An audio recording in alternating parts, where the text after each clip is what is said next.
in the morning, I see it so clearly. It's no competition, it's just on with the vision. We giving incisions, we feeling amazing. It ain't never gonna stop when we take to the top. We feeling amazing, feeling amazing, feeling amazing. Now back to the basics, we just keep it in moving, ain't leaving no traces. Now look at their faces, ain't no stopping us now, we controlling with aces. Now tie up your laces, ain't no tripping, we living this, giving the chase this. Now turn up the face this, we keep living this grizzly, we got it to face this. Feeling amazing, take to the top and we never gon' stop it. Feeling amazing, take to the top and we making a profit. Feeling amazing, we just living our life and we keep it above. Feeling amazing, we ain't never gon' stop and we living it up. I'm going through changes, living so dangerous. They saying he famous, I keep telling myself I'm the best with the aim. It's saying it's criminal, they do the minimal. I'm just a general, keep it subliminal, break them the minerals, keeping it cynical, keeping it moving in the speed of pinnacle. Feeling amazing, take to the top and we never gon' stop it. Feeling amazing, take to the top and we making a profit. Feeling amazing, we just living our life and we keep it above. Feeling amazing, we ain't never gon' stop and we living it up.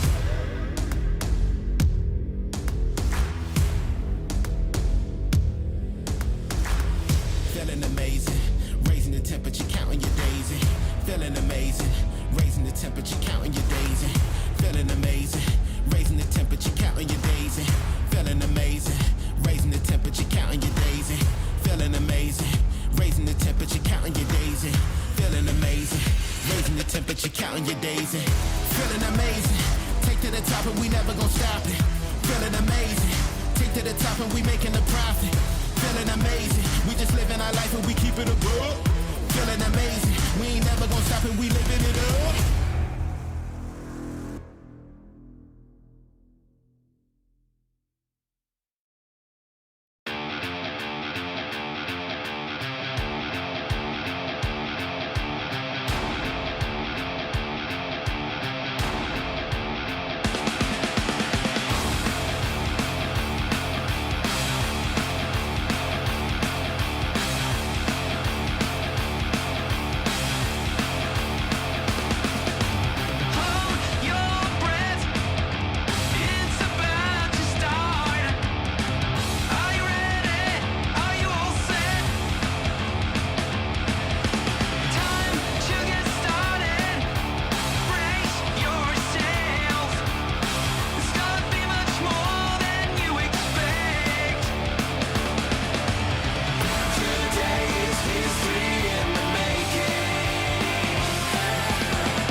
I could do it like a house bid. Now let's bang, put your money where your mouth is. I got change, I could do it like a house bid. Now let's bang, put your money where your mouth is. I got change, I could do it like a house bid.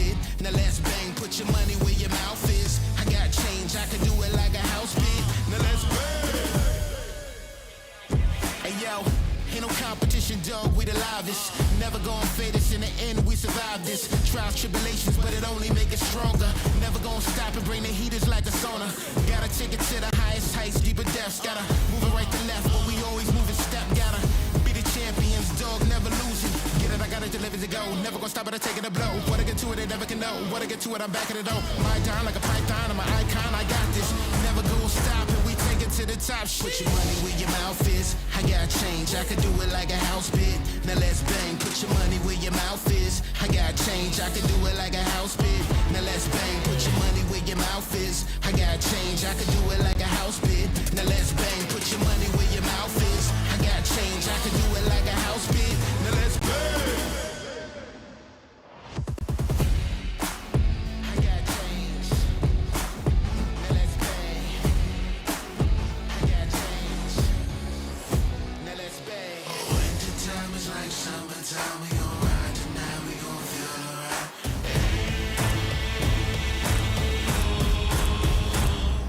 Put your money where your mouth is. I got change, I could do it like a house bid. Now let's bang, put your money where your mouth is. I got change, I could do it like a house bid. Now let's bang, put your money where your mouth is. I got change, I could do it like a house bid. Now let's bang, put your money where your mouth is. I got change, I could do it like a house bid. Now let's bang.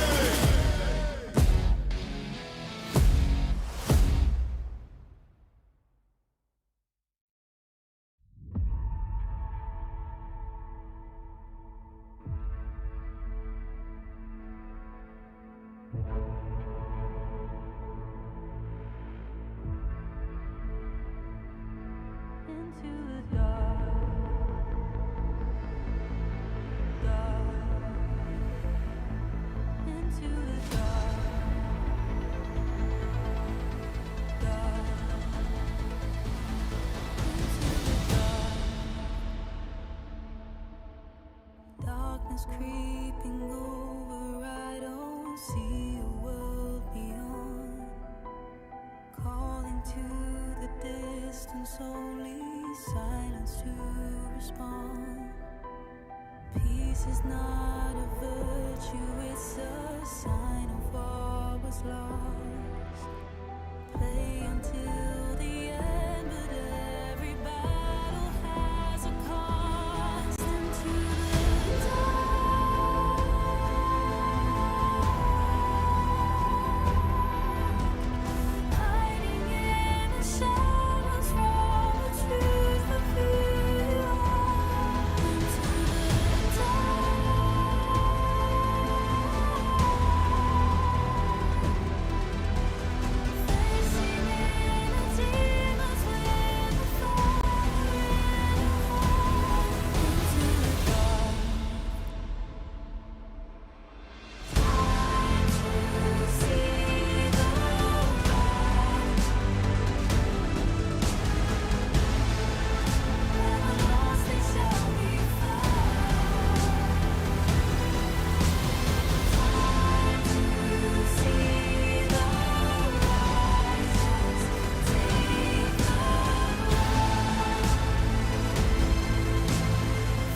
Into the dark.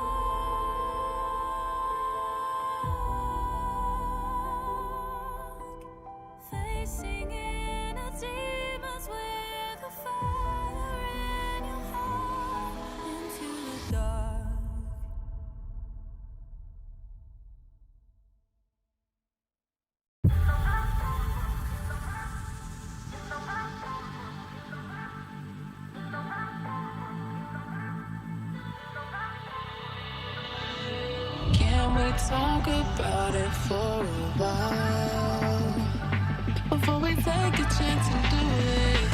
Before we looking back, it's foolish.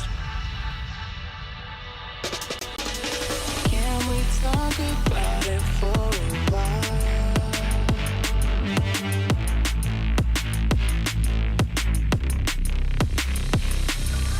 Can we talk about it for a while? Before we take a chance and do this, before we're looking back, it's foolish.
For the rush, levels up, not many like us. Cool with it, leaving ops in the dust. See me on the grind, on the rise coming up.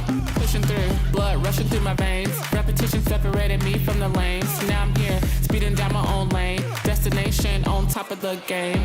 Go, go, go hard. Go, go, go hard. I'm fired up, I'm a boss, I'm in charge. I'm fired up, I'm a boss, I'm in charge.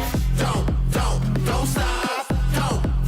Don't stop. I'm charged up. This to pass another guard. I'm charged up. This to pass another guard. Push, push, push, push, push. I'm pushing through. Push, push, push, push, push. Got nothing to lose. Push, push, push, push, push. I'm pushing through. Push, push, push, push, push. Got nothing to lose. Push, push, push, push, push, push, push.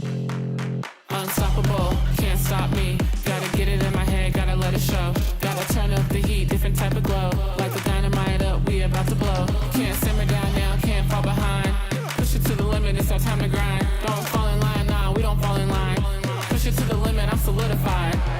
Go, go, go hard. Go, go, go hard. I'm fired up, I'm a boss, I'm in charge. I'm fired up, I'm a boss, I'm in charge. Don't stop. Don't stop. I'm charged up, this to pass another guard. I'm charged up, this to pass another guard. Push, push, push, push, push, push. I'm pushing through.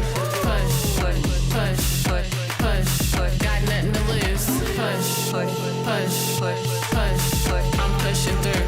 Push, push, push, push, push. Got nothing to lose. Push, push, push, push, push, push.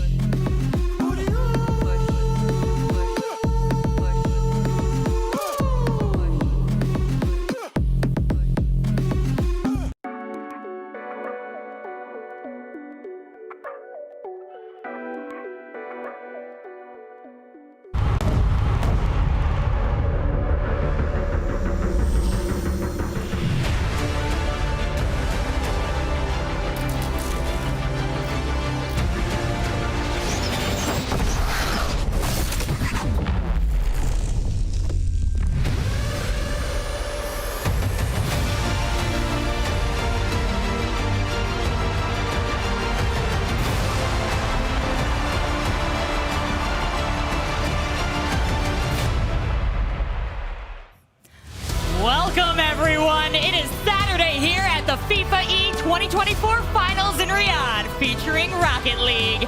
And here are some highlights from the group play that got us here. We started with 16 teams 2 days ago, and after 2 days of grueling group play, we are down to just 8. But the 8 teams have come ready. They know what is at stake, and they are bringing their all for an incredible competition this weekend. I'm your host, Rachel, aka Seltzer, and it is a true pleasure to be joining you. Joining me on the desk, I am extremely lucky to have James Bot, Achieves, and Johnny Boy. Now, gentlemen, how have you been enjoying this week of Rocket League? Oh, it's been amazing. There were high expectations coming into this, but oh my goodness, the last match yesterday, USA versus Thriller. Yeah, that is one that is going to echo throughout Rocket League history for quite some time. Yes, I've learned I like different formats, and it's been an incredible treat to see this one unfold. It's been great. You know, seeing all of the, particularly American reactions online and here, just thinking, wow, this is amazing. This draw concept. We should look more into this. I'm like thinking, wait, it's like the last 100 years of We the had rest it of the figured world's out. football. It's pretty good. We've won over not only you, our wonderful analysts and casters, we've also won over, I believe, the players and the teams. These next 8 teams, as we check out our bracket, have got to be feeling good about this format because they made it all the way through to today. Now we see our 8 remaining teams, beginning today with Saudi Arabia and Chile. But I'm going to go with you, Achieves, and ask, of these 4 duos, what jumps out at you the most? Belgium, probably the biggest surprise out of everyone, considering how well they played on that second day of group stage as well. They're one of the few teams that doesn't have a whole bunch of losses behind them. Yeah, and particularly compact on Belgium, I think was a big surprise for everybody coming in here and not just filling a role, but he was shining on that team. Yeah, I love what I'm seeing from Compact. I think when you look at players who have gained the most from before event expectations to now, Compact has to be mentioned. I think another one that has to be mentioned is Davitrox after his insane plays yesterday against USA, but just the event in general. So, those 2 for me would be, I think, in the most improved team. I'm not sure who I'd want to put in the 3rd, though. Maybe you guys online can let us know. Well, it's been a lot of expectations and a lot of subverted expectations throughout this event, but I do have to say it's got to be great to start out as Saudi Arabia, kick off the day. We have upgraded our stadium once again, and we've got a crowd now, so it's going to be a fun one. But gentlemen, let's continue to just reflect on how wonderful this event has been, because we have all these teams out here. Our players, some of them did end up ending their tournament runs yesterday, but have you had a chance to talk to any of the teams, any of the coaches, and get a check on the experience of those players? I mean, it was a long broadcast day yesterday. I'm sure many of us just went back to sleep. I heard the same with a lot of the players. But for me, I just stayed in tune online, seeing what some of the reactions were, and also just watching it myself, seeing the reactions of the players, not only winning, but losing, the devastation that you saw on their faces, but also the elation, especially that picture of Ray's Bull with all the South amazing. American teams around him. That is an iconic picture. It was a very cool moment for them as well. It was just great to see everyone run over and be like, give him a hug and be like, you earned it, buddy. It was Portugal, awesome. Argentina, Brazil, Spain. And they were Spain still there as well, because they're the other group. I'm sure they would have been. Were they still around? Yeah, That's incredible if they stuck around for the second group, last match of the day. Well, this has been, if nothing else, a celebration of the players. And fans, viewers, we asked you which player gave the most yesterday, which player would be Axe Player of the Day. We've got that reveal for you now. It's TRK.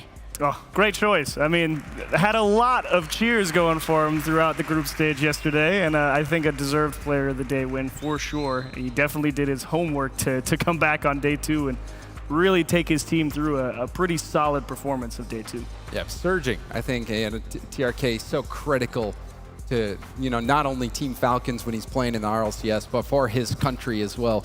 Deserves it. And Saudi Arabia as a whole had such a strong ending to the group stage. And you can't understate how important it is for them to finish in that #1 spot, that TRK helped them get them there. It does seem like the biggest difference, the 1 versus 4 from Group A's #1, #4 Chile from Group B. That's the very one-sided matchup. So although Chile have shown us some brilliant performances yesterday, we need to see more from them today. That looks to me to be a tough one. I actually ran into the team upstairs just a couple of minutes ago. They're excited for it, of course, but they are treating the matchup with respect. They know that they're up against one of the best teams in the tournament.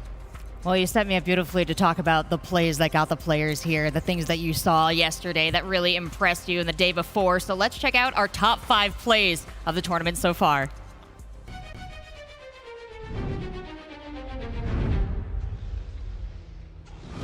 Down for a second, there's a demo. It's a save. How on earth did he block that?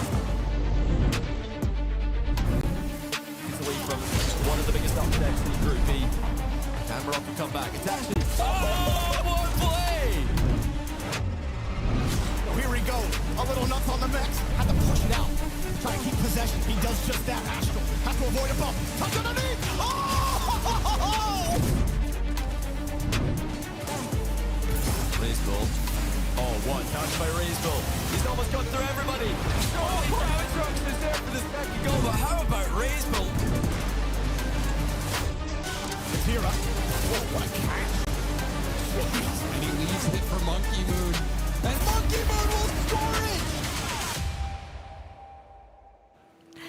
Ending with the Monkey Moon right there. That's got to be a hype one. But gentlemen, your reaction to the plays of Chiefs?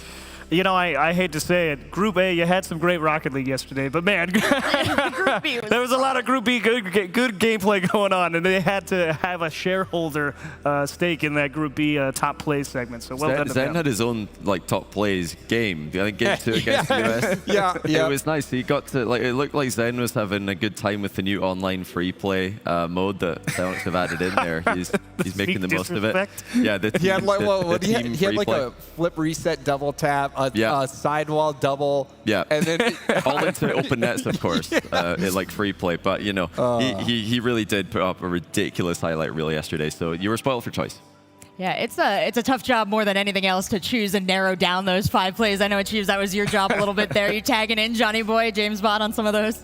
I mean, you take your pick. Yeah. I mean, it's like all those plays were art. So, whichever one you liked most. Well, actually, Davitruk's save, I said yesterday Pan's save because I was so, overwhelmed by the moment when Davitrux got the save against USA to keep the game alive and eventually send them into the winning overtime. So, yeah, that was actually Davitrux, not Pan.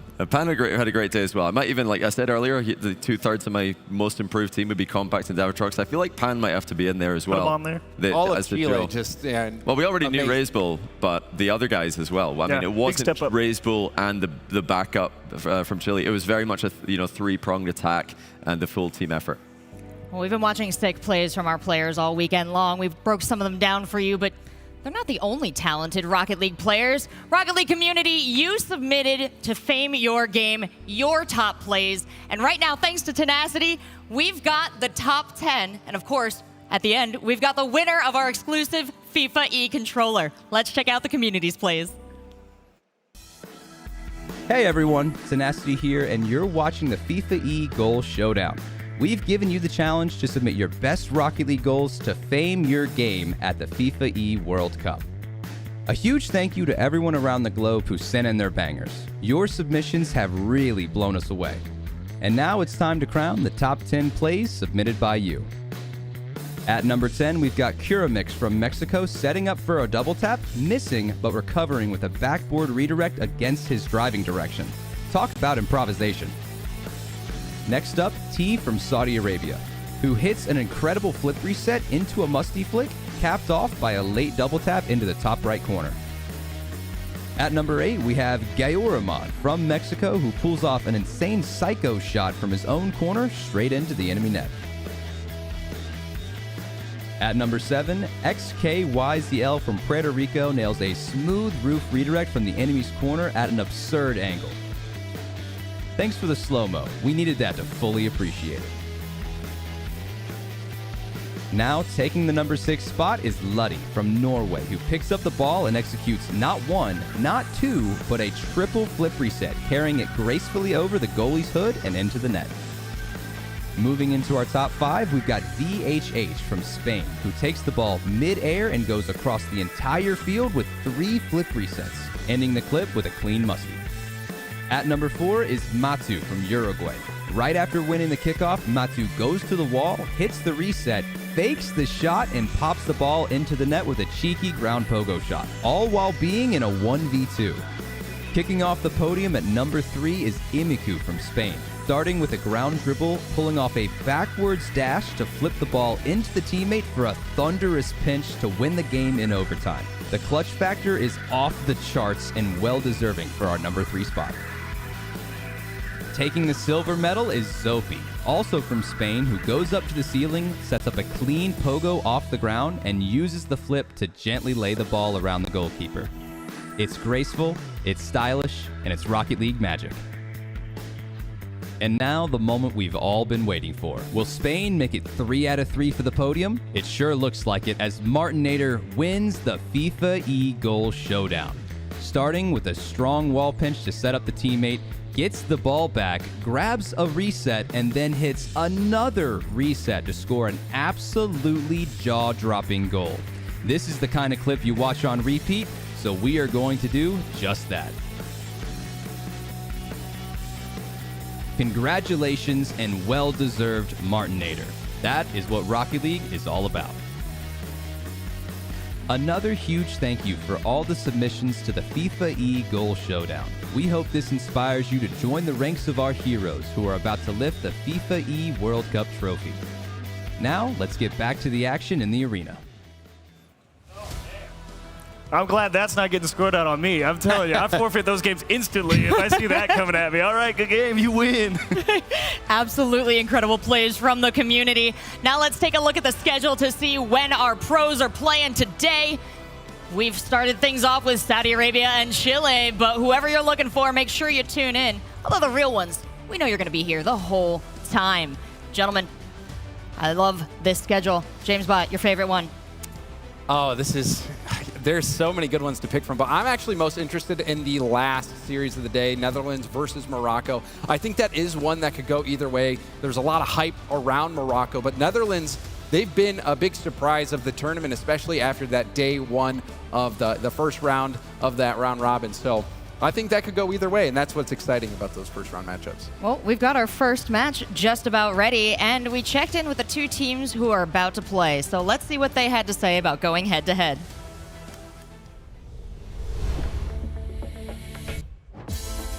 We are the best team because we have the 3 best players in the world, a good chemistry, and we have been all season together. We pulled out a lot of upsets, and we showed the world that we are here to stay. Maybe I'll leave you one game, not more than that. We will find a way to win against you because we have so much experience in later stages of the tournament. We are better than you because even if you have a unique playstyle, most of the people that underestimate us was left behind. So don't be surprised if you lose this series. We are in Saudi Arabia and the fans support us here. I guess I will eat you as an empanada. You do not stand a chance. I wish you guys good luck, but not against us. Good luck, you will need it.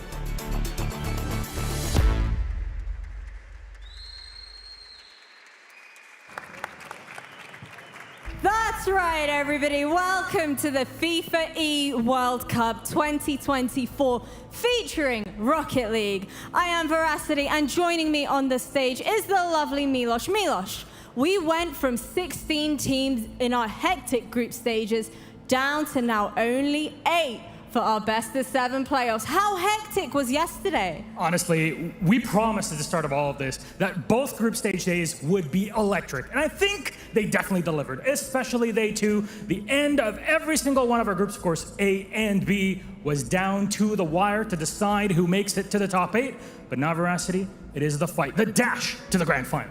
The fight for quarterfinals. I'm super excited for this. So please welcome to the stage our first team, Chile.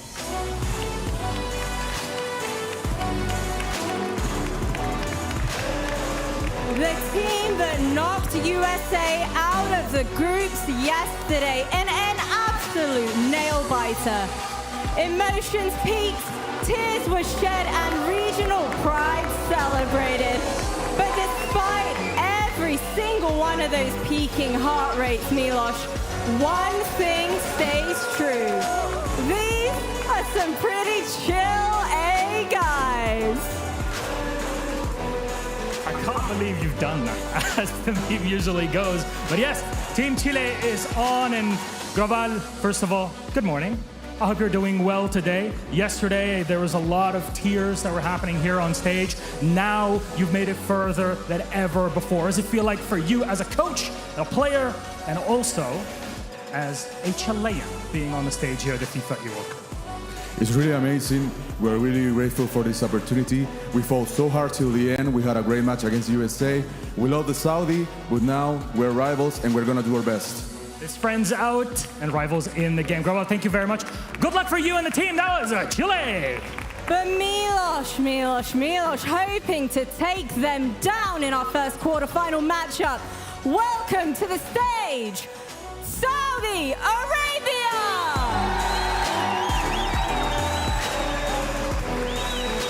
Not a single loss from their group stage games, showcasing their quick ability to reset and claim victories.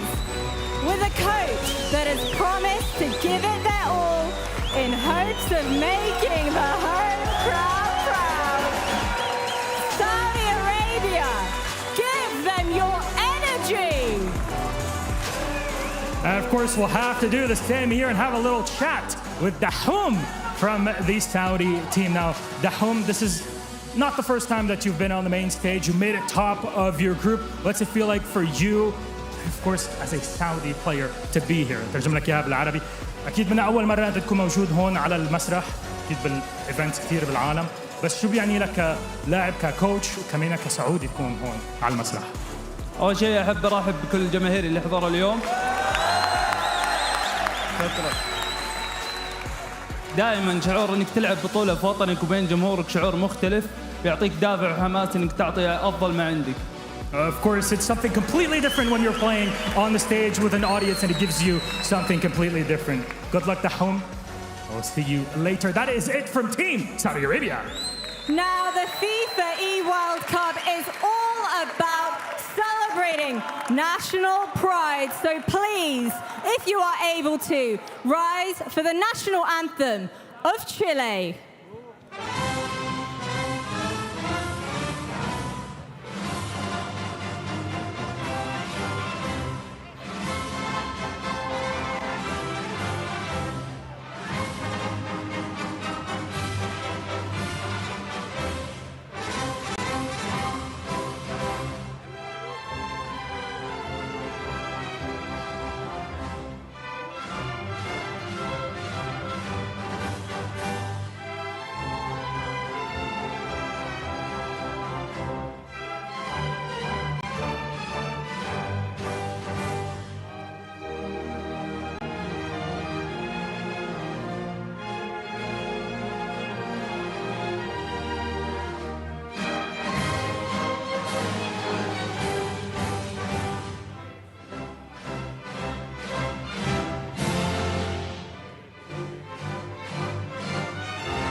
Once more, if you are able to, please rise for the national anthem of Saudi Arabia.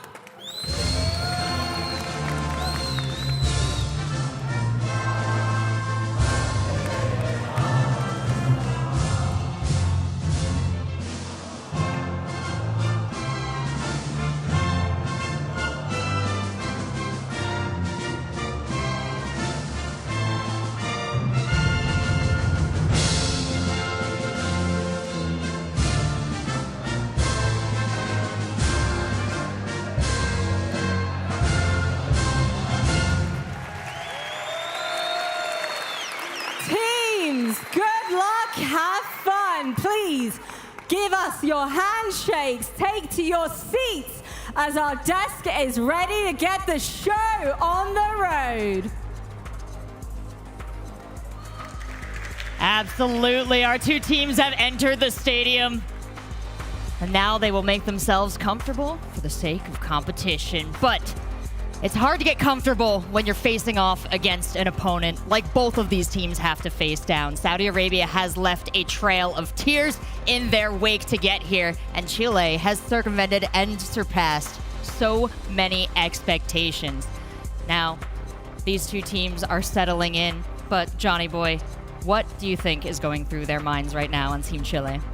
Oh, this is just excitement, nerves definitely, and yeah, I think they're also just probably eagerness to get this started. They're just waiting now for the kickoff to actually happen, because when you're sitting there waiting to play, to get told by the referee that the match is going to start, yeah, up until that moment, it was, as we've seen with the heart rate monitors, it can build up, and then finally you're playing, you're into autopilot. And Chile has proven that they are cool, calm, under pressure. They came out, got that win against the U.S. being the underdogs. They have this underdog buff, but Saudi Arabia, even though they had a slow start, this is a different beast altogether. Yeah, I mean, Johnny's right. There's a little bit of that anticipation. I think the eagerness is on the Saudi Arabian side. You're like, yeah, let's go. Let's play some Rocket League. Let's see what you can do. And Chile's kind of like, yeah, let's do it.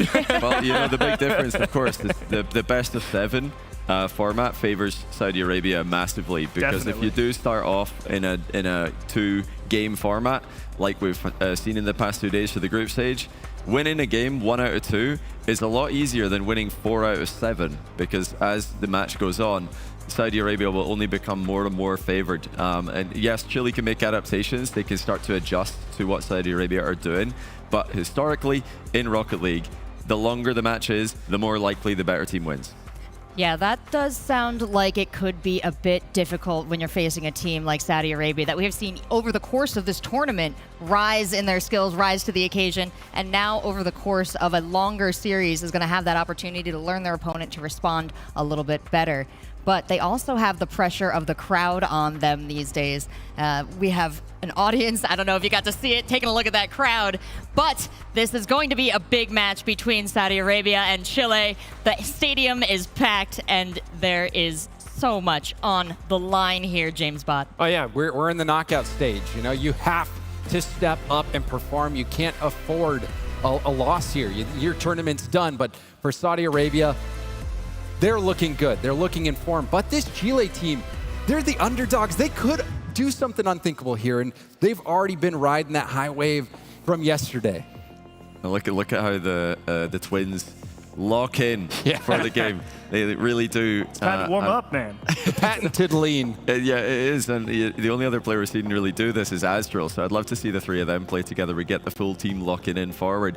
But we're really looking to that man Grovel. He's impressed us all with his antics on camera, riling up the crowd. And he's going to need to do that again today if he's going to keep them at bay and keep them from affecting his players. But I love that. I hope he does play the villain again, because it draws attention away from his players. They can just focus on the game while all of that crowd attention and all of that energy gets absorbed by this man. And it has happened in the past before. We've seen some coaches pull some pretty clever stunts to get a crowd on their side in an unfriendly environment, and it can work, and Grovel's a smart dude. He knows he's never going to have home field advantage here, especially not playing the home team. So it was a genius move yesterday. Like, hey, I can't hear you, you get to say, hey, they're booing me, not you, go play. And that's very clever. Well, we did have CJ catch up with Grovel before this match, so let's check out what he had to say. Here with Grovel, coach of Chile, after a massive qualification day yesterday. Firstly, talk us through your emotions after that last series. We were super happy. We were full of joy. I did cry because nobody knows how hard we fall. We train for that. And nobody believes in us, but we believe in ourselves, and we think that we are at least at what we expect from us.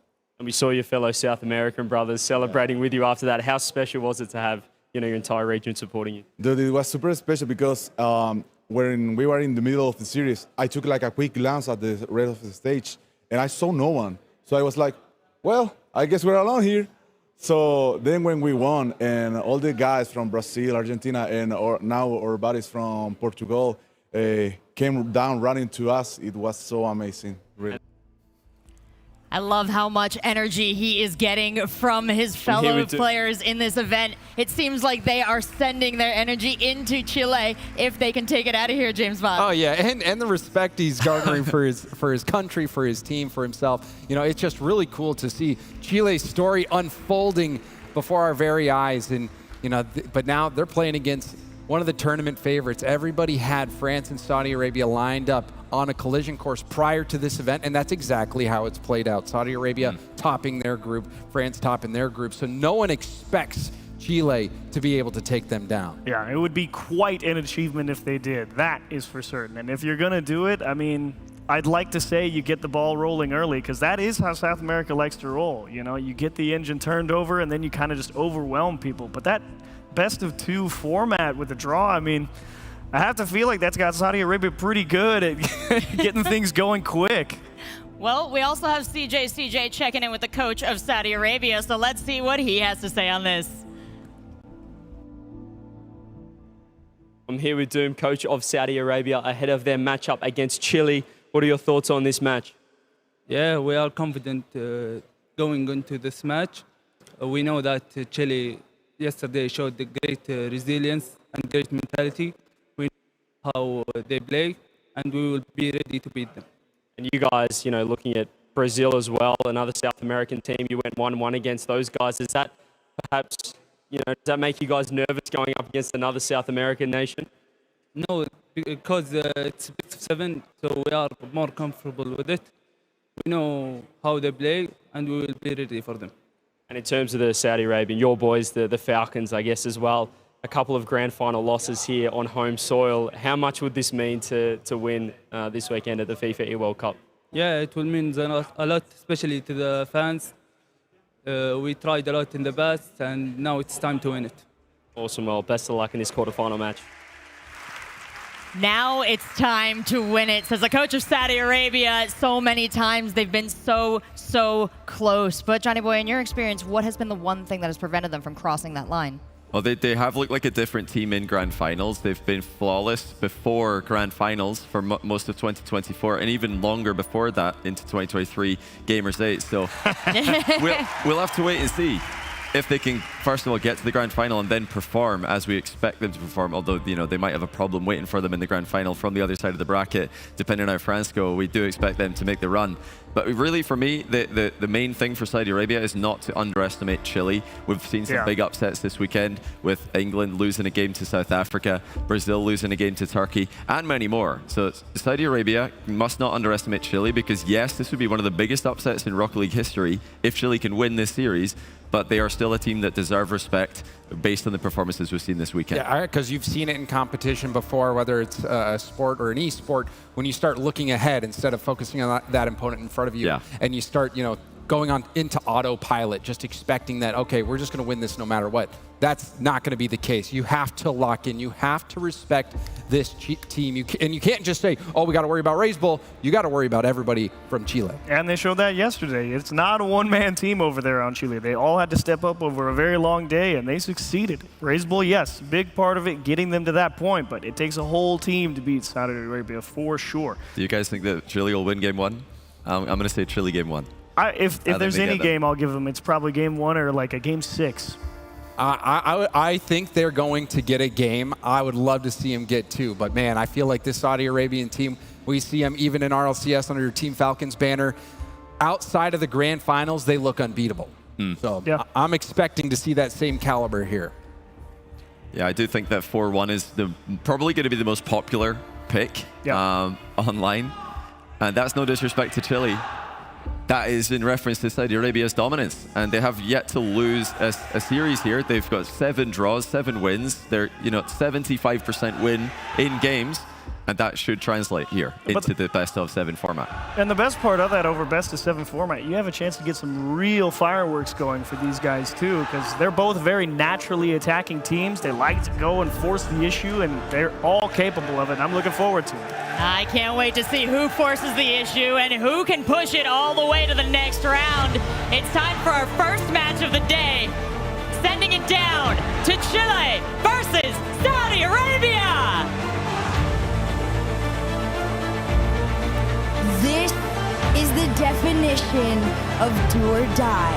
A team that was never expected to come this far are about to face the giants of the world. Saudi Arabia versus Chile. Now, a big part of me says that Chile have already achieved what they came here to do, making it through into the playoffs in that nail-biting matchup against Team USA. But now they are here. They will want so much more, but to get it, they have to get through Saudi Arabia. Multiple players who have finished second in these Saudi Arabian lands. The home crowd fully behind them. The ability that they have is sometimes impenetrable. Saudi take the early lead. So many opening shots, but of course, it's got to start out from the twins. Working together through the backboard on through gives Saudi Arabia that initial lead, and you said it perfectly, Cole. This is a team that has seen what feels like a million grand finals at this point, right? This is just another almost day in the office for these guys. They've been here before, but on the flip side, Chile has not. This is very new to them. Getting this far was slightly unexpected, but you heard it best from the coach. They believed in themselves. They knew they could get here, and that is really what matters and is going to be carrying them through this series. The pass completely denied. They have to keep their belief to Chile, even after going behind that early goal. Russ might be able to double up here onto the backboard with him. It's closed down by Pan, and what tournament he has had. He was just nipping about everywhere against Team USA. He was playing like peak Zen at times.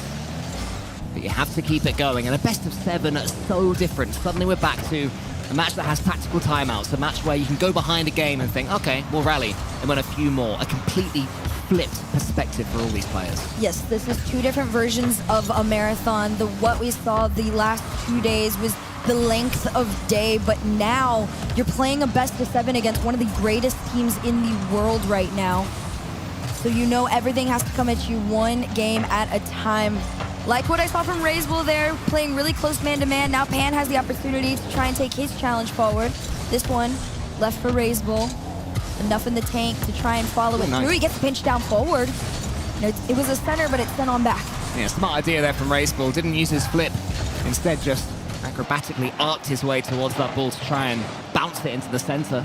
It was quite effective, but showing that Chile are able to take their time when it comes to them, which is a difficult thing to do against these Saudi Arabians. Just look at the pace they put on the ball out of absolutely nowhere. Another shot comes in. Ruas's shot is read by Davitrox, and now Raisbull has a chance for the counter. He might claim it, but it's saved in the top corner by TRK. That is a really quick run back there from TRK2 because Chile recognized that 2 players had gone up to try and formulate that play there. So good on Chile for trying to spot some opportunities, not trying to force too much where they're not given. There was a demo in the back end, but for now, TRK from the ceiling to himself and in! Saudi Arabia claim their 2nd goal. The atmosphere ramps up a couple of extra degrees as TRK uses the ceiling as his best friend. Pan can't quite get there in time, and Saudi Arabia keep this one going to the strip. One of my favorite things about the Saudi Arabian crowd this weekend has been that every goal unlocks a new chant. And I feel like each player almost has their own, and the TRK one has kind of been my favorite. There's a lot of stomps that go with it. 2 minutes left on the clock and a 2-0 lead. Is it going to be attempted to get caught right here? This one off the crossbar, though. And up next, another shot, an attempted center, completely sent off out into the corner. Yeah, a couple of little signs there from Chile that when they do have control of the ball, they are able to make Saudi Arabia contemplate what's going on. There was the floor play, actually, from both of them.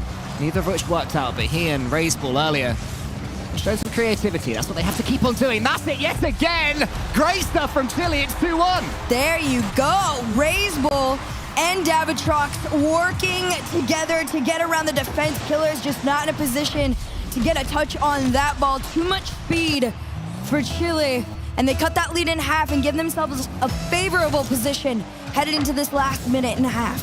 Now Saudi Arabia may start to feel some nerves. Chile coming back is not what the doctor ordered. Ruas goes up against this one with Davitrox. That one's going to bounce into the center where Raisbull is cool and alert, and then waits. More good composure shown from Chile. They've shown us throughout this first game they're not going to be rushing into the ball, despite what Saudi Arabia will try to enforce upon them. Davitrox takes that boost, it falls towards Pan, who booms it long. Happy to just get this ball in blue territory for now. Ruas sends it right back, so a little bit of ping-pong developing. We'll see who ends up coming away with the ball. And I think a lot of that is due, in fact, to Saudi Arabia is respecting Chile. After the performance that they gave yesterday, I think most teams headed into today will, regardless of how far that Chile goes. But 1 minute left on the clock, big bump, a little bit of a demo too. An attempted center from the backboard, but a better clear here from TRK. Let Saudi push into that orange half. There's going to try to be a follow here from Ruas. but it goes around the corner. Killers sends this one down. There's nobody to follow. They call themselves off and let Chile get their touches on in, but it's just quick and easy save. Saudi Arabia having to deal with the fact that Chile are actually having more of the ball right now. They might have to defend for the last 30 seconds, even though it goes against all their instincts. The counter was almost there. Roas was lingering, but Pan managed to get half a touch on the ball. Now he can complete the job. TRK from the ceiling is bypassed. It goes underneath the other player. Ruas was the last man back. More danger for Saudi Arabia. And a lot of that comes, like just you said, that Saudi Arabia is aware they're going to just have to play a little bit more defense in these last few moments. As Chile is a little bit more in control of this ball. One more attempt. A bump on TRK. A floater. Oh, wow. Bull is attempting. Pan misses the shot, but Davitrox has caught it. And Khalil says no. He's going to let this die. And Saudi Arabia take their first win. They didn't have it all their own way, but that's never going to happen when you make it into a best-of-7 playoffs, even if you are Saudi Arabia in the home of Saudi esports. You're going to have to push through some adversity. Chile made them work for everything they got. And Chile, to me, Herc, I mean, they've threatened enough there to say that this best-of-7 could go quite far. This is a very interesting roster to me. I mean, it's not that you don't believe in them. You just have to watch it unfold, and that's when you're really convinced of what they are capable of. I love that we got a good fight from them right out the get-go. I think a lot of people expected maybe a little lesser of a performance off the rip, especially against Saudi, but you do have to be prepared that this is early stages for them. And this is a team that thrives in a longer game-setting environment. Yeah, that's very true. Saudi Arabia are a team that you expect to get better as they go along. The question for me is if Chile are able to do the same thing. I mean, we saw them step up in Game 2 after Game 1 yesterday against Team USA. We know that they have that ability to improve, but my key question is how many gears do they have? If we assume that that was sort of third gear for Saudi Arabia, whereabouts are Chile and what can they ascend to? I feel like Chile is already kind of not nearing their peak necessarily, but they are playing some of the absolute best Rocket League we have seen them play in a while. In particular, Pan, I think we've all talked about him a lot here, but I don't know how much better it gets. So right now, I think Saudi Arabia is respecting where they're at a little bit, but Chile is also respecting themselves in we can't overdo what is working. I mean, if you compare the respective teams and their achievements, Saudi Arabia's achievements are just glistening with gold. First place as far as the eye can see, multiple second places on LAN. Whereas for South America, for Chile, should I say, you've got Pan, who's a regular SAM quarterfinalist. You've got Davitrox, who was a tiebreaker away from a major a couple of years ago. It's the closest he's been to an RLCS major. And then Raisbull, who's making this save, or at least attempting to. He's made the semi-finals once. He'll have to work hard to make another. I love this. Pure patience. All the way around the world. Lovely fake at the end there as well. I'm not sure what happened to Pan in the center. Maybe took us out the ball for a second. Maybe a bit of pressure getting to him, but Saudi Arabia will take a simple one, I'm sure, to start off Game 2, which begins in much the same vein as Game 1. I do wonder if Saudi Arabia are to win this game, whether Chile would take the early tactical timeout, something to maybe keep an eye on in 4 minutes or so, if they can't turn this one around. But we did see threats that they can in the first one. TRK fakes it, and Chile's defense was alert. Pan gets it away as far as he can. TRK there. We know that Saudi Arabia challenged more aggressively, perhaps than anyone. Killers asked the question of Davitrox, and Davitrox, for now, has the answer. I gotta give it to Saudi Arabia right now, too. There is heavy lurking in that midfield. No forced cheat-ups right now. I mean, you can see TRK and Ruas. Easy run back from them just because of where they were positioning-wise, but they've been able to catch so many shots that Chile have tried to push forward that Chile does not have the space that they had at the end of game number 1 now. So it's a lot different of a vibe. Ruas over 1, TRK to follow. The finish off the backboard denied. The demo comes through, but no shot to finish. I felt certain we were about to see a second Saudi goal, but Raisbull out of nowhere. We've seen defensive heroics from Chile. It was Davitrox yesterday. Just now it was Raisbull's turn. He has to do more here at the near post from Ruas. Davitrox turns around the ball. Turning radius for the Fennec. Looking pretty awkward. Does get the zap dash to get himself going. Raisbull with 100 in the back. Davitrox in the center. More awkward touches from Chile, and they're getting each other's way now. Starting to look a tad rushed. Pan has to try and judge the read, judge the bump, judge the bounce. saved by his teammate. And you do have to expect that Chile is going to get some really insane saves. We saw those saves pulled out yesterday in the USA match to keep themselves alive in so many crucial moments. So Saudi Arabia does have to respect that defensively this team is doing numbers right now. Rawas up next, another save from Pan. Keeps Chile in this. Yeah, it seems like a matter of time before Saudi Arabia make it count. There it is, 2-0. Another gorgeous and clean pass and play. TRK, he got that demo, but just a quick jump up and a quick connect was right in front of the last two defenders there. Saudi Arabia go back up by 2. Chile have to do the impossible. They have to keep as much boost as they can and still charge down these Saudi Arabian passes at source. Because we know the synergy, we know the twinergy. They're always going to find each other when they search for each other. They have to stop that happening. Pan does find Davitrux nearly in it to Saudi player. And Raisball at the back now. Chile needs something or else their spark will be snuffed by the brilliance of Saudi Arabia. Right now things are a little bit more on the equal end. Chile finally breaking on out, but no quick follow. TRK just minding his business. Great recovery, given the circumstances of the bumps coming towards him. And with 1:47 to go, Chile are starting to enter some dangerous territory. Yeah, palm of nerves of steel there. The ball was rolling across his goal. He was a lot more comfortable in that situation than I was for him. That one goes over the top. Davitrux can't really jump at the ball. Has to try and float. Can't do it.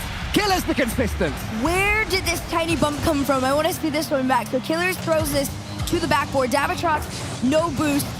And it's Pan on Davitrux. It's just unfortunate timing on it. I think he recognized, they probably made the call that he had no boost. He was just going to have to throw himself at it. And Saudi just did not care. It's always going to be on target with them too, and that is recognizable. But 90 seconds left to go, and a 3-0 lead is very favorable for Saudi. A very different type of game as well. Beyond the scoreline, the fact that Saudi Arabia have just had everything all their own way in this second one.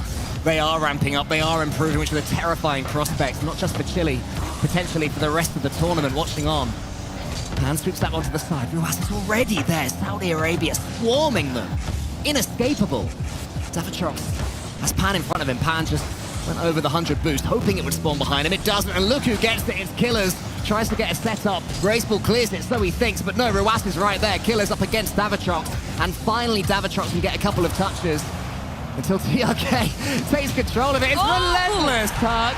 Utterly relentless. The word that comes to mind when I watch this Saudi Arabian team in game number 2 is fluid. They are so together and well connected, just like we've always seen them be. But that demo, the pass, all of it working so cleanly. 4-0 lead, 47 seconds on the clock. Chile have to get something here, otherwise this is where you start putting your feet in a hole that might be too far to get out of. Yeah, this one's gone. I think the question now, and they might even be discussing it amongst themselves, do we take the tactical timeout now? Or do we dive straight into game 3? I can see them going for it because Saudi Arabia, everything has gone their way in game 2 and it's turning into a procession. I think, honestly, should this continue to be a blowout, I think taking the timeout is the right call. I think giving yourself the mental reset could be fairly helpful, but some people go the other route. They just want to get straight back into it and continue the fight, and for now, that's what they're going to do right off the kickoff here.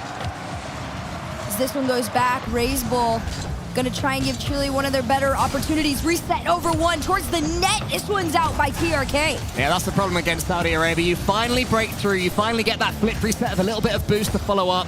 Most teams, that's effective enough. Most other teams, the dunk gets the job done. But not with TRK and the Saudi Arabian goal. There's always one step more in defense.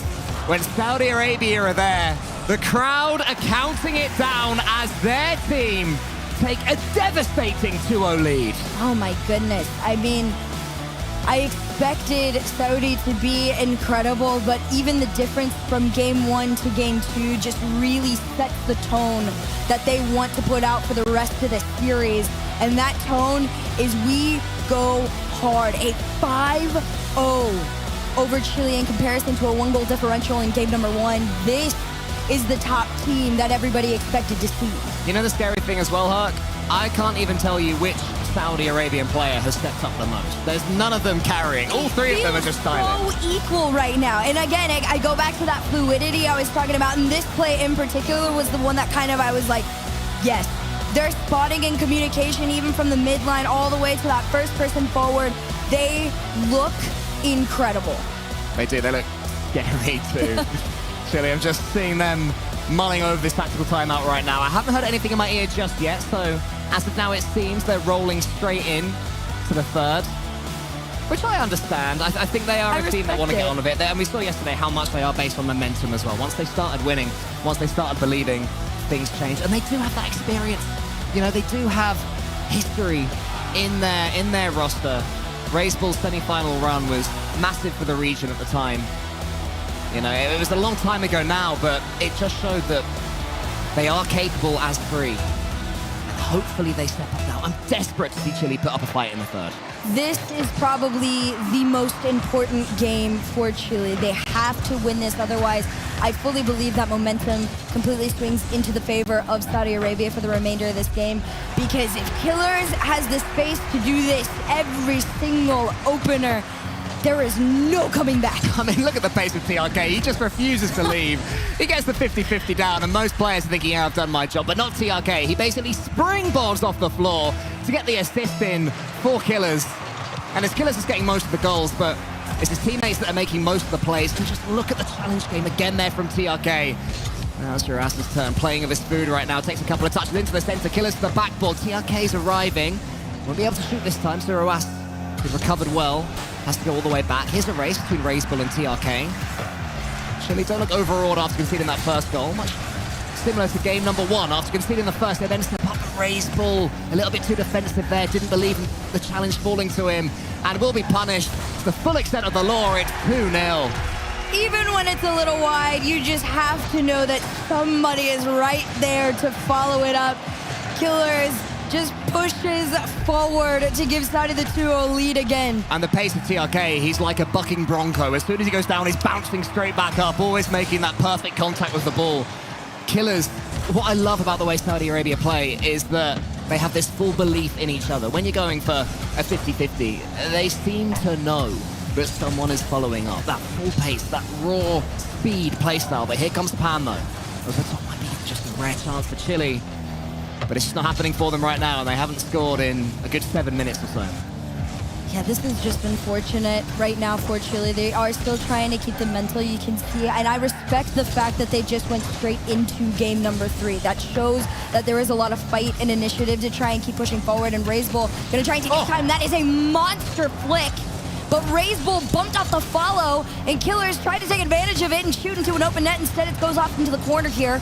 And Saudi Arabia not backing down just yet. Davitrox working his way forward. Falls off the play. This one almost sneaks in, but Killers with the bail. There's just always someone there. This time it was Killers at the near post. Once more, Saudi Arabia nearly breached, but they're too strong on the final line. Racebull forces that one into the center. Pan has a chance to take a touch, but Ruas takes that away from a rare miss from TRK. He'll call it a fake, I'm not sure it was. Killers can just about tip that one over the top. One goal from Chile may just begin to swing this momentum. It's not all gone just yet if you're watching this and you are a Chile fan. One more from Saudi Arabia, though. Might take game 3 away from them. They just continue to rack up the amount of shots on target.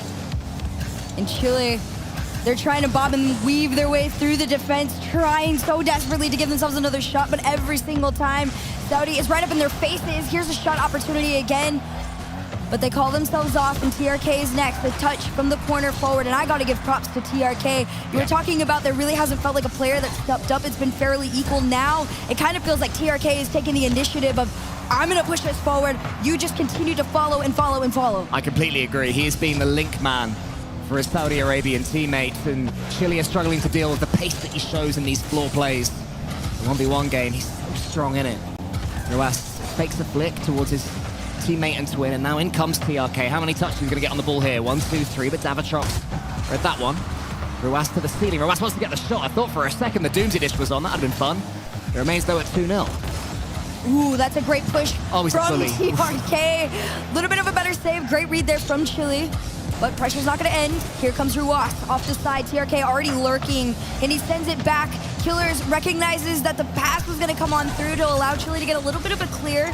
Not as far as they would have hoped for, as Saudi Arabia still continues to stay in this half. And officially, 90 seconds left on the clock and 3 goals on the board. Saudi Arabia are one step closer to a sweep. It's TRK again. I mean, oh wow, Ruas helping him out with a fake. That's stunning, but it was TRK's fake challenge that completely fooled Chile beforehand. He sets himself up. Somehow, he and Ruas already on the same line. Ruas with the fake. So TRK, despite running out of boost, is still able to get a clean shot on that. It's such intelligent Rocket League from Saudi Arabia. They have the mechanics, they have the skills, but on top of that, they have the team play. I mean, I want to praise what Chile are doing as they get this goal, and yes, I can. 3-1, Chile have a chance. You want to talk about team play? Here's some team play. Raisbull, he got this taken away by Killers, or excuse me, by Ruas, and Killers couldn't make a really good touch on it, so instead Davitrox recognizes this very rare moment for themselves and pushes this one on in. Now Chile only trail by 2. A minute and 10 seconds is a lot more doable than where they were at before.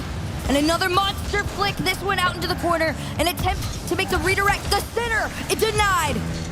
This one's going to go all the way back to Chile territory. TRK picks out that one, then gets the second touch again. He's used that move so many times. I do wonder if Chile are going to be able to start reading it. Good touch from Raisbull. Anyone arriving? It's Davitrox. Perfect touch! Perfect flick! Suddenly things get scary for Saudi. This is where ground is going to get a little bit shaky here. So off the ceiling, another monster flick. This is where Chile is finding their space, and Saudi Arabia are going to have to recognize it and respect it. 48 seconds to go. Chile trail by 1. I do wonder if Saudi Arabia are going to stop with these fake challenges now and just chuck themselves at the ball again, be a bit less clever with everything, because it's just starting to backfire. Chile beginning to develop the read on them. The download has started. TRK goes long this time, over the top of Pan, into the Chile corner. This is where Saudi Arabia want the ball. That one's going to bounce down towards Ruas. Davitrox was smart, and he was quick too. TRK, 1 touch, 2 touches. Again, going for everything. No fake challenges here. Ruas goes high. Saudi Arabia doing a great job at keeping the ball embedded deep in Chile territory. They can't get rid of it right now. Davitrox can't even get a touch on it. It's sent to the side. TRK knocks it backwards, and here comes Raisbull. And I also just want to make a small mention. The heart rate monitors on Chile right now are so high. Raisbull, the one trying to stay calm and collected. As Pan takes this one, he's going to give him the pass. It's intercepted, and they're still going, but TRK doesn't catch it, but they're okay with where they're at. It's all smiles for Saudi Arabia as they head on over to match point.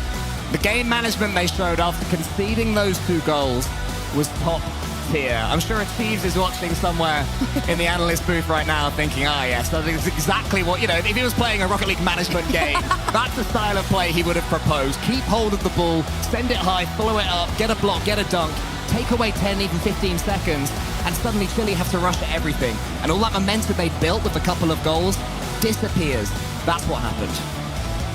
I gotta respect it to Chile, though. They finally found their way around the defense just a little bit. Couple of those flicks that come through, and that was what gave them their space. And they were very, very powerful, but at the end of the day, there is no stopping Saudi Arabia. Things have just gotten very serious for Chile. One last attempt. And if you guys weren't aware, we're gone. There are no more chances. This is do or die. I mean, I think it has to be said, the chances of Chile getting 4 games in a row against Saudi Arabia in any given situation in a vacuum are slim. Right now, with Saudi Arabia having all the momentum, it seems like it's close to an impossible task. But would you, Herc, love some delicious copium? Okay. A few years ago, Furia versus Falcons. Falcons were 3-0 up in the best-of-7 semi-finals. Furia won 4-3. A South American team won 4-3. They got the BO7 reverse sweep. And it was against TRK as well. Interesting. So will history repeat itself? We're about to find out. Chile have to get started now. Here comes Raisbull. Going to try and give Chile their first chances, but again, these touches are already coming through from Saudi Arabia, defending every single attempt to push on through. Killers has his touch taken away from him. A shot on target. Follow-up set out into the mid by Ruas. And as Chile It's going to be really important to be able to have a solid control in the midline, not allowing Saudi to box you back into your own half. Well, Saudi Arabia haven't got the early goal for, I believe, the first time in this series, so it will mean that Chile aren't chasing throughout the game, so it's already a step up as Raceball takes a nice touch, has a flip reset into the corner nearly. Ruas kept his car floating, so he was able to read that one. Good charge down though from Pan. A couple of bump attempts come in. Killers emerges unscathed somehow and then gets the fake out, but side of the ball got away from him. I love it, and you know it's going to be really interesting too when they start bringing those fake plays out. But right now, Chile trying to go for the bump ones of their own instead now. Box in again. Great save here from Raceball, and I do want to recognize, again, I talked about it before, but Chile defensively can be a beast at times, so this could get really difficult for Saudi if they're able to keep up what they were doing yesterday. Yeah, Chile right now with a 2-stack. There's always a second man behind the first one making the charge. So even if Saudi Arabia do have the mechanics to get past that first man, there's someone there helping out, as we see here, but Ruas gets past a couple of them, and then they fake everyone! It's brilliant! He's always going to beat him. Look at this. Stealing to the ground. Oh my goodness. You don't know where to look when Saudi Arabia are attacking you. There's twins flying at you in every direction. It's like, where's the ball going? Well, off the kickoff, this one's just a little bit wide. Does bounce up and back into the hands of Ruas, but Raceball was already up off the ceiling, and it's just a great read forward. 1 goal lead. Would be better if it's 2 off the crossbar. No follow-ups come in. Davitrox really wanted to keep that one close, but again, it's too many great reads. Ruas has the space to leave this one down. It bounces on up, and Saudi just waiting for the perfect moment to get that follow. Saudi Arabia, these 3 have been to major at least semi-finals multiple times in a row now. So close to another one to add to that personal collection. I mean, they're not here for semi-finals. They're not even here for second place. They'll be sick of the sight of silver medals, Saudi Arabia. But to get that gold, you have to step up in times like this. You have to keep on pushing. You cannot allow Chile to build themselves in to a piece of momentum, because they will step up. And they will make the most of it. Here comes Davitrox, tries to shoot it cleanly in the top corner. Killers equal to that one yet again. Chile booms it long. Killers is back.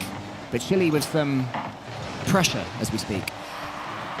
And the interesting thing to me that I do want to take note of is the fact that Chile never did use their timeout. They just decided to go in through with what momentum they had or could find. And I feel like as time is going on, that momentum is slowly starting to be lost. They're just forced to defend. They're playing way more on their end of the field than they should be. It's another shot, a great save again, but these saves can come through a million times, but it's not going to matter if you're not able to take any shots of your own. Well, I'd love to see some analysis of how many fake aerials Saudi Arabian players have done. It must be 6 or 7 throughout these 3.5 games, or 3 3/4 games now.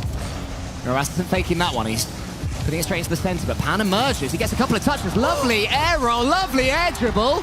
Great equalizer. I initially was going to talk about how respected I was looking at Killers staying so far back, and I was like, oh, he has all the space and time in the world to be able to spot where this shot is going to come from, make that clear, but no. Forced on in, follow-up comes through, tied game, and a chance to take a lead. Pan bobbed and weaved, and Killers was left deceived. So smashing on the goal line, using all of his octane to send that ball as far forward as possible. Raceball takes another clean touch. Ruas gets it awkwardly above Davitrox's head, so TRK can come in, gets the flip reset, gets it back towards the goal. Can't quite get the finish himself, but he can certainly continue to make a nuisance of himself. Pan, I don't think he realised his surroundings, so happy just to get something on that ball. Send it back. Here comes Raceball. Follows that one up again. More brilliant 50-50 play from Chile. In comes Pan! Saved by TRK. Even on 0 boost, he manages to get there just in time. But this is going to pitch off the back of the car, and Pan is the one to get this in. Suddenly it's Chile winning all the challenges. Pan gets it into the center, cuts rotation. Ruas didn't respect the cut enough. Pan again straight through the ball. No nonsense Rocket League from Chile. Saudi Arabia, their first real struggle of the series. You talk about the time that South America were the only ones to be able to reverse sweep Saudi. Can they do it here? They're going to try, but not without an attempt. TRK is the one to tie things up. You just sensed it coming as soon as Killers takes that second touch. Pan goes too low with his first. TRK was waiting, ready to pounce on even a quarter of a mistake. 36 seconds and a tied game once again. If you're out in the crowd, let Saudi hear you. Killers to the backboard. And into the corner we go. This one bounces back. Great read from TRK. Out into the side. A lot of corner attempts to send this one out, but that is a really difficult place to stay in control. It continues to bounce back into the favor of Saudi Arabia. And Ruas is going to take a shot. 10 seconds on the clock, and Saudi are back in the lead. You can probably hear behind us what that goal means. A little bit of trepidation just makes the victory all the sweeter. But there's still 10 more seconds for Chile to have their say once more. The kickoff does go to Davitrox. He booms it long. TRK, the only player waiting. Ruas is already up. He goes high. This is not where Chile want the ball. Ruas can finish it now. Not quite. Killers kills it. Saudi Arabia survive it. Chile, despite their earlier heroics, are forced to go home. Saudi to the semis. Welcome to another semi-final, Saudi Arabia. A sweep over Chile, but I do gotta say, the whole world has to give it up to Chile. Give them their respect. They pulled off what most people thought they were not capable of. But at the end of the day, you cannot doubt Killers, Ruas, and TRK. A simply stunning performance. Chile certainly played their part, but when it came to it, Saudi Arabia certainly always seemed like they'd have a way just to get that goal, even when Chile took that lead. Saudi Arabia straight there, and to see what they made of it, we've got Milos on the stage. Thank you very much, friends. And yes, Saudi Arabia take map and game number 1 here. What a matchup. It almost slipped away, but I'm here with Dahoum, the coach of the team. Look, Dahoum, it's not the first time that you're here, right? Getting through quarterfinals, you have a team on the other side in Chile where they are the underdogs. They have to play their best. Were you surprised that there wasn't like a timeout called at some point to try to reset? أكيد من أول مرة لكم هون حكينا فيها قبل ما ببلش الجيم، بس فاجأت أنت هون إنه الأندردوغز تشيلي ما استخدموا تايم اوت تبعهم ليقدروا يصفوا اللعبة ويرجعوا على الصفر. أول شيء أحب خلاص تعودت أحب أشكر الجمهور اللي دعمونا طول المباراة. على راسي. الشيء الثاني موضوع التايم اوت، صراحة توقعت انهم ياخذون تايم اوت بس غريب انهم ما اخذوه. كملوا وثقوا بخطتهم. احنا كملنا على لعبنا والحمد لله مشت معي. The most important part for me and the team was that we had this crowd behind us that was cheering us on. But yes, I was expecting the timeout. It never came, so we just kept it going. But Dahoum, at this point in time, it's about checking yourself. What happens after this for you and the squad? Because there's a lot of stress. It's clear. We were talking about it backstage. There's a lot happening on the team. What's the game plan from now on? أكيد في ضغط على الفريق إنه نوصل أعلى وأعلى ونربح نفوز كل المسابقة. كيف أنتم عم تحاولوا تتحملوا هالضغط هيدا وتتقدموا للنهائي؟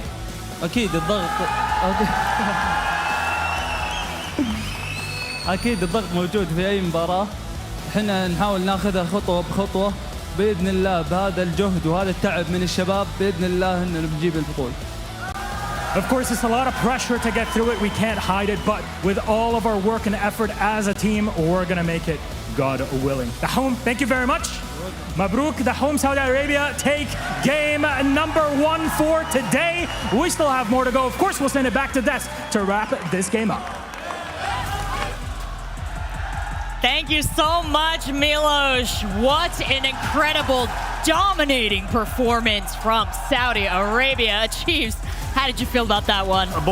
Dominating is the right way to put it. You take a look at all these highlights start to finish. They were ready to go. Game 1, convincing despite the 1 goal differential. Chile came out there and gave it a pretty good go, but Saudi Arabia dominated this series in and out. Boost control, time of possession, massive. They spent a lot of time approaching the net with a lot of threat, forcing people to stick in the net and maybe defend a shot, and then they'd fake it out, go steal a boost in the corner, cycle back around, take the boost out of the midfield, and that made it incredibly difficult for Chile to find some type of momentum to get the attack started. They just never could. Saudi Arabia, honestly, tore them apart. There's nothing else you can say about that. That was a, we are here to crush you, and here's how we do it. Well, that last game, there looked like there was some hope for Chile there. They really tried to bring it together, but Saudi Arabia has too much advantage. This crowd has so much energy for them. It's going to be tough for any other team to overcome that. Saudi Arabia moving forward in the bracket to take on either Brazil or Belgium after this next matchup. Achieves. Does it matter which one makes it to face Saudi Arabia? I think Brazil will maybe have a better chance of it. But that being said, Belgium is the ultimate wild card right now. I think out of all the teams, they're the one I did not expect to make it. So if they knock off Brazil, clearly they're in great form. And there have definitely been times for live events in the past where we've seen teams just catch lightning in a bottle. And it doesn't matter, you know, what you think, what the expectations are. If they're playing well on the day, they can take it to just about anyone. Well, because this is the last time that we saw Chile, they'll be heading out of the tournament now from our bracket. I just want to spend some extra time thinking about what an incredible performance they have brought to this tournament. Compact really blowing up, but 2 players on his team. The first time they're performing on LAN Achieves, they've got to be proud of this. Yeah, we've seen Italian Astral in different areas of the Rocket League scene before, but Compact, definitely my big unknown for me coming into this one. He's been amazing throughout the group stage. Excited to see him to get a chance in the knockout stage. The tension keeps ramping up. He's been delivering the goods so far, and I'm hoping to see him have some type of success. South America can have a bit of a leakier defense every now and again, so who knows? If you get that ball control that you know you can from Astral and Atal, maybe we have Compact with another big shooter game. He's proven he already is one. Absolutely. It's a great, great composition. They put up a great fight in this tournament. We appreciate all they brought to it. I do want to take a look now at our heartbeat readouts for Team Saudi Arabia on this one. Was there ever a moment that, okay, they looked like they might have been feeling a little concerned at some point? I think they were definitely amped up at the start. You can see everyone kind of spikes up as soon as things get going. They score, the engine gets started, and I am not surprised at all as things actually take a slow downtrend towards the middle of that series. They looked so in control. They started entering cruise control around game 2.5, like right in the middle of game 3. It's like they knew they were going to win this one. I am not surprised at all to see the dip there. Obviously a little elevated, you know, it's competition, it's stressful, but you see the ramp up as they realize they're going to win at the end. It's great. Absolutely. And I did misspeak there. I meant Race Bull before. Great players across the board. I got really excited after that one. We all came running back. They went so fast. And speaking of running, I'm so glad you made it up here, Hercules. That was wild. Oh How was it for you? It was incredible. I mean, I wouldn't have expected anything less, if I'm being for real. I went into that with a little bit of hope for Chile, but anybody who knows them, at the end of the day, under the name Saudi Arabia is the Falcons, right? And this is one of the greatest teams in the world, and for them to go in cool 4-0 headed into the semifinals, I am not terrified for this team at all. No, it's a bit of a scary thing that Saudi Arabia is putting up here. They're also putting up a ton of points on the board. And you know what each point represents? 1% charge on our Hyundai Ioniq. So let's see just how far we're going to get today after that first match. Let's charge it up! And the ability to get closer and closer to the coast and cross an ocean. Actually going to be a lot harder today. Yeah, there's still a decent chunk of games, but we've only got one team playing at a time. So it actually is fascinating to me if we will actually get around, I forget what it was, 6,500 kilometers, something like that is what I would like to see. Yeah, we're going to need Jorby eventually to clock us back in on our distance here, but 5,305 kilometers we can travel now. We could get pretty far, I think. But Where's that get you to? I'm surprised we crossed 1,000 goals. If you would have tasked me to guess like how many goals get scored in an average Rocket League tournament, I don't think I would have ever guessed like 1,000. I'm amazed that many get put in. You're my math mind too. You stood there, you calculated day 1, day 2 for me. But I'd never like thought about it for it. I was like, wow, how many do we actually score? So this is fantastic to me. Oh, we're covering all sorts of new vectors to examine exactly how skilled these players are, whether it's charging up our Ionic or whether it's their heartbeat sensors. But when we come back, we've got another match for you. We're getting into Brazil versus Belgium right after this break.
woke up in the middle, in a field full of fighters, fighting a battle, fall down, get up, losing requires.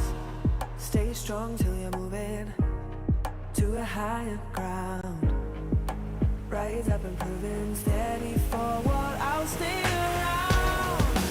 'Cause underneath, for everyone to see, held my head up higher, higher, I ain't freaking. That's why I believe what everyone will see. Together we'll be better, never break, we'll make it stronger, stronger, stronger. Together never break, we'll make it stronger, stronger, stronger. Together never break, we'll make it. Put your armor on, setting the game straight, something to hold on, 'cause that countdown checkmate. You won't be alone, we'll be standing tall till the day is gone. You find it all the way up. 'Cause underneath, for everyone to see, held my head up higher, higher, I ain't freaking. That's why I believe what everyone will see. Together we'll be better, never break, we'll make it stronger, stronger, stronger. Together never break, we'll make it stronger, stronger, stronger. Together never break, we'll make it stronger, stronger, together never break, we'll make it.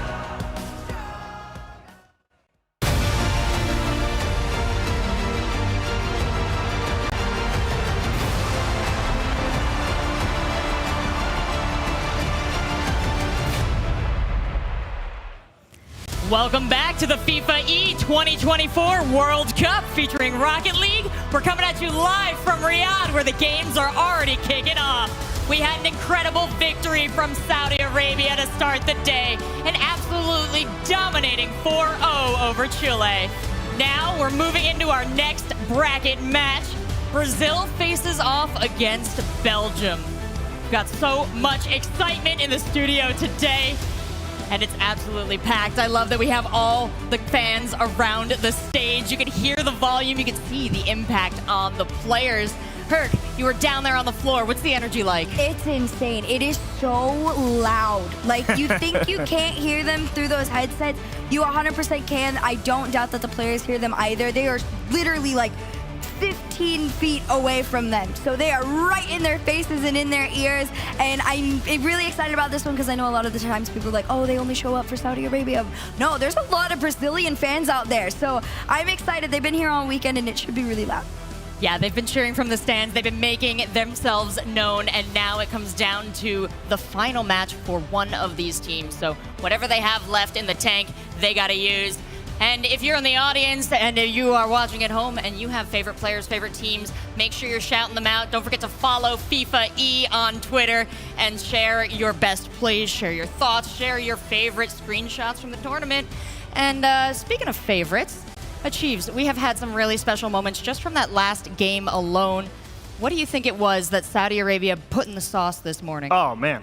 I mean, again, I think, one, the format from yesterday helps a lot. They're a team that historically has not had the world's best start when it gets to knockout stage. It takes a little bit to get them going, but when they say, look, you have to play and win game 1 to have a chance at winning 3 points, they get really good at the early part of the series. And 2, they said, I don't care what happens.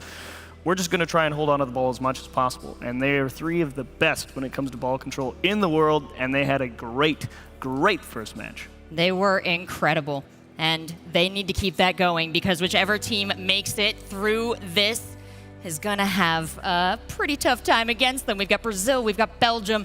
Belgium really showing up in the group stages. Brazil, scary from the jump. Herc, your thoughts on this matchup? This is a really interesting one. I feel like this is going to be a lot closer than what we just saw, for sure. And just like you made mention to, Brazil kind of just came out off the jump.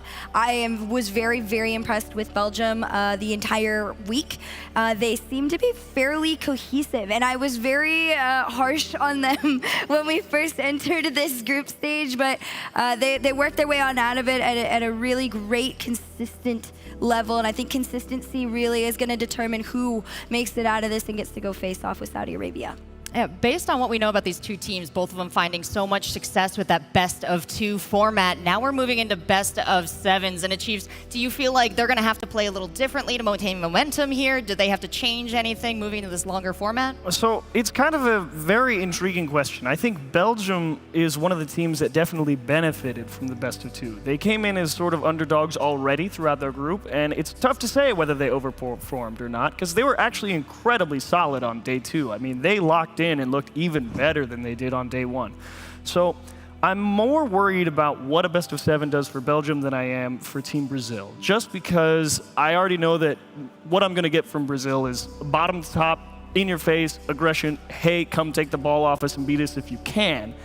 And in the best-of-7, I'm worried, okay, Belgium, do you have enough, to really withstand that over the course of 7 games? Well, both of these teams would be wise to look to Chile and see what information they can get from that last performance. Fortunately, we've got CJ down on the floor with Grovel to get that info. How you doing? Here with Grovel, coach of Chile. Obviously, that quarterfinal didn't go as planned, but you must be so proud of the team. Yeah, of course. When you play against a team like Saudi, that is one of the best in the world, you have to try your hardest. We try our hardest, and to be honest, they only destroy us in game 2. All the other games were really tough. I was talking to Doom after the game, he told us, dude, you really gave us some problem there. And we were really close, but that kind of thing happens. We're rookie in the land, so I'm really proud of my guys. And I saw you guys before the game singing the national anthem, the passion coming out. How special has this event been to represent your nation? It's absolutely crazy. I think this is a scenario that I was only thinking about it, like dreaming about it 2 years ago, when I didn't even meet Race, Pan, David Trucks, and to kind of accomplish something like this, representing your country with the best guys in your country, is an amazing feeling. Lastly, you've had so many supporters back home in Chile. Would you like anything you'd like to say to them? Feel free to speak in Spanish. Yeah, of course.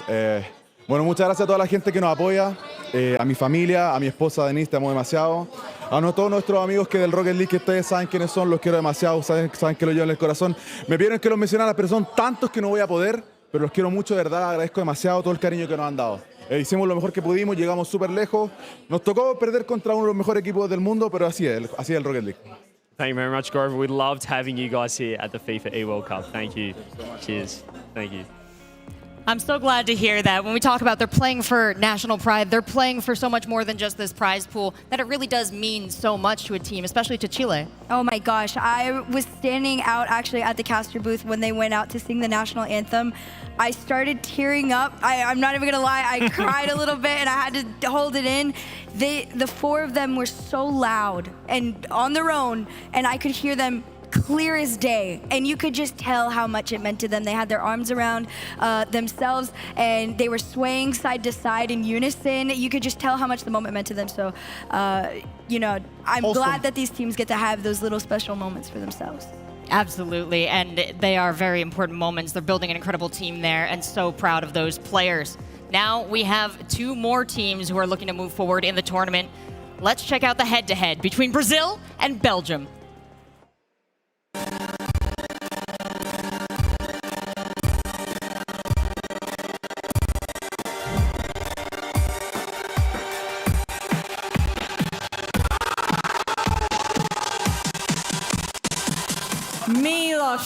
Milos. Opening quarterfinal games definitely delivered, to say the very least. But our next matchup, I got a little bit of info for you.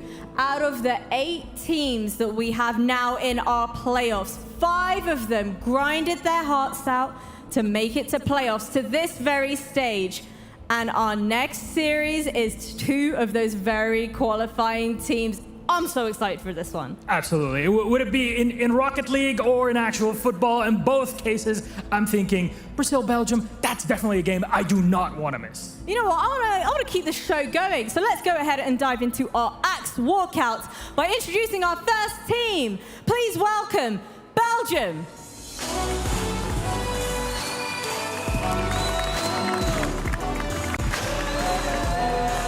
The middle of the pack from Group A, but these boys were quick to rewrite their wrongs after day one.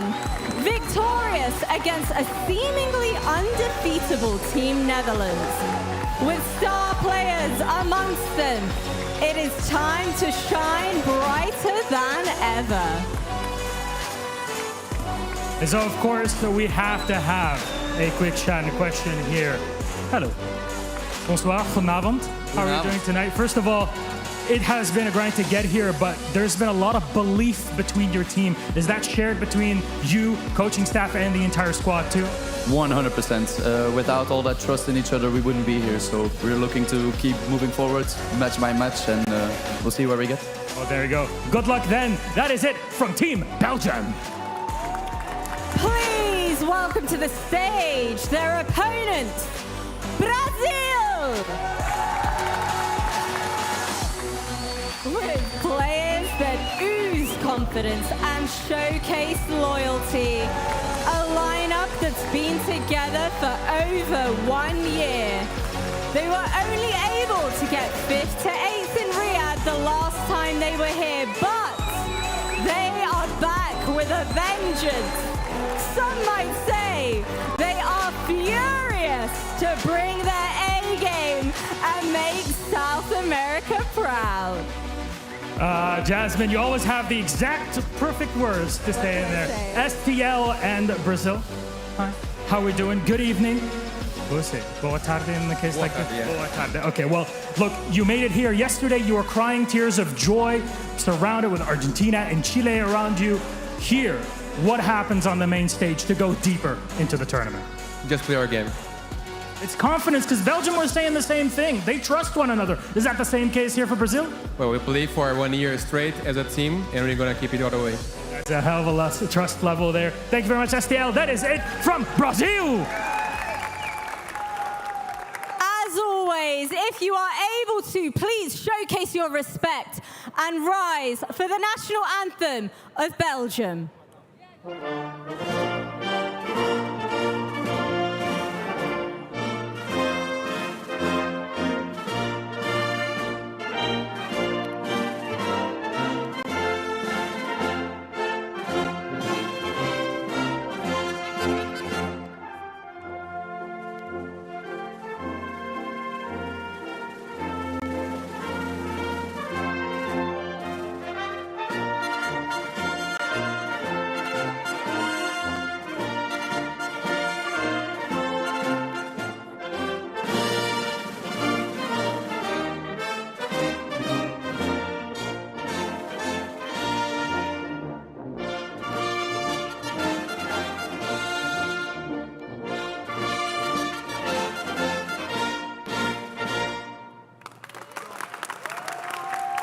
Once more, please rise if you're able to for the national anthem of Brazil.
Break your fist bumps, take to your seats, and let's talk more Rocket League.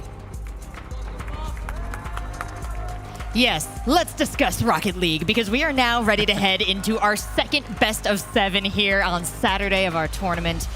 And it is tense, ladies and gentlemen. We have an elimination match, and Brazil, Belgium, 2 teams who are ready to fight from the very beginning, now have to face off, Achieves. Yeah, and this is going to be an interesting spot just because you get to see a bit more of the parity level between Group A and Group B here. Wildcard team from Group A, pulls out a spot from under people's nose, some would say, and they go against the strong side of Group B, right? So if Belgium goes out here and puts on a pretty strong show, even if they lose versus Brazil, the rest of the tournament, I'm a lot more intrigued about the results just because Belgium, if you do that, I would love to know why. I'm mostly curious who's going to find a way to get the ball off Yan. He's going to be the most dangerous attacker out of the midfield line. He's probably not going to score a lot of goals. I'm not expecting him to put him in, but I am expecting him to be able to force defenses to respect him and earn a lot of time for his teammates to come forward and really build an attack up. So it's how quickly can you break that when he's got the ball for me. Yeah, I don't know. And thinking back, Herc, have we seen any really successful defenses of Brazil that have worked out so far in this tournament? So far, they've looked unstoppable. There's been a couple of moments. Honestly, I go back to Chile against Brazil yesterday. I think that was one of the better showings of a team being able to hold them back so much for so long. Despite, I believe that one ended in a draw. I think so. For yesterday at least. And that was one of the better moments of being able to slow down Brazil, because even I was watching that one, like, I could not tell if it was Brazil playing a little off or maybe Chile was just peaking a bit, or if it was a mix of both. But the biggest thing I've been taking note of are the rosters that come in as the 3 picks from a country versus a country deciding to send a full roster. And you do have to remember that Brazil is just a full roster. This is Furia at the end of the day, right? And then on the flip side of things, we have a Tao from Carmine Corps, and then Astral and Compax, who have just kind of been on their own journeys for so long coming together. It's a little bit harder, like Achieve said, to find the synergy to be able to slow down a team that, like they just said, has been together for an entire year. Yes, very intimidating roster. A lot of intimidating history coming from Brazil. But we know Belgium is coming together over the course of this tournament. They have fought through so much. And that's what they say. You go to war together, you can't break that bond. I do wonder how that bond will come into play in this event, though. We've got 4 rounds you've got to win. This is a best of 7. So can they keep it together? Do they have the stamina? Have we seen this from Brazil? We don't know if Belgium is going to be able to pull it together. Like you said, they don't have the history here, but looking at Brazil, they look quite comfortable on that stage. Yeah, only 1 defeat so far. I mean, they had an awesome group stage, and to be honest, if memory serves, I believe they finished 2nd in points. Yeah, because top 1 and 2 from Group B outdid Saudi Arabia, just because Saudi Arabia had a bunch of draws, more than people would have expected. But at the same time, Brazil came in here ready to play, and they're not messing around for sure. So talking about a team that's been red hot pretty much from the get-go, and their only competition really has been France, gotta give them their flowers and probably give them the favorite nod here. Absolutely. And we got to check in Brazil's coach, STL, as well, has been a great source of information throughout this tournament. What can you tell us about how he interacts with this team? Oh my gosh, this is one of the most passionate coaches out there. Not only just for his players, but I'm talking national pride. And this was before they were representing Brazil. Everybody knows that Furia has got one of the most passionate fan bases out there, and he forefronts a lot of that. And as chill as he seems right now, it will not stay that way once we start to see Brazil score. Well, we did get a chance to talk with STL. CJ was with him. Let's see what he had to say. I'm here with the STL coach of Brazil ahead of your match against Belgium quarterfinal. What are your thoughts on this one? Well, it's like a surprise for me having Belgium in quarterfinals. I was thinking England was going to be here, but still, tough match. Atoll, Astral, really tough match. Not just those two, but Compact as well. I'm not sure if you've been watching him, but are you nervous about the land rookie potentially popping off? Not really. I'm more afraid of Atto for sure. But I think the boys here, Andrew, and Loss, are going to take care. They said they're really looking forward. They actually wanted this match against you guys. Best of 7 as well. Do you think that'll suit you guys at best of 7? Way better. Best of 2 is kind of like an issue for us because we need to adapt more of the series. But with timeout and more games, we're going to win for sure. And are you guys looking ahead at all past this match? Saudi Arabia on your side, is that a factor as well? Bro, don't count Chile out, please. But still, Saudi is like an issue for us, like in the past. But we're looking forward to play against Saudi. Awesome. Well, best of luck to Brazil against Belgium. So aware of the challenges that his team is going to face. That's exactly what you want in a coach there. Calling out Atau is the biggest concern on Belgium. All right, well, hold on. I understand the biggest concern on Belgium, but whoa. STL, slow down. You got to beat him first. Don't go saying, yeah, we're looking forward to playing Saudi Arabia. You're not there yet, man. It's understandable to be afraid of Atau, but that's a whole team you got to get through. It's not just Atau over there. The fact he doesn't give compact to dudes just a shooter, it seems, and Astral their flowers. Be careful. That's all I'm saying. Yeah, they might be into the whole manifesting thing, like speaking it into existence. But no, you are right. I think going into a match underestimating compact right now is a huge mistake. It will cost you a lot of goals and a lot of pride. And then the same can be said for Astral. I mean, I think, I'm sure I'm very wrong about this, but I think the last time I saw him on an international land was Madrid. It's been a while, yeah. I think Madrid was the last time back on Dignitas days. So it has been a little minute here for Astral, but skill-wise, he still got it. He still got it. It's like he never left. You wouldn't know what year it is if you were looking at him, right? So 3 slightly different generations of Rocket League coming together to try and take down Brazil's finest. But yeah, I think Brazil has to come into this with a huge amount of respect. Well, we've been talking about how Belgium is coming together for this national tournament and how this team was assembled, but we have seen them playing so cleanly together. Have you seen any holes in their play that look like they're not as much of a unit as Brazil? I mean, in terms of Belgium, no. I have to say, again, they've already exceeded my expectations for them. So if anything, they're looking a lot better than I thought they would do. I thought they were going to get bounced out in the group stage, if not handedly, but, you know, find themselves maybe in like that Argentina position where it's like you just kind of slipped slowly further and further down. It's like, maybe next year, you know, type of thing for them. But no, I have been consistently impressed by Compact's ability to find himself in great positions. Like, it's not an easy thing to always be in the right spot to be able to take a shot on net. Like, he made it look effortless all throughout the group stage, regardless of who he was playing. So for the guy who's completely unproven, I mean, hey, you're doing great. You got nothing to lose. Keep it rolling. Well, we have to impart credit the coach who is bringing the team together. We got CJ, who spoke to him a little bit earlier. Here now chatting to LDC, coach of Belgium, ahead of their quarterfinal match against Brazil. What are your thoughts on this best of 7? It's going to be an exciting match, I think. The boys have been looking forward to play Brazil. I think this is the match that they wanted, so we're ready to give it our all. Match that they wanted, why is that? Why do they want to play Brazil? Well, obviously we didn't want to play France, so yeah, but last night I was definitely supporting Morocco in their matchup against Brazil, so that matchup forced them to get the second seed and Morocco the third. So it's the matchup that we wanted. We're excited to play them. We know how they play. We know how to handle them, and we're ready to show that we are able to do that. Into the best of 7s now. You think that suits you guys? Yeah, sure. It's more forgiving, obviously, than the format we've been playing so far. It's good to go to the best of 7 single LM. The boys are 100% ready. We're ready to win the 4 games without dropping the single one, so let's get it.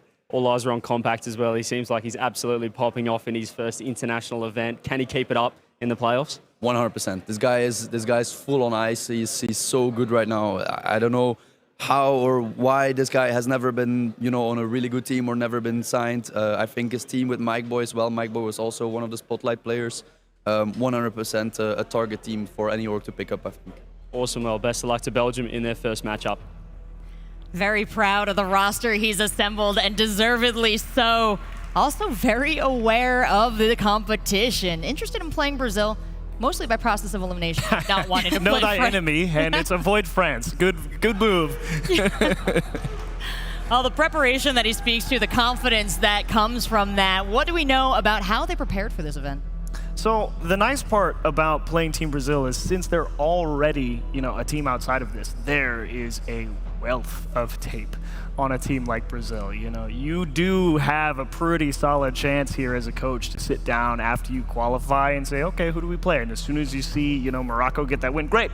I'm going to go back to the hotel. I'm watching tape for 4 hours before I go to sleep, and I'm watching more in the morning. So, it's very possible that they have cooked something up, and I'm intrigued to see what it is. Well, have we ever seen confidence go awry for any of these teams? All the coaches sound very strong at the beginning, but as we just heard from Brazil, perhaps the focus might be off.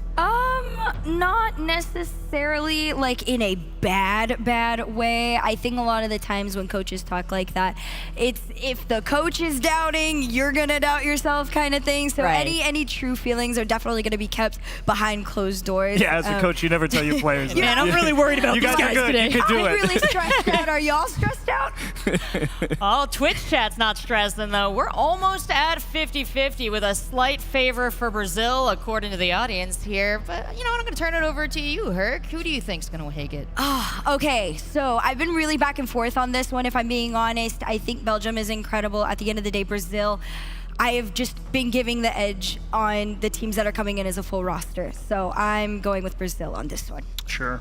A reasonable take. I think I'm going to take Brazil. I'm going to give Belgium 2 games, though. I think there's definitely a world where they keep some of these games fairly tight.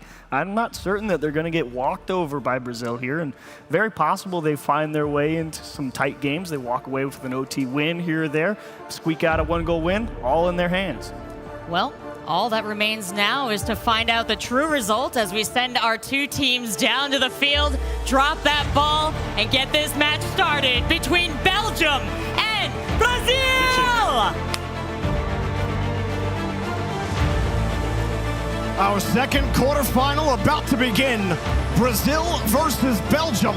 Let's get it underway. Well, this is going to be exciting. You heard the coach of Belgium talking about how they're going to 4-0 Brazil. They're not afraid of them. They know how they play. They know what to do. Well, Jorby, we'll see if that's the truth. You had Compacts who came in at 5th in goals per game. Absolutely nobody expected him to have that kind of performance. So if you've been hanging around that EU bubble for a long time, you know Compact's name, you know what he's capable of. But to step up on the international stage and perform the way he has along 2 long mainstays in Rocket League, and Astral and Otto, is definitely something special that Belgium have put together here at the FIFAe World Cup. Astral has had his time in the limelight. Now thrust in it once more to represent his country. He's kind of turned to vintage mode a little bit this tournament, too. He's had some highlight clips. I mean, Astral's never lost his touch. He's always been a mechanical player, always been a stylish player. I think, aside from the big story on Belgium being Compact's brilliance, has been a little bit as well of Atto being a little more quiet than you'd expect. You kind of expected him to be the superstar that we've seen him to be in the RLCS, but for him, the tournament's still going, a chance for him to really leave his mark on this series. It feels like Compact has been eating all the food, but Otto is part of the one setting the table for him. Like you said, not really the one striking. We've seen him clip all the time, and there you go. You say, where is it? And there it is. Otto strikes first. Drafinho tries to get it across the field, and you see Lost just slow to jump for that ball, maybe trying to conserve some boost, maybe thinking his teammate was going to hit it down to him. I don't know. Gave Atto that space, and that is the last thing you want to do. We know this Brazilian team, at least historically, these 3 players together, when you get in the playoff bracket mode, there are times when they tend to start slow. These first 2 games, starting to get back into the rhythm of things. Otto gets another challenge in front. He's definitely going to be a problem this entire best-of-7 loss, trying for the pinch downfield to Yan. At least give Brazil a little bit of breathing room. Poke downfield from Astral. Trying to keep this Belgium attack going. Oh, had he been a little more patient, maybe that shot could have come out. So now Belgium forced to play defense. Bit of a back pass, and now right back on the counter. Belgium looking quite good. Really are. Have had most of the possession. Time to go back onto defense. Find a way to shovel that ball out, create their own space. Astral holding the ball, buying time. Actually, it looked like Otto came for that challenge there. Now, Compact holding the ball in the midfield. Belgium really stuffing Brazil's attempts to actually break through. Finally, Brazil do lost. Nice catch underneath, forces that touch, and now Brazil can finally get a little bit of possession. Zian, heavy touch, hard to handle on his initial launch, but Brazil still have a chance and a tough pass, a tight window. Now lost. He was playing quite close on that. It was just out of his reach. The pass was a good idea. The defense was beat. Had the positioning been precise from Brazil. Now Demo. Starting to see Belgium get more and more time on attack. Low boost for Drufinho. Solid touch, too. You had the strong side of Belgium's rotation sitting to the left side there. Around the corner, he goes straight center, and Lost gets an opportunity off of it. Jan sees the space, takes it, plays the bounce. Belgium are forced to commit 2 on the play. Compact looking for that clear. Belgium are still hanging on to this 1-goal lead, but Brazil are getting more and more possession. Here they go, drop another one. Shot to that right side. Belgium continue to hold. Straight up shots coming out of Brazil. See if they worked any misdirection into their game plan. Astral going for a double. He was able to connect on the double, but it wasn't on target. Now Lost looking for a pass into Yen, but that's stopped. Great cut there. Coming back, really you're expecting to support in that situation, but you recognize the pass immediately and don't allow Brazil to connect on the pass. Yen's got to chase the ball down, and Brazil all of a sudden can't get a handle on the ball again as we approach the final minute. Belgium smack it to the other side. Otto's got to chase it down, and Brazil will get a clear for now, but can they hold it? And moving in with boost. Lost. Didn't really have anything. There's a block attempt. Drufinho. He got a good block, but there were too many numbers back. Now another chance for Yan. Rebound out to the middle. Cleared out to the side. And now Ato shut down. Brazil looking quite good, but every time they take a shot, it seems like Belgium's there to stop it. And now a redirect from Ato. Astral connects with him for a brilliant goal for Belgium. Otto knew what was happening here. He was waiting for it. The touch out. Brazil completely out on that rotation as well. That touch giving up possession. Brazil needed way more time to get back and reset in their rotation, and Belgium are all over Brazil in this first game, James.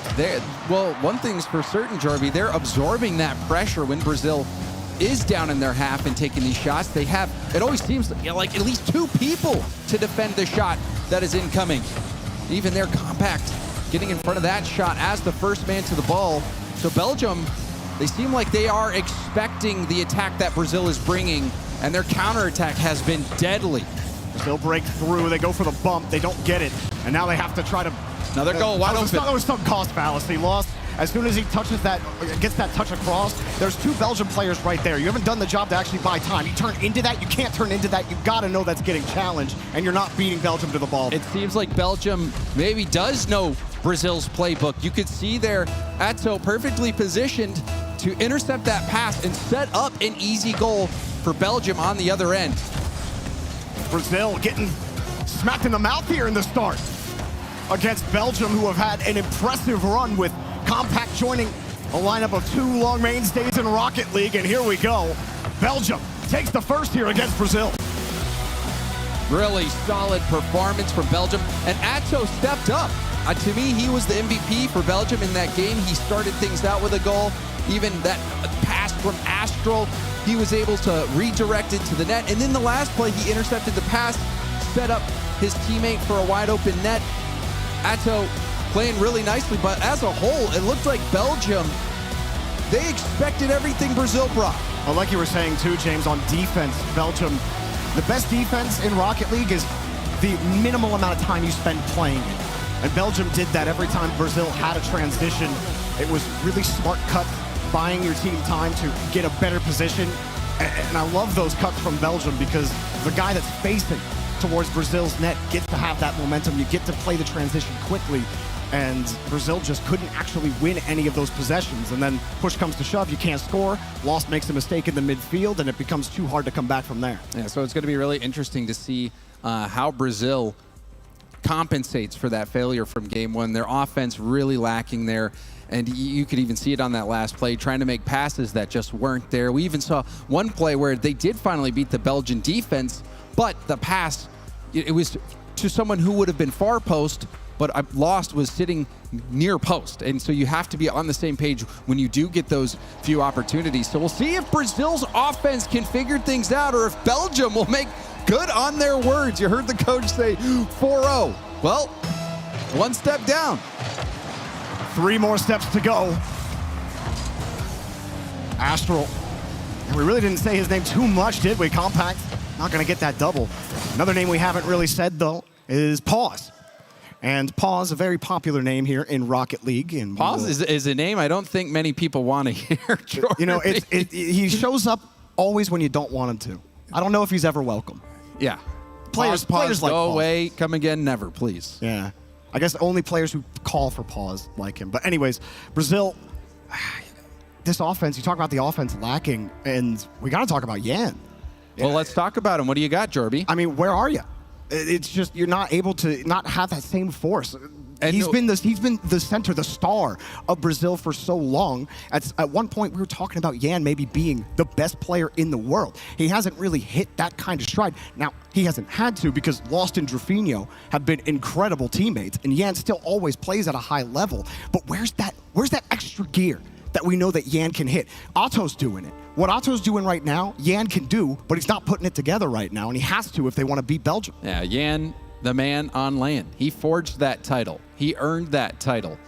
And we need to see it from him. If you're a Brazil fan, you need to see it. Belgium, they looked completely in control of that game. Yan, known for his mechanical brilliance. Like if you give him a ball rolling up the wall and he's got anywhere close to a full tank of boost, it doesn't matter how many defenders you got. He'll find a way around them. And, you know, in teams past for him, he did rely a lot more on that solo mechanical ability to help get his team in a winning position. But with standouts like Lost and Drafinho, you haven't seen him go to the mechs a lot more often, much more trying to play the 50s, trying to play those open balls, because that's what wins you tournaments now. You know, France and Europe really in general have kind of been building that blueprint. You know, you can't just solo mechanic your way to victory anymore in Rocket League. Well, it's just different. You've got to rely on teammates. Yeah. You know, you just can't do it all yourself. Those mechanics will still help, but one of the things you see teams do when their opponents are stacking the net, like we saw Belgium do,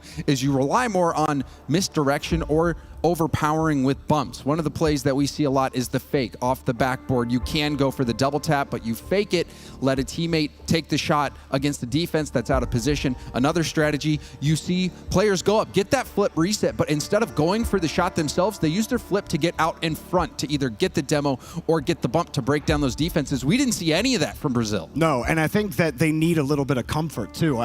We've seen them do that in tournaments, in other tournaments when they play as Furia. We know that they're capable of it, but we also know that Brazil have to get mentally comfortable in a match before they actually get going. So many times we've watched Brazil struggle early on before they finally find their rhythm, and that's the big advantage Belgium have here. You get Brazil off their rhythm early, and as long as you're marching to your tune louder, it's going to be hard for them to actually find the beat. Certainly, and Belgium currently up 1-0 in the series. We had a pause here. We're remaking the lobby, so we thank you, everyone at home and here in the audience, for your patience. We're hoping to get that up in the next minute or so to get into Game 2. Belgium dominating that first game, and a lot of it due to Atto, the superstar player everyone was looking at coming into this series. And I think for Belgium, one of the positive things, aside from winning, which is a big positive, is that Compact didn't have to do much. You know, Astral, playing a supporting role, getting that assist. Atto finally making a big statement in the quarterfinals. This is when you want your best players to get hot. Absolutely, and we know Otto does that in these situations. We talk about Saudi Arabia, right, being slow starters in group stages, but when the playoff hits, they are the best team in that lobby. Same thing with Otto. You get to the playoffs, and he's the best player in that lobby. Belgium taking that first game. I think we're getting into it. I think we got the lobby ready. So enough of the yapping without gameplay. Let's yap with some gameplay and get into Game 2. All eyes on Yan. Will he be that player for Brazil that figures out this Belgian defense? Demo off kickoff. Drafinho picks up the mid boost, leaves it for Yan. Yan around one, off the ceiling. The shot will be denied by Compact. Rebound is there. Lost picks up the pieces. Well, we wanted to see Yan step it up, and he gets the pass off here.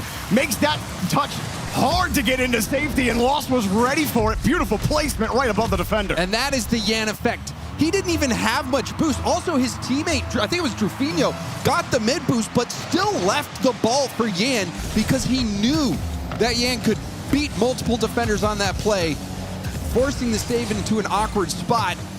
And Brazil finally get one on the board.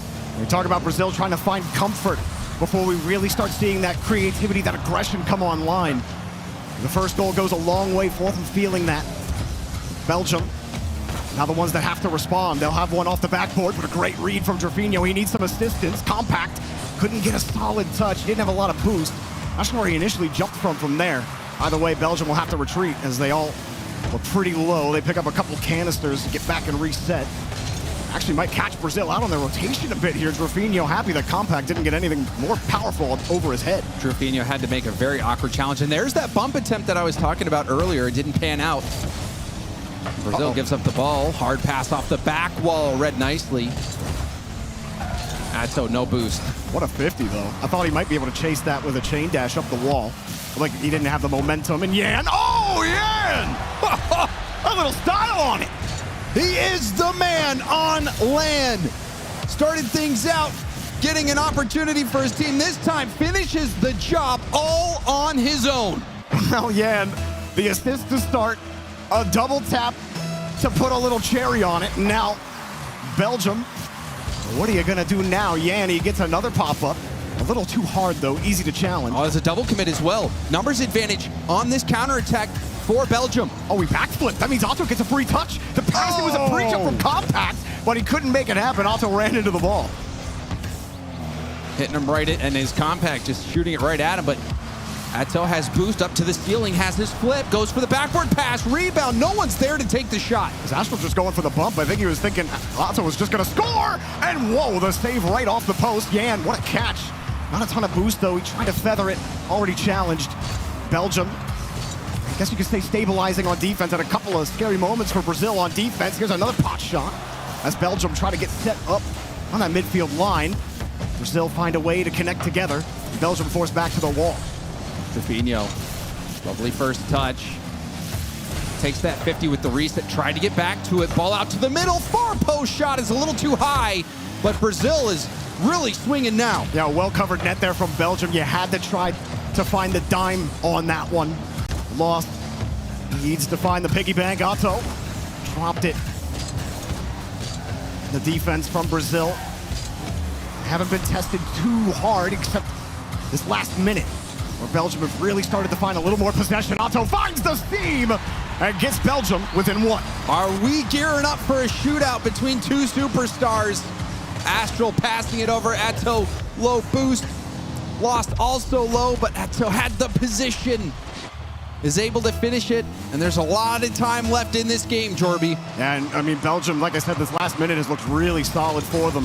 Or some of those shots don't go in, but you got the pressure. You got Compact, who gets stuffed on the play, and Brazil happily will kick that one out, but Otto ain't letting it up. Another shot, and still Belgium are going to keep on the press, trying to beat the South Americans at their own game here, as Otto has the touch up high and will drop it down with the space that he has. He's got a headhunter downfield as well, but he's going to go for the bump. Astral doesn't make contact. Oh, no shot coming after that. Compact forced to make the play last back. Does brilliantly in that, but that was a lovely chance for Belgium, but the shot after the bump attempt just wasn't there. However, Belgium now showing that they have the initiative on offense. It's been a little tougher for them to hold that midfield line, and Brazil actually getting a chance across. Trufinho unable to get anything productive as Compact takes it away. Compact reset, and actually might have got a cheeky second one there had he not gotten challenged. That pops up. Astral had the read quickly, and that helps Belgium keep that midfield presence, keep possession, but Brazil breaks it free. Lost was downfield, didn't have a boost to chase it down. Went out there, he's going to be floating for a bit. Yan also beat Trufinho. Thankful that corner's there. Will be able to buy tons of time for his teammates. It's the pass as well. Yan going for the double tap. Oh, he had to stretch. Lost really forced it. Not able to get there. He bumps Otto into the ball, but that does help Trufinho get a cleaner look at it. And you thought if anyone could hit that opposite angle double tap, it would have been Yan. They got to hold on defense now, another 40 seconds. Belgium have done the job on defense. They got to find a way to break through the Brazilian line. Good read from Lost, recognizing he could take that to the ground. Atto trying to control it, takes it to the ground himself. Drafinho stops it at the midfield. Astral there. Can Astral make a big play? No, Lost fends him off. Yeah, there's no real clean angle for Belgium. They try for the pass. Someone's already up to cover it. This is the best look that they've had in the third. You had Drafinho on the wall. You had Lost underneath, but no one there to immediately challenge. Didn't matter, though, as Brazil still get in front of this one. Otto takes that midfield boost. Here he goes to the ceiling, pitches away. Oh. He needs some assistance. Brazil just want to hold this and get the game 2 win. A chance there, a glimmer of hope. But Atto's ceiling pinch, it didn't go directly to the backboard. It went a little bit too to the far to the right. Wasn't able to get the shot that he was looking for. And Brazil bounced right back. And it was in huge part due to the play from Yan. Yeah, Yan stepping up, not just for one play, but multiple plays. And that just shows you when he steps up in that moment, and Lost and Drafinho have that belief in him, as we'll watch it on the highlight reel. We actually didn't see Yan's pass there, but we will see Yan's double here, which he did it all. He was playing the team game on the first play. The next goal, beautiful double tap. Atto got him close, got him back into it, and Belgium, near the end of that game, they had most of the pressure. They had tons of shots. They even went for that air bump play that I was talking to you about, but the shot never came out. They had many looks, so I think we're going to be gearing up for a long series here, potentially, Jorby. You know, Chiefs on the desk, he said, I'm good to give Belgium at least 2 in this series. Honestly, I'm feeling like this one could go all 7 right now. It feels like it could, but you just never know how the players respond to the pressure, because, you know, these first games in a best of 7, you know, you're thinking, oh, we got a lot of games left.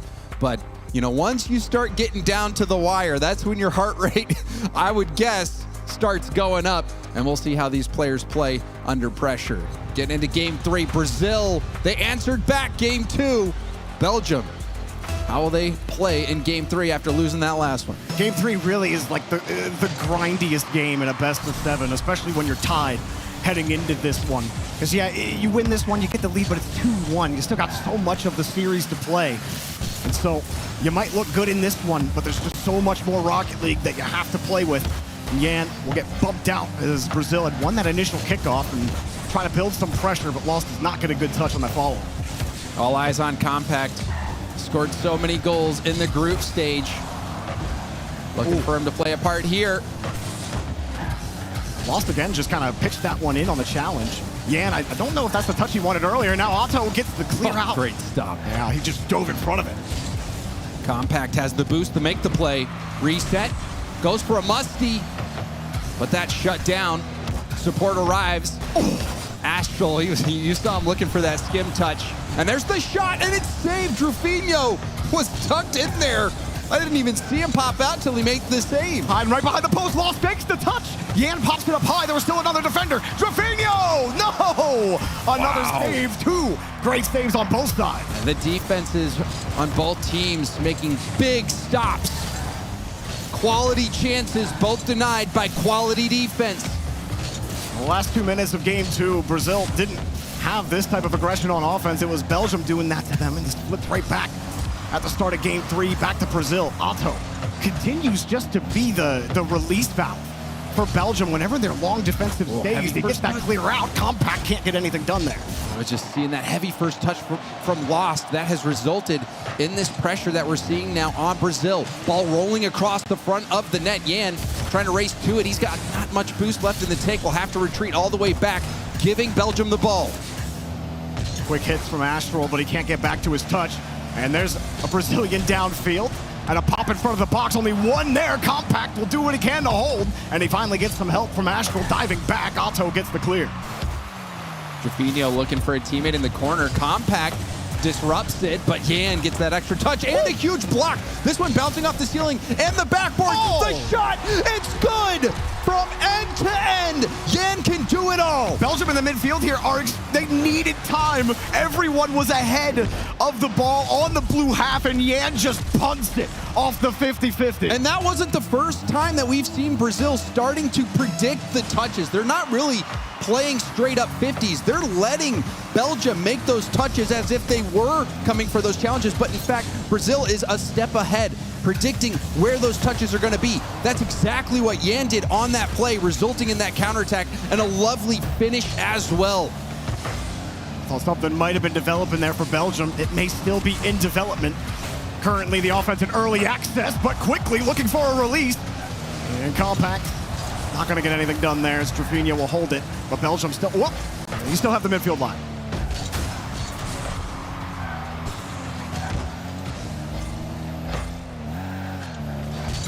Small hold here for Belgium. Everyone from Brazil just stayed off that. Didn't feel comfortable going for that challenge in the midfield line. Yan does finally get in there. The loss will keep it high. Compact forced to retreat. What a catch from Otto. Now he gets the drill of the 50, kept his nose square. And Belgium continue to hold the midfield line, but one touch from Lost just goes all the way! In. Absolute dot from Lost! How much boost did Lost have? Look at this. Enough. Barely enough. Oh, Astral's thinking, no way he slots this, right? I'm back. But Lost showing his killer instinct. I was a little worried for Lost at the start of this game. His first few touches were really not great. And Belgium kept taking possession off of his touches. And here's a quick watch there from Belgium. What a touch again from Lost. He gets that support quickly, but Belgium still might be able to turn this into something. His Compact will just launch that, and Lost almost gets caught driving forward on that play. Back to Drafinha from Yan. High up, no one can get there, and the Lost was too far back. Compact launching it downfield. Brazil running low on boost here. The pass up, Atto off the ceiling, can't get the double. Compact now will have to take over, but his backboard attempt denied as well. Lost needed to get that touch because his teammate got bumped on the bottom. Drafinha gets that one underneath. Surely Belgium would have found the game splitter. So with another clear out, they're running out of time, James. They're trailing by 2. It looks like Belgium is cooled off, and now that bump on Atto is not able to follow up that self-pass opportunity. Even with 3 boosts, I think it gets to that. It was below the crossbar. He definitely had a chance to get a double tap there. That little chip not happened, killing his momentum. And those the little things are really working for Brazil right now, where they were working for Belgium in game 1. These last 2 games, we talked about Yan being the difference maker in the last game, but this is just brutal efficiency from everybody on Brazil. Atto trying to launch it across, but Lost, even with no boost, able to make the play. The bump on Lost, rather, giving some breathing room, but Belgium, they're not able to continue with the ball, with possession, with their teammate all moving upfield at once. They just continue to hit this right into Brazil, who is waiting for it. Brazil seems to have figured out Belgium. At least in that game. They got a couple more to go, though. Brazil take the lead in the series. And look, you talk about this team, they came out of the group with France. And right up until the end where Morocco drew with France, they were the only team after, 10 rounds that had drawn with France. This is a team that can contend for the title. We weren't necessarily expecting Belgium to be a title contender here at the FIFAe World Cup. They had proven that through their play in the group stage and through the initial play here in this series. But Brazil are showing you why they're just a little different. Yan is truly performing. And then Lost getting involved as well, low boost. Perfect upper 90s slot. And then on top of all that, Brazil has been implementing their predictive challenges. Instead of playing the ball or playing the player, they are having the speed to maybe even contest the ball, but instead playing, just trusting that they have Belgium read. And Belgium is starting to panic under all that pressure. And you could see them now starting to give up the ball. Those panicked hits downfield to no one. It feels like Brazil are, taking a page out of Astral's book in the group stage. One of his interviews is like, we just need to hit the ball, and then we're good to go. Brazil seem to have gone right to that book in game 3, and well, this is where it gets sweaty for Belgium. Not that they haven't been sweating already, but you go down 3-1, and that just becomes, you get close to improbable, if not impossible territory, and coming back, and you have to talk about the going pressure's all on. seven. The pressure's on. This is when your heart rate, I'm guessing, really starts to skyrocket. 120, 130. You know that the series might be hinging on this game, and we have another pause come out. So we'll wait to see why that pause is coming through. I did see a player disconnect right after that pause came out.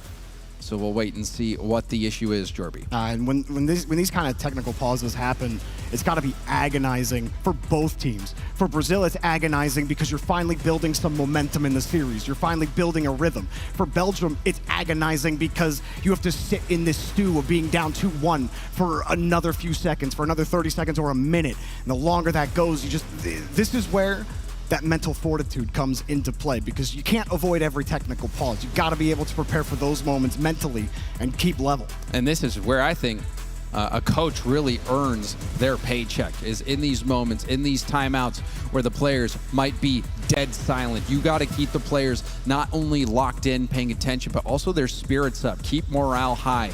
So, you know, in Brazil, you can see STL just leaning back. He's sleeping. He's as happy as can be. He says, stay hydrated. That's the lead by example. That's the most chill I've ever seen STL. Someone get the heart rate monitor on him. He says it's only getting easier. And that has been the case. It has only been getting easier for Brazil. That first game, Belgium came out swinging. Brazil didn't look like they had any answers. And then in game 2, Brazil, led by Jan, started to show what they are capable of. Yeah, the Belgium star Otto has been completely shut down in the last few games. And you know, STL in his pregame interview, he was already thinking about Saudi Arabia in the semifinals, and the Chiefs was kind of giving it to him on the desk. Slow down. You know, you got to beat the team in front of you. But first. to be fair, Hercules he also still looks like he's thinking about Saudi Arabia. Maybe they really do believe in manifesting through belief, putting it out into the universe, making it happen. Belgium, they tried that. We heard the coach say 4-0. That has fallen apart pretty quickly. They did start out with that game win. But regardless, you want to be confident. You don't want to be overconfident. You want to respect your opponents. I don't think Belgium made that mistake of not knowing and respecting what Brazil can bring to the table. I think this is one of those situations where Jan, we've seen him get angry. We've seen Brazil get upset after a game loss. If you remember the effect that Turkey game loss had on Brazil during the round robin. Oh, yeah. So it looks like this beast of Brazil has been awakened. I feel like they're even a little angry when they win. We didn't win by enough. But you know me. I identify with that kind of passion because they know the job's not done until you win the title. And Brazil still sitting through here. We appreciate everyone's patience at home as we get everybody into the lobby. We want to make sure that everything is working silky smooth getting through these quarterfinals. It has been an absolutely drama-filled tournament. The group stage had no shortage of it. The end of Group A, when South Africa upset England, eliminated them from the playoffs. Spain made it by the skin of their teeth. And then at the end, USA not able to take it in an absolutely dramatic finish against Chile. And obviously Saudi Arabia cleaned them up real quick. And that's what best of sevens do in Rocket League. It separates the good from the great. Brazil trying to continue on that path to greatness. And, for Belgium, I think the situation comes down to, before if the strategy was hit the ball, now it needs to be, let's try to be a little more patient because they're already they're predicting us hitting the ball. They're seeing where we want to go with it. They're just playing our quick hits. This is when you need to be able to do what I've seen Lost do quite a bit, which is in a split second, read where your opponents are, read where your teammates are, and when you have space, you need to recognize it and you need to take it. And if you don't have a lot of space, but your teammate does, that is when making those passes out to a teammate to start the counterattacks instead of booming it downfield will make all the difference. We get game number 4 underway. Belgium, they want their best shot. They're going to have to find a way to win this game. I mean, that game 1, they got so aggressive against Brazil's touches. They didn't want to give them any room to breathe here. Lost gets chased out by Otto. He'll happily take that ball and hold. Brazil gets set for the touch. See, everyone was expecting that 50 to come back the other way, but Lost trying to generate something out here. The Belgian challenge works out the stall, but Jan underneath can't find a way through it. Back pass from Drafinho leaves the corner boost for his teammate, but ends up losing it to his opponent, and a demo comes out as well. But Drafinho very calmly dribbles that downfield. Almost exchanged demos. Otto quickly racing back, expecting that touch. Brazil set up on the midfield line, and they're happy to respect compact. Go ahead. Hit it for free off to the back wall. We'll take it down with Drafinho. Got to be careful because compact gets a free touch in the midfield, and, well, he might be able to create a 50, an opportunity to get it to this guy. But another red play there. You saw compact try to go for that flip reset right away. Yan knew exactly what was going on, shut down that attack. Still Brazil. Ooh, Yan, good jump out to the ball. He didn't get, I don't think he got the touch he wanted there, either for a pass or just to get his nose behind it. Also actually let it go. I think he meant to, because that was just going to give it back to Brazil. Comes right back out, but Astral's covered up quickly. Yan looking for lost, but that demo takes him off the field. Drafinho, ground pinch, goes out to the side. Atto in the air, reset. Goes for the late reset. Ball still bouncing in front of net. Astral's in reverse. It pops up, a little bit of a chaotic moment there. That's one of those, you could see it going either way, right? Someone gets bumped. Sometimes it's your own teammate who does it because you're just trying to figure out where everybody is while the ball's just hanging in front of your box. Could easily have been a goal for Belgium. And Brazil still can't break out, though. Drafinho has no boost. Lost and Yan are doing okay with that. And they get that clear out. A little bump gives Yan a little bit of space. Drafinho on the back end. Yan actually gets a 50 off of his reset. Drafinho tackles a Belgian player, and Lost gets a free touch. The net was looking juicy there. He was trying to find the left side, but couldn't put it on target. That was another example of those panic touches from Belgium. Threw that ball right out into the middle. Hold from Astral. Good job feathering the boost. Keep his nose square on the ball. That's a pass to Lost. Again denied. Belgium always have somebody ready for that infield pass at the top of the box. Can you believe 3 minutes have elapsed already? Wow. 0-0. Big shot! Compact! Compact has arrived. And what a time to arrive. Looked like Astral might have even bumped. Drafinho somehow gets that ball out into the middle of the field, right in front of the box. Compact with a good opportunity, did not let it go to waste. He was the striker during the group stage. Everything he touched turned into a goal. And now he finally comes alive for Belgium in a what feels like it's almost a must-win game in this series against Brazil.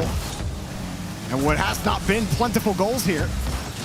In game number 4, Brazil with Yan has to hold it. His teammate got demoed, flicks it up. Drafinho with that midfield boost, tackles the ball quickly, and Yan also stealing that boost. Belgium, though, they're not really getting too starved out right now. Been able to find boost elsewhere and challenge Brazil in the midfield, but they get bumped. And the big touch to get Otto out of the way. Lost underneath, a weak shot right into Otto. Lost, he slotted it upper 90 before, couldn't do it again. Belgium was caught dead to rights on that play. Drafinho, another chance, another save. Yan trying to quickly get this ball back into the danger zone, but Belgium continue to live. And now this shot is going to be, it's saved by a low boost player, and somehow that double off the crossbar doesn't go in. Oh, well, you know, whip can be contagious. Lost misses the follow-up, and then it gets punted off the crossbar. Brazil get to stay within 1, but they can't transfer on the pass. It's broken up. Yan, these touches aren't going anywhere.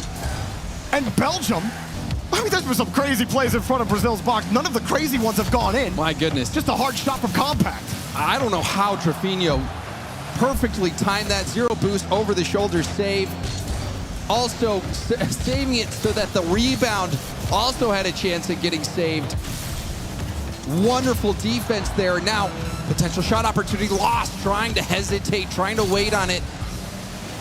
And it looks like Belgium will be able to get some boost to put up a better defense. Despite all the craziness, despite Belgium being unable to get some insurance, they have the lead with 15 seconds remaining. Brazil got to get downfield. Otherwise, we're headed to at least 6. 1 demo, but 2 pop out of the woodwork for Belgium to save the day. Another pass cut off by Otto. Otto just needs a deep clear and force Brazil to go the distance in the air. There's the pass. Quick pass, quick shot. Lost will get denied, but it's not enough. He got the catch.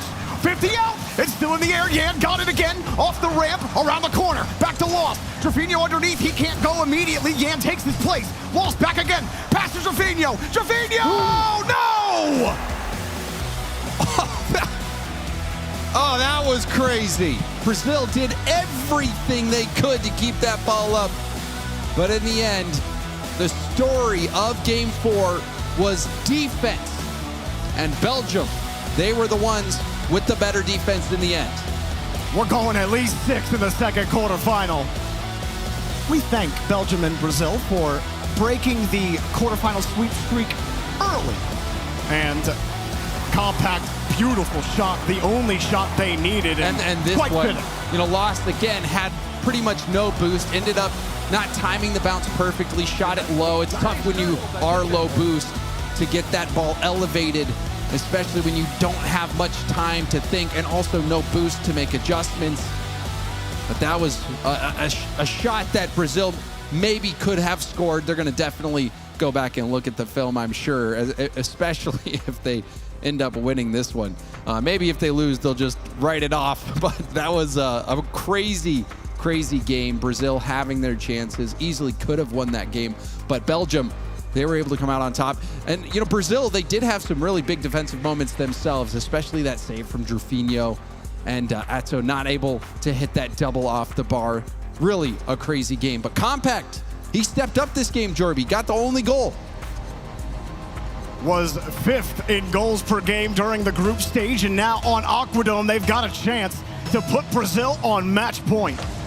We were thinking after game 3, maybe Brazil's got Belgium figured out. But you keep it close, you keep it low scoring, and you keep Brazil honest, you've got yourself a chance in this series. Yeah, double reset. Gets across, and not much he would have been able to do with it. Yeah, it's just trying to get in the warm-up zone, I guess. Maybe they maybe catch him out on the reset there. How about a bump, James? How about that to clear out the net for Lost? And this is patience. Lost, you see this one, Yan gets the challenge. Drufinho immediately goes into bump mode, pops Compact up. Lost is behind the ball the whole time. He was the one who I talked about defensively being very patient. That time, offensively, being able to control that ball immediately on the dribble, reading the play in a heartbeat. And that allows Brazil to get that first goal. Flip reset. Lost dodging that bump attempt as well. No small feat against Otto. Astro will keep it locked as well. Belgium have had, honestly, a great offense this entire series in terms of building pressure, forcing Brazil to really make the most efficient use of their boost because they're not winning every single battle. They do get their corner boost there. They are forced back to the midfield line. Belgium have a strong midfield, and that has really paid dividends to keep them alive and maybe even start talking about tying this game up, taking the lead overall in the series. Right now, Brazil have held on defense. Lost, stuffing them in the corner as Brazil still looks for a way through this back line of Belgium. Brazil ratcheting up their bump and demo game. Whoa. We'll see if that continues to be a trend.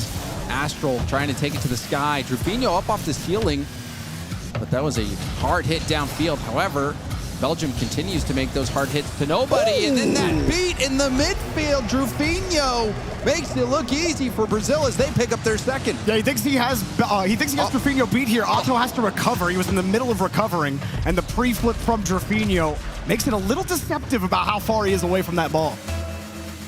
Yeah, Otto, I think, really just a recovery issue for him there. He recovers a little quicker. It is a save. Drufinho will punish him for it. Not what Belgium were hoping for here on Aquadome. Game number 5 is where things really start getting tense. Talk about game 3, where you start feeling it be a marathon. Game 5 is where it starts feeling real, one way or the other. And Lost, just trying to hold the midfield for Brazil. There's still plenty of time in this game for Belgium. Compact. Getting up there, getting a block, but we see Atto again, off ball, demoed. Brazil continued to bring new elements in. That demo, off ball against Belgium's best player. Oh, that was such a dangerous ball from Otto. He could play that touch quickly off the ceiling, but he sees the defender and he thinks, I may be able to get underneath this and catch you awkward, hanging in the middle of the air, unable to react. Love that kind of touch. Be sneaky how many options Otto actually has available to him. Granted, didn't do anything with it, but Belgium still putting on a little bit of pressure. And another clear from Yan. Another beat at the midfield as well. The speed of Brazil catching Belgium off guard. Trevino doesn't make contact. Compact. Read by Yan as well. Yan keeps the ball in. Dangerous situation. Astral was hoping for the outlet. He doesn't get the 50 for it. He's forced to get back into the rotation and play a hard touch to the midfield line. He gets that 50, but nobody can chase that down for Belgium. So they all have to retreat. Although Yan actually thought he was going to get a bounce up. So the reads a little awkward for both teams. As Otto played it quick again, he flipped into that, gave too much power. He just gave it up to Trevino. But Belgium, they're just trying to stabilize here in the midfield line. Astral gets a free touch, but again, immediately challenged as soon as he takes to the sky. Yeah, we saw Compact try to make that same play Astral did, but both times Yan was the player challenging, and Yan perfectly predicted what they were trying to do and shut it down. Compact again in the air, but out of boost. Lost. Contested by Astral. That time ticking away. Belgium with a 2-goal deficit. It's looking grim for them so far. They're gonna need something a little different in the tank. They've not been able to bumper, really play anything physical on that offensive half, and that feels like the only way they're gonna get by Brazil at this point. They'll try another quick out downfield. Brazil has been disciplined in their rotation, have not been caught out in that respect. It's been really clean for it. Lost underneath, great 50 to cover that inlet. Compact holds, but holds are not what Belgium need. They need launches towards the blue, for that matter, and they're not getting any of them. Yeah, you saw Atto move upfield. Astral does finally get it downfield, but Belgium has not been able to find those outlet passes. Popped out again, Brazil locking them down. There was a time, James, where, you know, this Brazilian team, we're not talking about their great rotations, their great defense. We're talking about fast, super fast transitions, super oppressive offense, and that's what helps them win so many games. But they've just evolved over time, and it's part of what helped them be one of the best teams in the world. And they're kind of showcasing that discipline in game number 5. Belgium unable to do anything. Every attempt they get, there's a blue car in the way. There's a Brazilian in the path. Brazil, one away from headed to the semifinals. Brazil's 50s, their challenges have been remarkable. And they get one. They get a goal at 0 seconds with a 50 at the end of the game. I think that's fitting. Kobe. Yan, brilliant finish to the game. But Brazil all around have been keeping Belgium locked down. Even the last game, Belgium only scored 1 goal. It was enough because Brazil was shut out, but Brazil is really making things tough for this Belgian offense. So every time they got there, you said it, Yan was in the way challenging them. But everyone on Brazil were stepping up when they needed to on defense, and you know, the goals, nothing really that flashy for Brazil. Right, Compact also gone on. I mean, the game's over at that point. But yeah. You know, even on the one play, Trevino beating Atto, caught in the middle of a recovery. The wheels seem like they're starting to fall off for Belgium. Now, Belgium, though, they did the job earlier in this series. They made it 2-2. A lot easier to force Game 7 here. Only 5 minutes will separate you from Champions Field, and maybe talking about an upset against one of the favorites to at least contend for a grand final. Obviously, everyone's eyes for the finals are on France and Saudi Arabia. That's what next up on that list is Brazil. Yeah, that's what everyone's expecting. But Brazil is one of those teams that could foil the plan. The audience noise level also helping charge. We're going to go over to Milosh with more. Yeah, we absolutely have to charge this up now. شباب صباح يوم السعودية، شكرا لكم كنتوا معنا الليلة.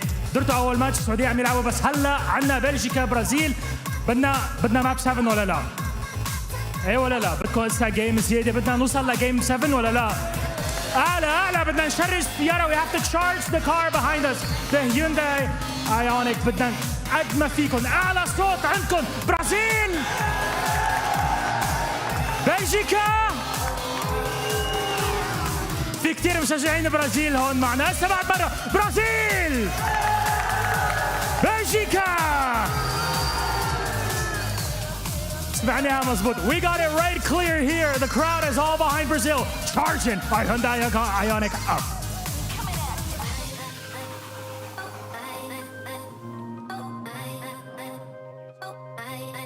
Milosh, thank you. We got a long way to go for this Hyundai Ioniq. We got to get across the ocean over to Brazil. It's 11,000 kilometers. So we need the crowd to charge it up. You looked it up. That's smart. I never did. Yeah, well, it's 11,000 kilometers from Riyadh to Sao Paulo in Brazil. That's way farther than the coastline. All right. That'd be So 67,000 kilometers. That's the goal. And also, all that taking place over a timeout. I'm assuming Belgium calling that one to try to get their game plan together. They all need to get on the same page. Brazil, they've been effectively shutting them down. See if Belgium can come back on Neo Tokyo. My favorite nickname for this map is the Junkyard. Many dreams are dashed on this map. Many teams hate this map because it's where they get eliminated. It's surprising how many Rocket League series get settled in the streets. Otto trying to get dirty, but is taken back to the opposite side. Compact, nice pre-flip.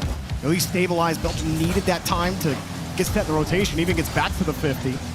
Otto just getting drilled through on the 50-50. Astral may turn this into something. Otto reset over one. A little awkward. Jorginho can't recover, but they get down. All three come in. It wasn't enough. Astral, low boost situation. Wasn't able to get much power on the shot, but that was an opportunity for Belgium. We haven't really seen many of those. Might be able to build it into something. Yan actually got a counterattack chance. Get a back pass, but it was a heavy one to catch for Lost. He makes it work. It's a tough catch for Belgium. Got the demo. Astral shot easily denied, but it's still good for Belgium. Another demo. Astral taking out another Brazilian. It seems like Belgium want to give Brazil a taste of their own medicine. They kept demoing Otto last game, and now there's Astral just going for any head he can find. Compact keeping him locked here in the third. Now we're starting to see demos come out. Yan getting demoed from Astral. Atto, another flip reset, pushing towards middle, but a miss in the midfield. Astral, not enough boost to get back to it. Now Yan has an opportunity. Double? One reset, two resets, one goal.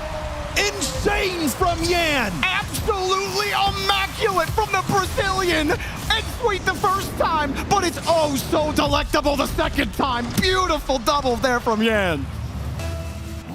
Oh, we talked about needing to see Yan show up, and after that first game loss from Belgium, Yan has been heating up. That was a crazy goal.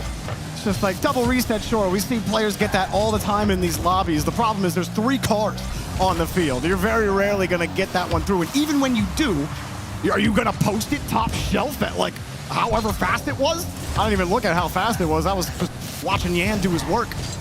Either way, Yan, that is the player that we expect in this kind of tournament at this stage to step up for his team and try to put Belgium in the dirt here. But a hard clear.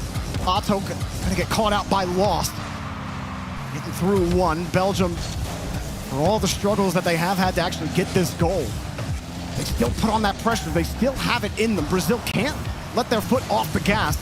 Belgium have that threat at all times. But even getting scored on in that manner, Jorby, has to be so discouraging. I'd be discouraged. I'm FF, and I'm just waiting for my team to do quit. it. But that's why I'm not there. Either way, Belgium. Another open net. What happens here? Brazil picks their pocket. It's another situation where they just get rid of it. Oh, the panicked hit. Atto flubs it, accidentally hits it right into the middle. And, oh, man, the panic seems to be setting in for Belgium. Was that Astral who went in to try to cover? There was no way he was getting to that ball, or questionable decision. I think it all started on the wall yeah. when both Atto and Astral were expecting something else from Compact on the sidewall and had to react to the play going in a direction they weren't expecting. Also trying to set something up with the mechanics. But the table's proven pretty wobbly here. Whoa, skipper for Belgium. Compact, it's a decent catch, but Lost was already on top of it. Brazil not gonna make it easy here for Belgium in the blue half. Starting to lose time as well. Down by 2, 1:30 left. It's a hard touch, but Lost gets right in the lane, and Compact can do nothing to stop it. Otto denied again here in the corner. Astral just trying to keep this one away from Brazil. Belgium a broken defense. Compact, nice catch and flick to help Belgium. They were in some serious trouble. And a double commit from Brazil. Compact able to steal that corner boost. Can Belgium make something of this chance? Skip right back to Compact. They got to get it going like now in the final minute. And they might get it going right here. Astral forcing that 50, trying the quick hits. Belgium keep trying to move it supersonic. Maybe they can get that 50 to force it forward. Otto just doesn't have that. Compact just doesn't have that. Belgium are starting to lose it. This is Neo Tokyo, their end. This is where you need composure. Compact dives in and out of the play. Atto staying behind it, looking for a late flick, lost. Deflects that shot high, and Trufino there to help, and Yan is on the sidewall. Every single touch from Brazil, they're finding their teammates. Otto flips by one, but again, the layered defense from Brazil is there. They got to do a little more work than that, and they only got 18 seconds to get 2 goals. Otherwise, Brazil find themselves in the semifinals. Astral looking for a way in, but he's got to really stretch to get the pass. Here we go, another shot just high, and still nobody can break the Brazilians on Belgium. Brazil move on to the semifinal to play Saudi Arabia. And Yan was impeccable this series. Brazil putting their foot down, finishing it in Game 6. No need to go to Game 7. Yan, that shot easily could be the best shot that we will see today. Absolutely. If that's not #1 tomorrow, that means someone did something crazy later today. And who knows, Zen still has to play, so very possible something happens there. But big props to Belgium for making it this far. I think everyone was at least giving them a chance for the playoffs coming into this. You're always going to give a team with Otto on it, Otto and Astral, a chance. And credit to Compact as well. This Belgium team showed up, played their hearts out to represent their country. They go out in 6. That's a respectable finish here in the quarterfinals. They did well. I think if you're Belgium, you're happy with this. There is no shame in going down to this Brazilian team, because you got to remember, Brazil is one of those teams that is bringing a full team roster outside of international competition. The synergy for this Brazilian team is there, and I think when we saw things really start to get heated, that is where they showed that they are the team. They are Team Brazil, Furia. They are a unit. They proved it there. Well, let's go to Veracity and talk to the Brazilians. Congratulations to Team Brazil. Now, STL Game 1 did not go your way. It seemed like you boys were kind of adopting a bit more of a demo approach, but then very quickly Belgium cottoned on to what you were doing. So why do you think it was that you were struggling to build that momentum in Game 1? Well, to me, it's the Furia Classic. We struggle in Game 1 and then we get it going. And then heading into Game 2 and 3, we saw a lot more unison amongst the boys. You know, a lot more shots taken, a lot more goals saved as well. So what were the discussions you had with them between Games 1 and then 2? I think we were not playing our game in Game 1. And then we had a quick talk and we figured things out and start actually playing our game. You're going to have to tell me what you said during that quick talk. I'm not going to give it to you. Sorry. You're not going to give me the top secrets. Okay, well, your next opposition is going to be Team Saudi Arabia. I know these are cheering for you now. Yeah. But if you had to describe to me in 3 words the play style of Saudi Arabia, what do you think it's going to be? Fast, fast, fast. Fast, fast, fast. What do we think? Oh, well, best of luck to you. Moving on with the rest of the tournament. Go ahead, celebrate with your boys, and I'll send it back to the desk. Veracity, thank you so much. Brazil, congratulations. And Belgium, well fought. A great 6-game series where both teams really got to show off their skills. But my goodness, was Brazil on fire. Chiefs, break it down. Yeah, awesome series from Brazil. Obviously, the Game 1 not going their way, but not completely unexpected. You knew Belgium had something in them. They got out to an early lead, and then they got to sit there and lock down the net. But after that, Brazil says, fine, we tighten up defensively, and we force you to come to us. We want you to find some type of way to get through multiple people. And at that point, Belgium just kind of run out of the steam. You know, the mechanics are there on a couple players, but the defense is good enough to say, it's not good enough to get by me. And Belgium just kind of ran out of gas after that. And then Yan just decided to turn into a can opener, started cracking them open on the other side. And slowly but surely, Brazil just took the series over.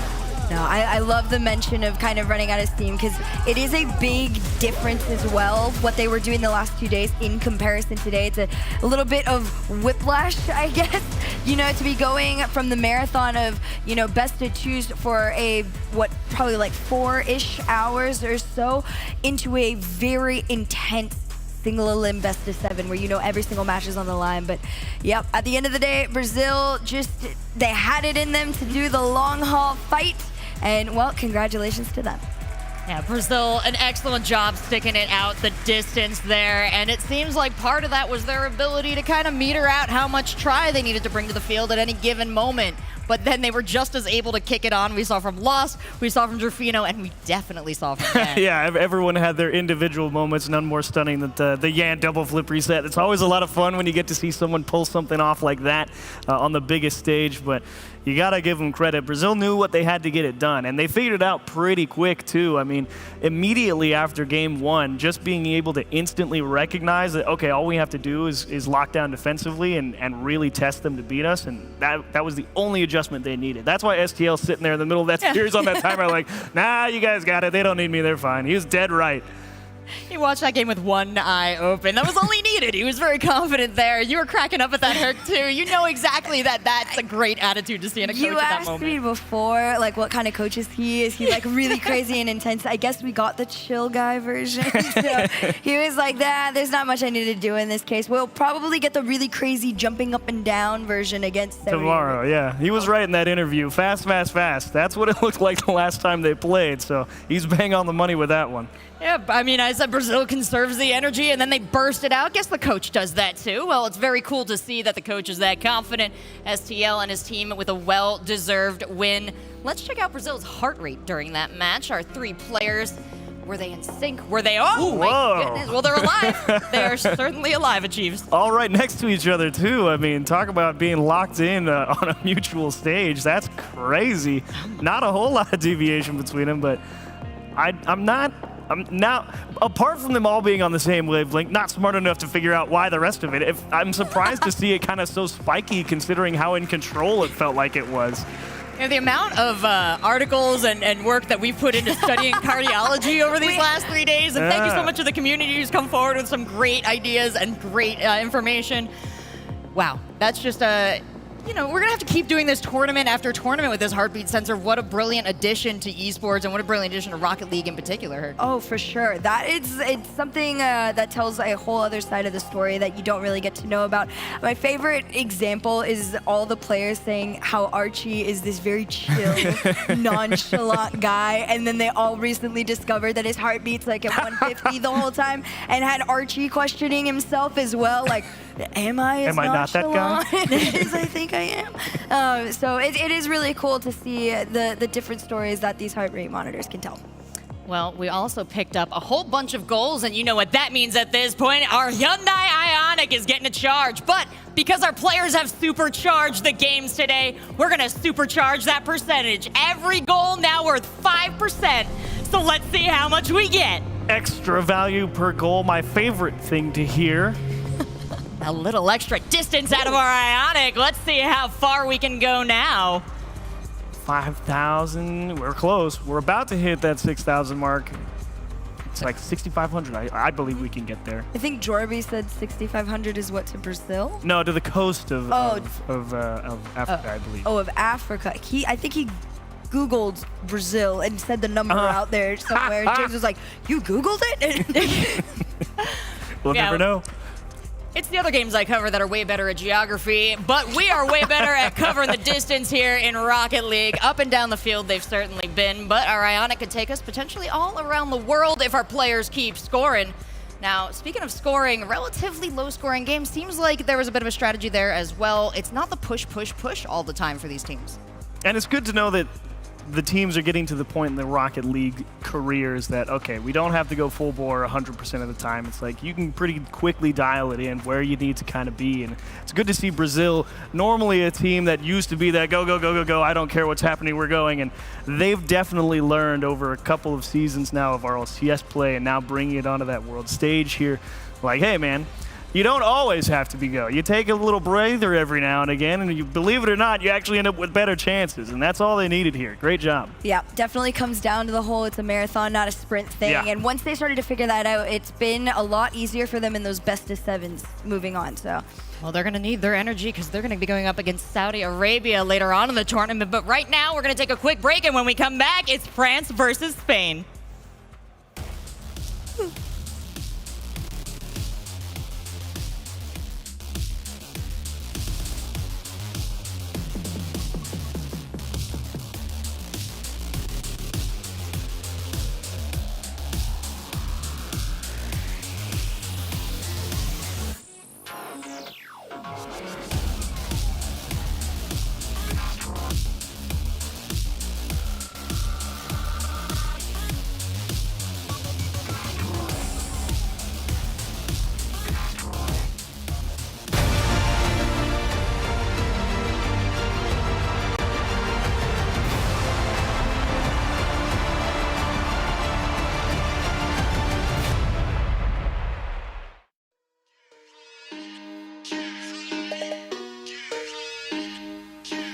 Can you keep up? I'm slowing down. I'm falling back. I lost my crown. Can you keep up? I'm slowing down. I'm falling back. I lost my crown. I keep it moving, zooming because I can. You cannot stop what you can see. I'm way up there. I'm okay, right. Been doing this for a minute. I'm feeling right. I'm about to go and get it. You never ever seen it quite like this. You best believe I'll keep you popping your head. Never ever gonna stop that chase of the bread. I'm turning up. You feel that heat? I'm checking the room up. The 808 thumping the beat. Can you keep up? I'm slowing down. I'm falling back. I lost my crown. Can you keep up? I'm slowing down. I'm falling back. I lost my crown. I keep the room moving. I keep you shaking, yeah. Pull up another cup. Throw your hands in the air. I'm up, I'm energized. Looking like $1 million. How about we catch a vibe? We cannot give no. Rolling, knock 'em down. Never slow another round. Pull up, just like that. Got 'em moving round and round. Rolling, knock 'em down. Never slow another round. Pull up, just like that. Got 'em moving round and round. Can you keep up? I'm slowing down. I'm falling back. I lost my crown. Can you keep up? I'm slowing down. I'm falling back. I lost my crown. Can you keep up? I'm slowing down. I'm falling back. I lost my crown. Can you keep up? I'm slowing down. I'm falling back. I lost my crown.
Yeah, we're young, getting by. It ain't bad, killing time. Running around every night. It's gonna be alright. Out of cash, but I'm richer than a mother. I've been down, but I'm finally out the gutter. Got a crew, yeah, we rock it like no other. Yes, I'm proud of my sisters and my brothers. Strangers now, gonna be the best of friends. Celebrate like the story never ends. What a sight when we're stepping on the scene. What a night, like we're living in a dream. Oh, so young and free. We got the keys to the whole city. Oh, so young and free. We got a good thing, you and me. Oh, so young and free. We got the keys to the whole city. Oh, so young and free. We got a good thing, you and me.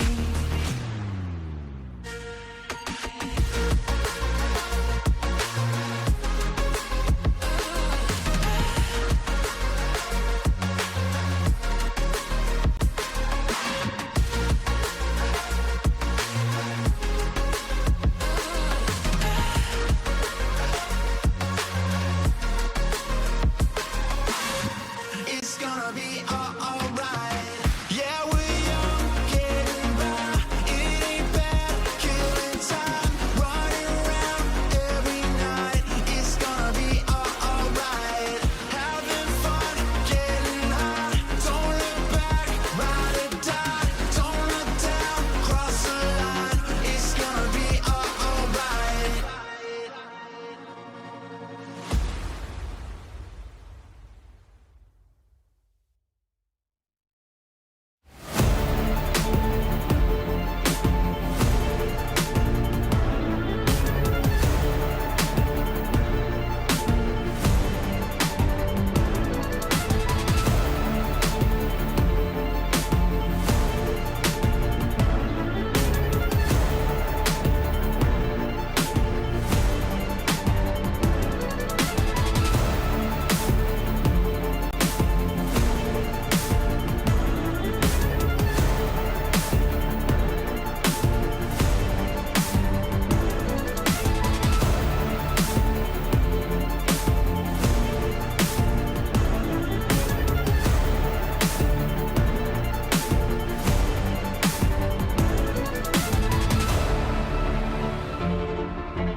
Welcome back. You're watching the FIFAe 2024 World Cup featuring Rocket League.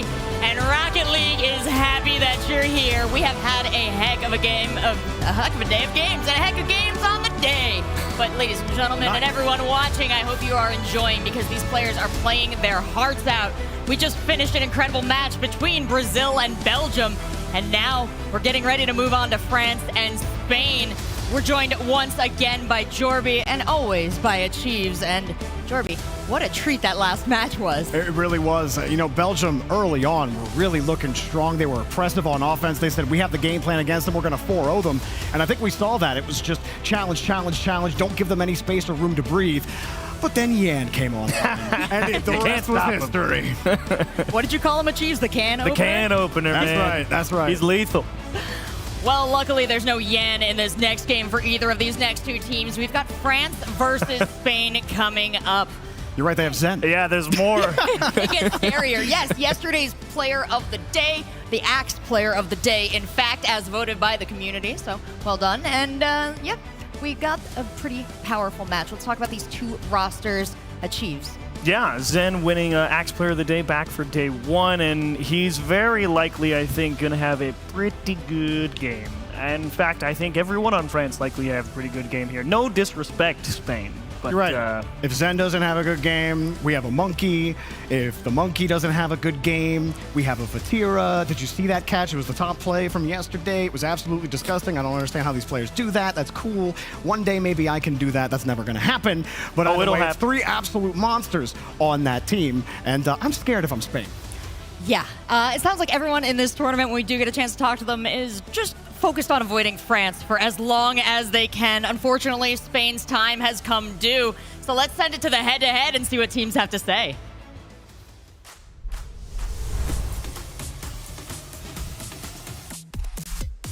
I'm gonna win against you because Spain, they're always choking in big moments, so no pressure on me. I know I'm gonna beat you. I'm gonna beat you because we have the Spanish Bim Bam. We are Spanish players, so we are over everyone. There's nothing you can do. I have one teammate who is considered as the GOAT and me as one of the best players in the world, so you should be scared. We are so much better, like we are the Spanish gladiators, so you don't have anything to do against us. Good luck to you. Vive la France, allez les Bleus. Yeah, I'm not gonna wish you good luck because you don't need it because we are gonna win anyways. I'm gonna have to bring some French eggs to do the omelette. Yeah, I think I'm gonna eat you like paella, man.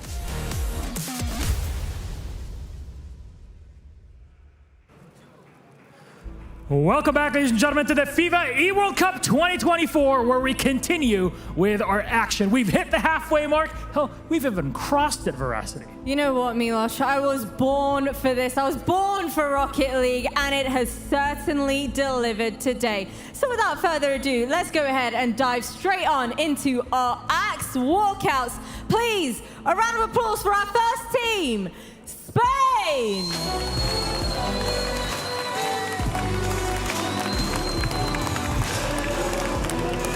The squad that sent shockwaves through the FIFAe World Cup with their Group A closing match. Epic reactions to the progression of playoffs. And you know what, Milosh? I'm hopefully, the shock has settled and these boys are charged up to give us a match to remember. Even the Spanish streamers are up there waving up for the team. Now let's have a quick chat with Bran, the coach of Team Spain. Buenas noches. How are you tonight? Bran, how are you today? After that Belgium game yesterday and how kind of things went down to qualify to the quarterfinals, have you had the time to de-stress and relax and set up for today? Yeah, we have enough time to be ready to this match. To be honest, we are happy to be here, and we want to show to the people who we are. It's a big challenge against France. I wish you the best of luck. Very much looking forward to this banger. This was Team Spain. Saudi Arabia, this next team needs no introduction. Welcome to the stage, France.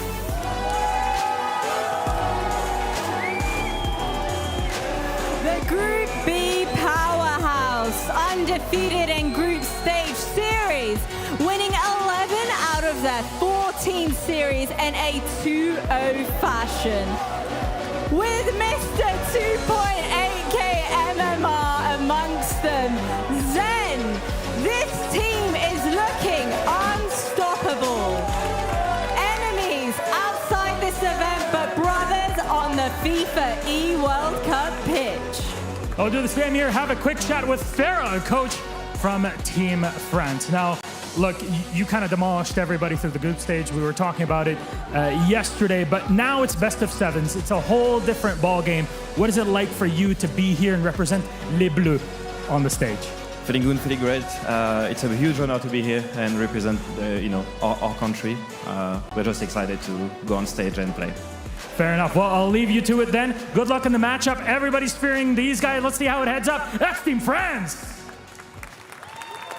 If you may, please, everyone rise for the national anthem of Spain.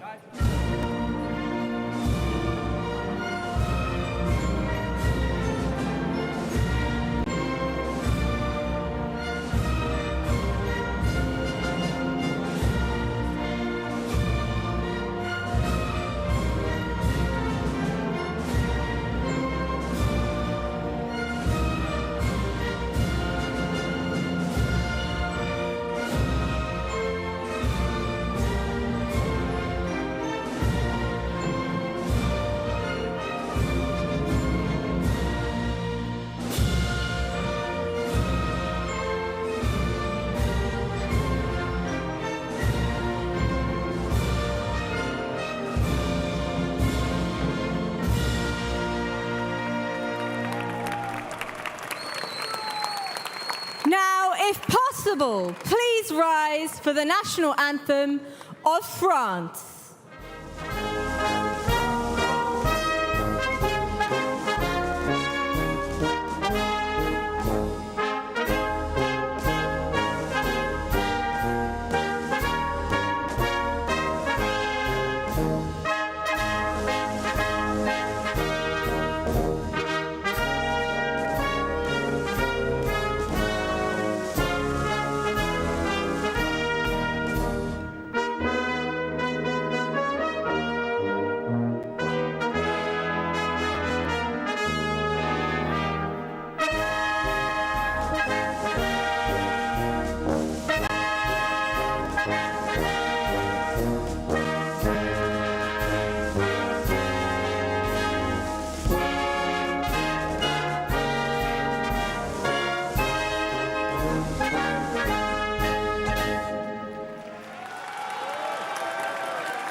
Players, take to the center of the stage. Good luck.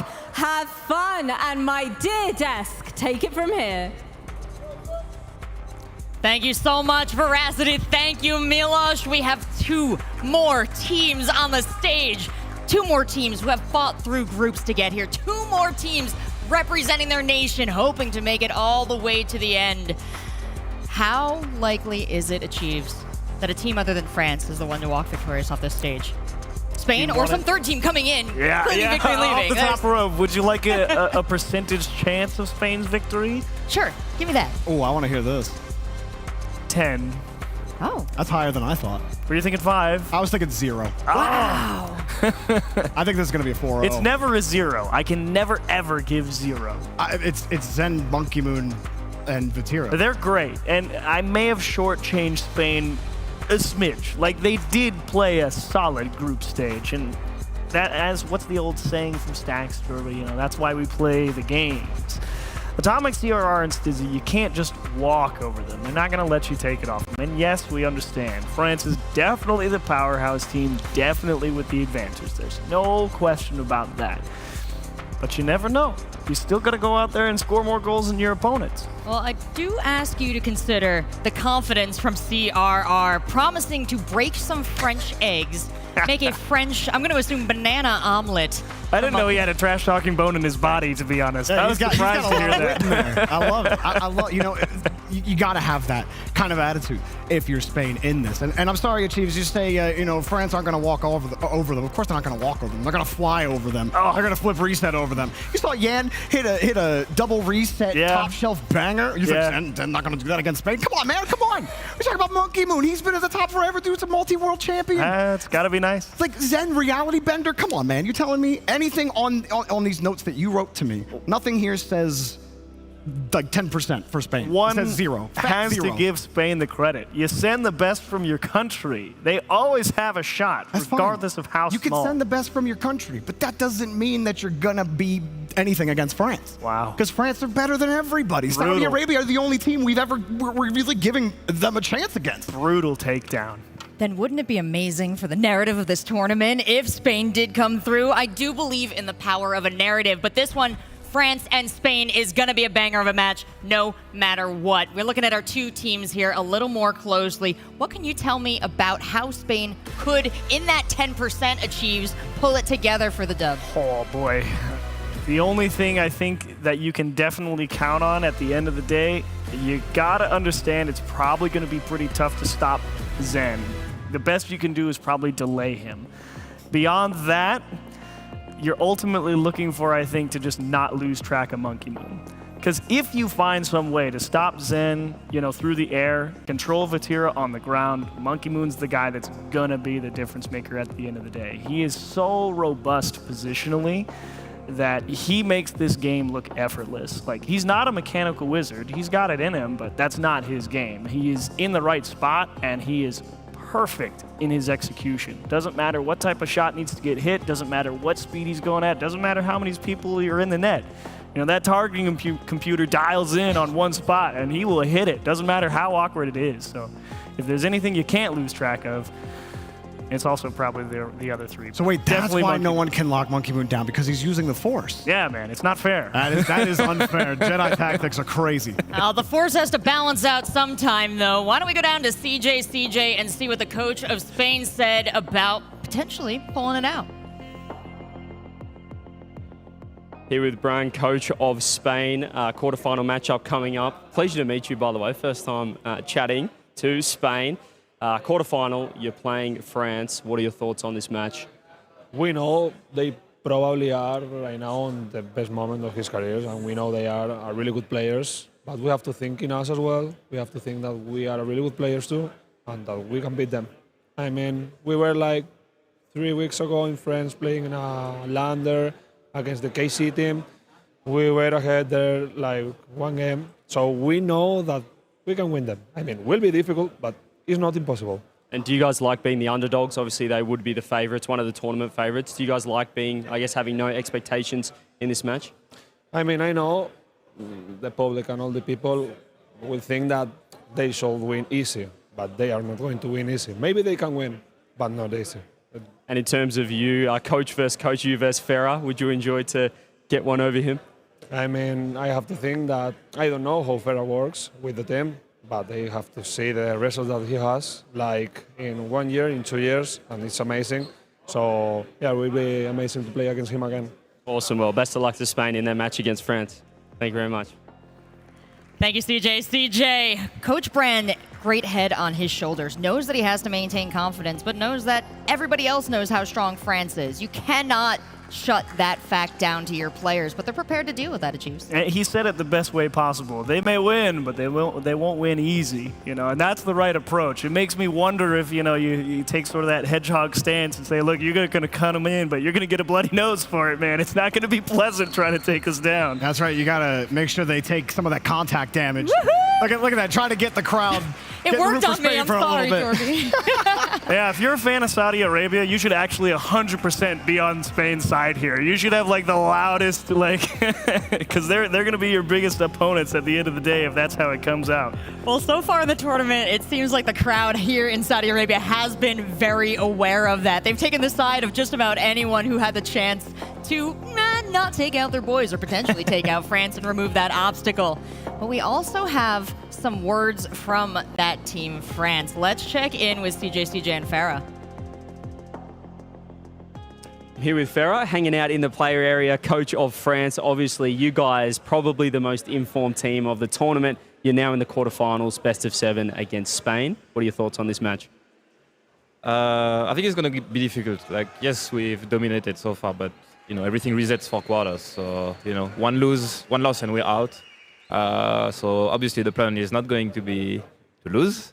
I think they have struggled a lot in the Group A. So we're going to be looking to capitalize on that and crush them today, pretty much. You're back into the best of 7s now, so we had a bit of a different format in the group stage. Do you think the best of 7 will suit you guys even more?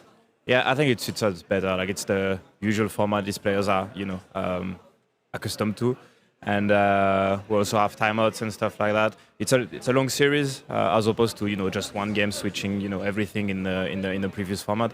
Best of 7 gives us the time to adapt and see what they do. So I think we're going to be ready, and I think we're going to be good. And looking forward perhaps to the semi-final, Morocco or the Netherlands. Are you already sort of looking ahead to that, or is it one game at a time? Get through Spain first. It's one game at a time. We'll think about the semi-finals once we get there tonight, hopefully, and then we'll see who we face if we win. And we didn't get to see you sub in yesterday at all. Why not? I guess we wanted to keep the invisibility streak going, so I probably did not want to sub in for that. Yeah, we're all disappointed that you did it, but best of luck in the match, Farah. Cheers.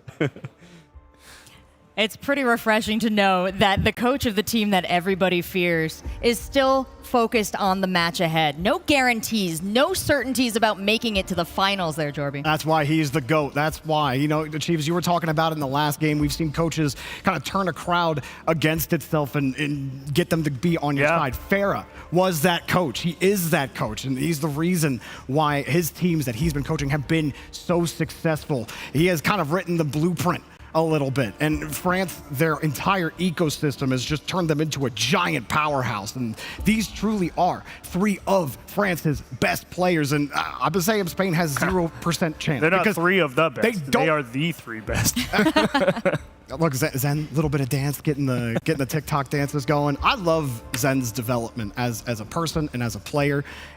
I didn't expect him to become the in-game leader that he has over the course of the year, and he's just so insane. The dude has been all over the pitch in this tournament as well.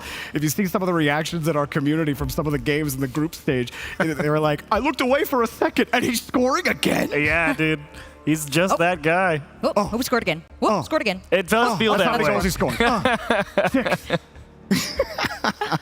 You know what? I'm looking at the Twitch chat vote here. It looks like they have a bit more faith in Spain than you guys do. Well, you got to take the national pride into account. I guarantee you there's some Spanish people from Spain out there watching, and hey, thanks for the wave, CRR. Much obliged. You're going to have a heck of a series trying to lock them down. I know you're an awesome defender, buddy, and you've got your work cut out for you, so show it to me. Look, Spain, I want to see them be aggressive. You talk about Monkey Moon always being locked in, always being poised with his positioning. Get him off the pitch. Start dabbing him. That's right. Make him feel a little chilly. Make him feel a little cold. It's a little warm over here where we are in Riyadh, but you can chill out this France team. Give him to him. Give him the action. I love the energy of this Spain team. You got to have that energy. Who cares if the juggernaut's in front of you? You got to be the David to the Goliath. Oh, we shall see who is David, who is Goliath, and who is the rock to the head. Let's send it down to the pitch because it is time to get this game started between these 2 powerhouses. Let's give it up for France versus Spain.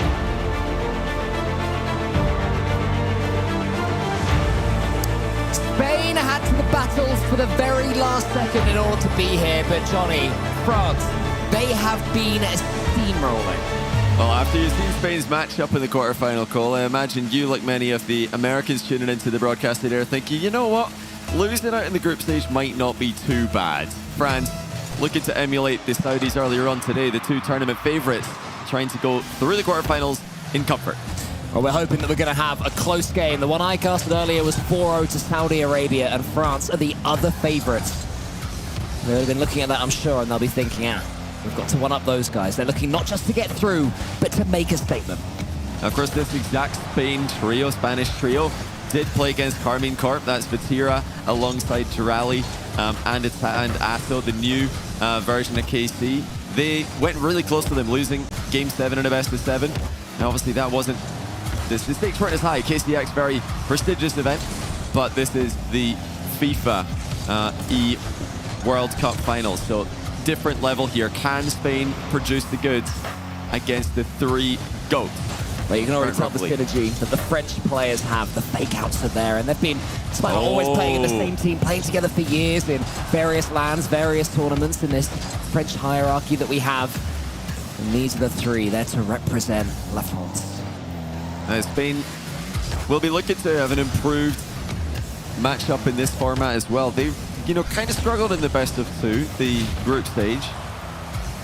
France, I'm sure, will be quite happy to go back to the best of 7 as well, but this could be where Spain shine. If, they've underperformed up until this point, well, now they're back in their comfortable format.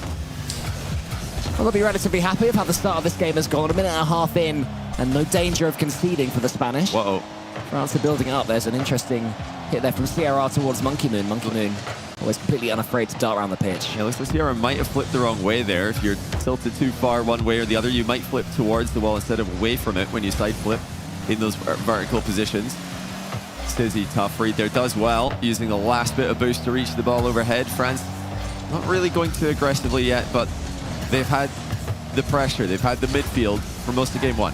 Still undefeated in this tournament, France. Only a couple of draws as well throughout the group stage, showing how consistently they've been taking not just wins, but gains too. As Vatira crashes against CRR. Zen tries to get a double there, but in the end the ball just flings into the center. He places it nicely for Monkey Moon, who keeps the attack going for France. Monkey Moon's turn this time, gets the angle this time. Zen was waiting there below Atomic. And Spain, while not having any danger themselves, they seem to be dealing with France's attack fairly comfortably so far. They've had a good read in them. They're respecting France to an appropriate level. Then Monkey Moon find a way through. No, Atomic reads him as well. So this is really what Spain have done so far. It's been stopping France by anticipating correctly the level of offense that's coming towards them. Something that might be a bit harder to do in a group stage where you're playing against different quality of opposition. One of the advantages playing against France is that, when Zen or Vatira or Monkey Moon try and hit a top corner shot, it's probably going top corner. And that does allow you to read them. This is going to be tough, though, over onto the crossbar. Great defense again by Spain. No desperate first touches for Spain. The ball always sticking to them as they come out, and now Atomic does have a chance to slam the ball towards the French net. It's met in the middle. Now Stizzy keeps the attack going up against Vatira. CRR is there and waiting, but CRR has to half flip his way back as Atomic takes over. Zen to the side. Atomic was waiting. Spanish players happy to cut rotation up against Zen now. Is anyone coming in for Spain? I did wonder if we were about to see a flash of CRR, but instead he waits. So Stizzy can take over. That one's almost just ballooned over the top. Remains 0-0, but another warning sign from Spain. There's really good boost management as well by Spain, taking the corner boost away from France as they attack them. That's definitely the scariest moment of the game for the French. And Spain have had to do a lot of defending in this game, but as we approach the final minute, still tied 1-1. Spain getting a close look at the France goal again. Well, past mid there by Zen towards Monkey Moon. France have not been able to keep Spain back in their corner for too long. That's the big miss, though. And Spain quickly follow up Atomic to the rescue. You definitely don't want to do that when Zen's beneath the ball, but Atomic did have to help out in the corner. It's Stizzy. Zen is fed the ball by his teammate. Monkey Moon is waiting for the clearance from Atomic. Monkey Moon wants to get the second touch. TRK-esque there for a second. But Spain were fast enough to deal with it. Good bump there for Tira. Oh, no, the bump turns into a self-clearance. Monkey Moon has to slow things down.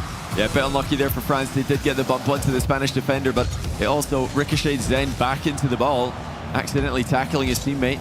Final 20 seconds. Zen slow playing, wants the 50 middle. Stizzy knocks it to the back corner, but Monkey Moon's there. Center ball double committed on by Spain. France might have a chance here in the closing seconds. One of the rare double commits that we've seen from the Spanish defense. They've been more than comfortable with these sideways clearances and first touches so far. 6 seconds left, ticking away now towards an early, nervy overtime. That was going to fall towards Stizzy. Does he choose to keep it up? I think he will. I think he can sense the chance here for his teammate. Where's this one bouncing? Zen called off for Tira. Monkey Moon keeps it high. CRR, I think, now will be happy to see this one die. As Spain, at least a couple of them are fairly boost-starved. And he does! Intense as it gets. Overtime game 1. There's so far standard kickoffs by both teams. Zen comes away with the aerial play from this one. Knocks it over one. Not able to get the dunk on Atomic, though, who has been effective in this first game. That's Spain right back into this spot they've been in for most of the game. The defensive half of the pitch. Trying to keep the ball away from danger. This doesn't look too good, though. Zen, top shelf. 1-0 win for France. He's been watching Monkey Moon take shots. A very Monkey Moon-esque finish there. No air roll. Aligns his car with it, punches it through the defense. And Spain, for all their hard work, go 1-0 down in the series. Yeah, the heads, Spain looking a bit disappointed there. I think they will be a bit annoyed at how they've lost this game. An uncontested shot from that kind of range against France is never something they want to be giving away. If Zen's challenged there on the shot, then there's a much better chance for a goalkeeper to save the follow-up. But he had all the time in the world. He was able to pick his spot and slot it top shelf. So, need to be better clears there. Spain didn't get the ball away from danger. Yes, they got it, technically away from their goal, but it was very much a scoreable position. And how important will that be for Spain's mentality not winning that game? Do you sense that's one they had to win to really turn this into a series? I'm sorry to say, I kind of do. When we saw the Saudis take a 1-0 advantage over Chile, I felt very much the same sinking feeling, and the non-biased side of me thinking, I just want to see close games. I just want to see, some competition here. And yeah, if Spain are going to have any chance in this series, I feel like they've got to win this next game, or France are just going to run away with it. Well, the Spanish coach, Brown, there will probably be saying that the defending for the most part was solid. Atomic got 6 saves throughout that one and 664 points, so a huge performance in the back from him. Whereas France, it was more equal, more evenly spread. And I think that's a good sign from Spain. No French player was really the difference maker. As you say, it came to one chance for Zen, and he's a player you don't want the ball to fall to. That was still quite a reserved performance out of France, though. I don't think they really gave Spain everything that they've got yet. They were playing a careful game one, just to kind of weigh up the Spanish play style for today. And unless Spain could give France something to worry about, I expect them to just go and do more of the same. Like, you never know. I mean, with a team full of stars, superstars like France have got, you're going to have a game at some point in the series where Zen just scores a hat-trick of highlight reel goals. Vatira just scores unstoppable goals. Monkey Moon, 0 air roll hat-trick, all top bins. There's going to be a game like that. You can't afford to fall too far behind. Well, Sizzy takes a nice first touch here in Forbidden Temple for game number 2. Atomic pushes it out wide. Spain desperate to start this one on the front foot. Have to keep this ball in French territory for slightly more than they had it in the first one, because here comes Zen. He does get an edgeable bump. There was a second Spaniard in the way, standing tall to block the follow-up. So he gets it high towards Vatira. Beautiful lofted pass. Vatira tries to get a floor pinch, nearly there, but France already seeming more expansive in this second game. Monkey Moon middle to Vatira. CRR reads it. Spain, for the most part, have read France quite well, but they've not been holding on to possession. That's the biggest issue that I'm seeing from the Spanish playstyle so far, is they're panicking a little bit with their touches. They're giving it away.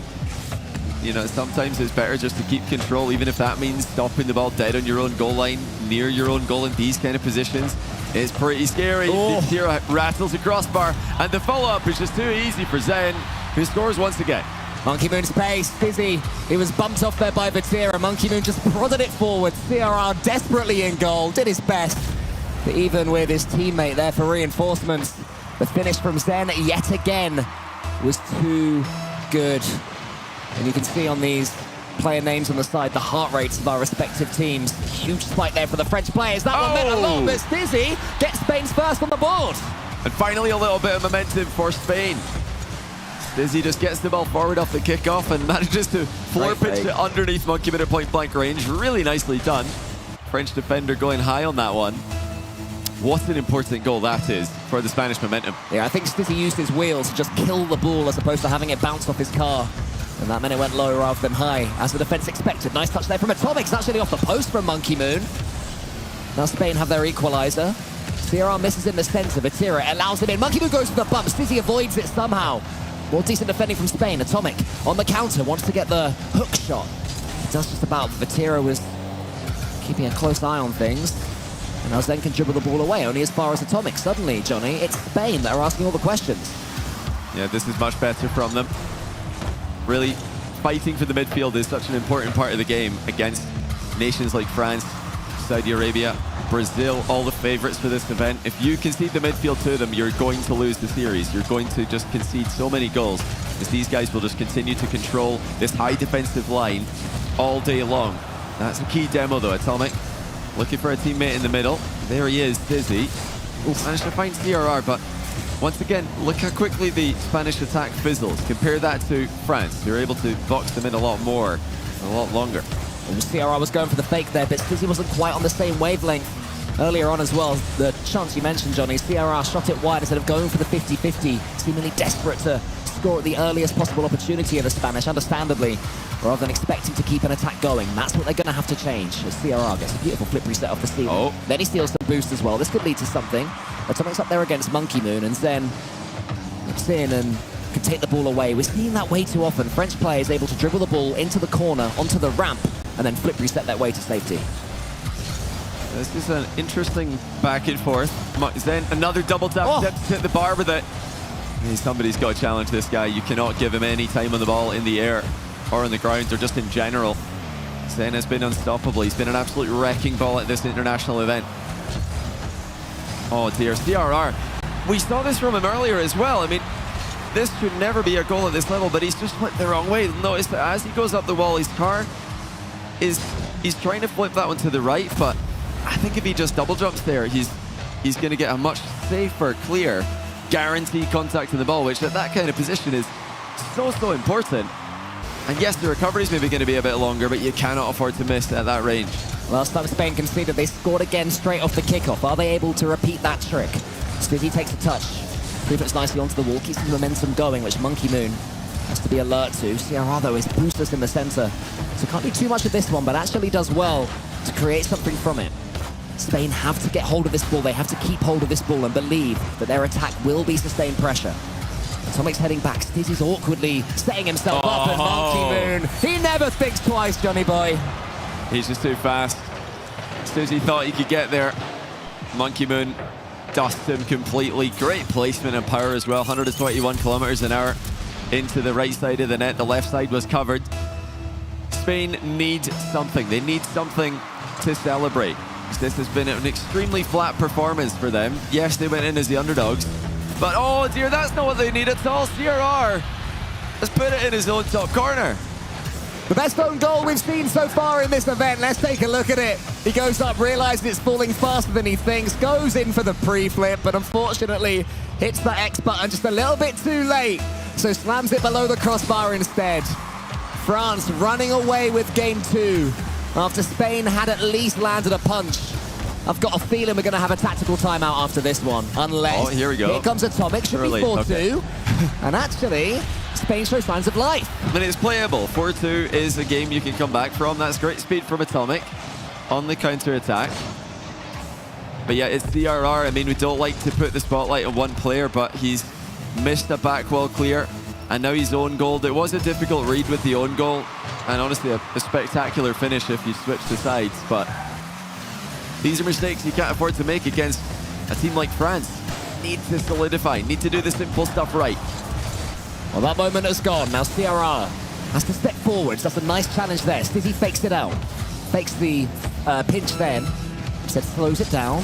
Wants to attack the flick. Can't do it, just about ran out of boost. So Spain are going to have to trot back towards their own half as Atomic tries to pick up some pace with the wave dash. Katiran sending it back towards Spanish territory as soon as he can. CRR now up against Monkey Moon. Monkey Moon wins that one cleanly and tries to go over the top of Atomic. All of this great game management from France. We saw similar from Saudi Arabia earlier when they went only a goal up and had a few seconds to waste. So good at doing it. Excellent at keeping control of the ball. And France, despite giving away that second goal, actually thanks to a monster finish from Vatira, restore their 3-goal lead. And now they are 2 games to the good. Just too good. France are just completely schooling Spain right now. I'd be shocked if Spain don't call a timeout right now, because this has not been the level that they need. They know this. They knew coming into this game that they were the underdogs. They knew what they needed to do, and they're not delivering. And you know, it's not just DRR. Yes, DRR's had the obvious mistakes, but the whole team are just getting outpaced to the ball. They're getting completely boxed into their half. And honestly, looking at the game from their POV, whenever we switch to the Spanish players' POVs in defense, it looks really difficult to get the ball clear. France are just swarming them left and right. They're spreading out in the midfield brilliantly and keeping Spain at bay. Spain have to control the ball though. Stizzy, Atomic and CRR need to bring it down. I want to see dribbling. I want to see 50-50s, or else Ferro's going to continue grinning. He's going to continue smirking at them from the other side of the stage. And we do have a tactical timeout, so I believe in the center to tell us how the atmosphere is going is Milos.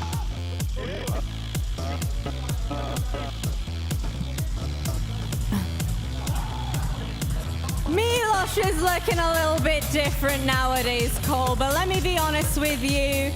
This game has certainly delivered. Now, these two teams are duking it out, playing to their heart's content.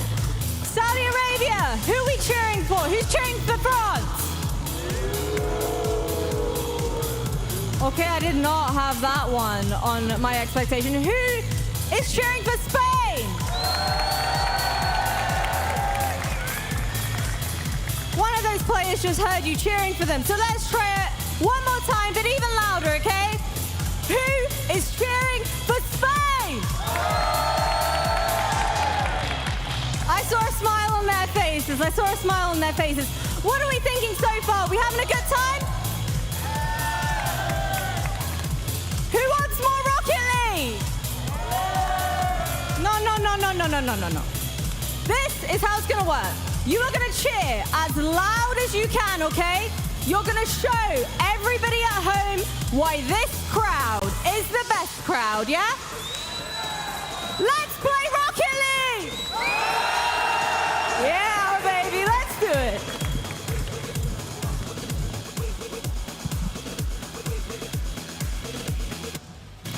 Well, I know that I want more Rocket League, Johnny. Just like the crowd, we are keen for this one to keep on going. I got good news for you then, Cole. There's more games. It's a best of 7. Yes. We're not done. We're not done. It might only be 2 more games, though, unless Spain can really lift this one up. I mean, they're playing nowhere near their maximum level. We know what these guys can do. There shouldn't be as big of a gap between these two teams as there appears to be. We need to see solid Rocket League out of that man in particular, CRR, but the whole Spanish team want to see control of the ball because France have just completely outplayed them in the first half of this series. Potentially, could it be the first third? We'll see. Well, already they're having to do some defending early doors, but they managed to stand up to that challenge. And that's the least they have to do. Spain have to wrestle back this momentum. Talk to us about Spanish bim bam. We're not really seeing much of that today. You know, I'm almost telling them to go against the roots of their game. When Spanish Rocket League really started to take off, it was all about bashing the ball about the pitch, no nonsense, just getting hits as fast as possible, just going straight for the ball. And, you know, I'm saying actually control it, take a touch, bring it down, force France to come to you. So maybe anti-bim bam, but you need somebody to hit the ball against Vatira here. He's got way too much time from his own back corner. Challenge goes flying right by, reset, and a nice little touch. Doesn't even need much. Vatira makes it 1-0. Yeah, CRR left isolated there, especially with Monkey Moon going for the bump as well. A fairly impossible situation when Vatira has full control of things. That's a great kickoff as well from France. Vatira keeps it going again. He can't get 2 in a row, can he? Instead he leaves it to Monkey Moon. Could have been 2-0, not quite. Spain emerge with the ball. Here's Atomic. They need something from him. He can be a star for this team, but the mechanic's not quite there. It's too simple for Vatira, who gets it back towards Zen. Monkey Moon is coming in. Zen just absolutely obliterates CRR in front of the Spanish goal. They're making it look pretty simple, but while it remains 1-0, Spain in with more than a chance. These fakes aren't helping though. Yeah, Monkey Moon just sends CRR to the shops there. They're just completely locked in. Oh, good save, Vatira. That was a huge chance for Spain. You know, came against the run of play. And even off the timeout, it looks like we're just back to more of the same. France looking calm on the pitch, keeping everything under control. The Spanish touches on the ball are, unfortunately for them, few and far between. Again, a couple here, though. That's a good overhead read by Monkey Moon. I mean, I'm not seeing many aerial 50-50s. I'm seeing a lot of France getting a flick reset and then being defended. So Spain sitting right back, allowing France to, in their view, shoot their shot. And then after that, the Spanish come forward, but it's not quite working for them. Atomic, is on that one a little bit faster. Stizzy races Monkey Moon. Monkey Moon started off that one behind, but nearly got there. Oh, good pace, though. Then charges it. Monkey Moon should make it 2 and does. It's just so simple for France. Yeah, they are making this look easy. CRR tries to pass mid to Atomic, and Zen is all over it. He saw that one a mile away. If you're going to try an infield pass to your third man, you've got to disguise it a whole lot better than that. France are looking to intercept early, just in general. They're not going to back off and give you that one for free. Here comes then. It could be a third one to the backboard with him. Wants to send this one down instead. I mean, he was in danger of getting a own psycho there if he wasn't careful. I think he might have been trying to fake that one out, but like you said, very close to hitting the ball there, which would have been dangerous.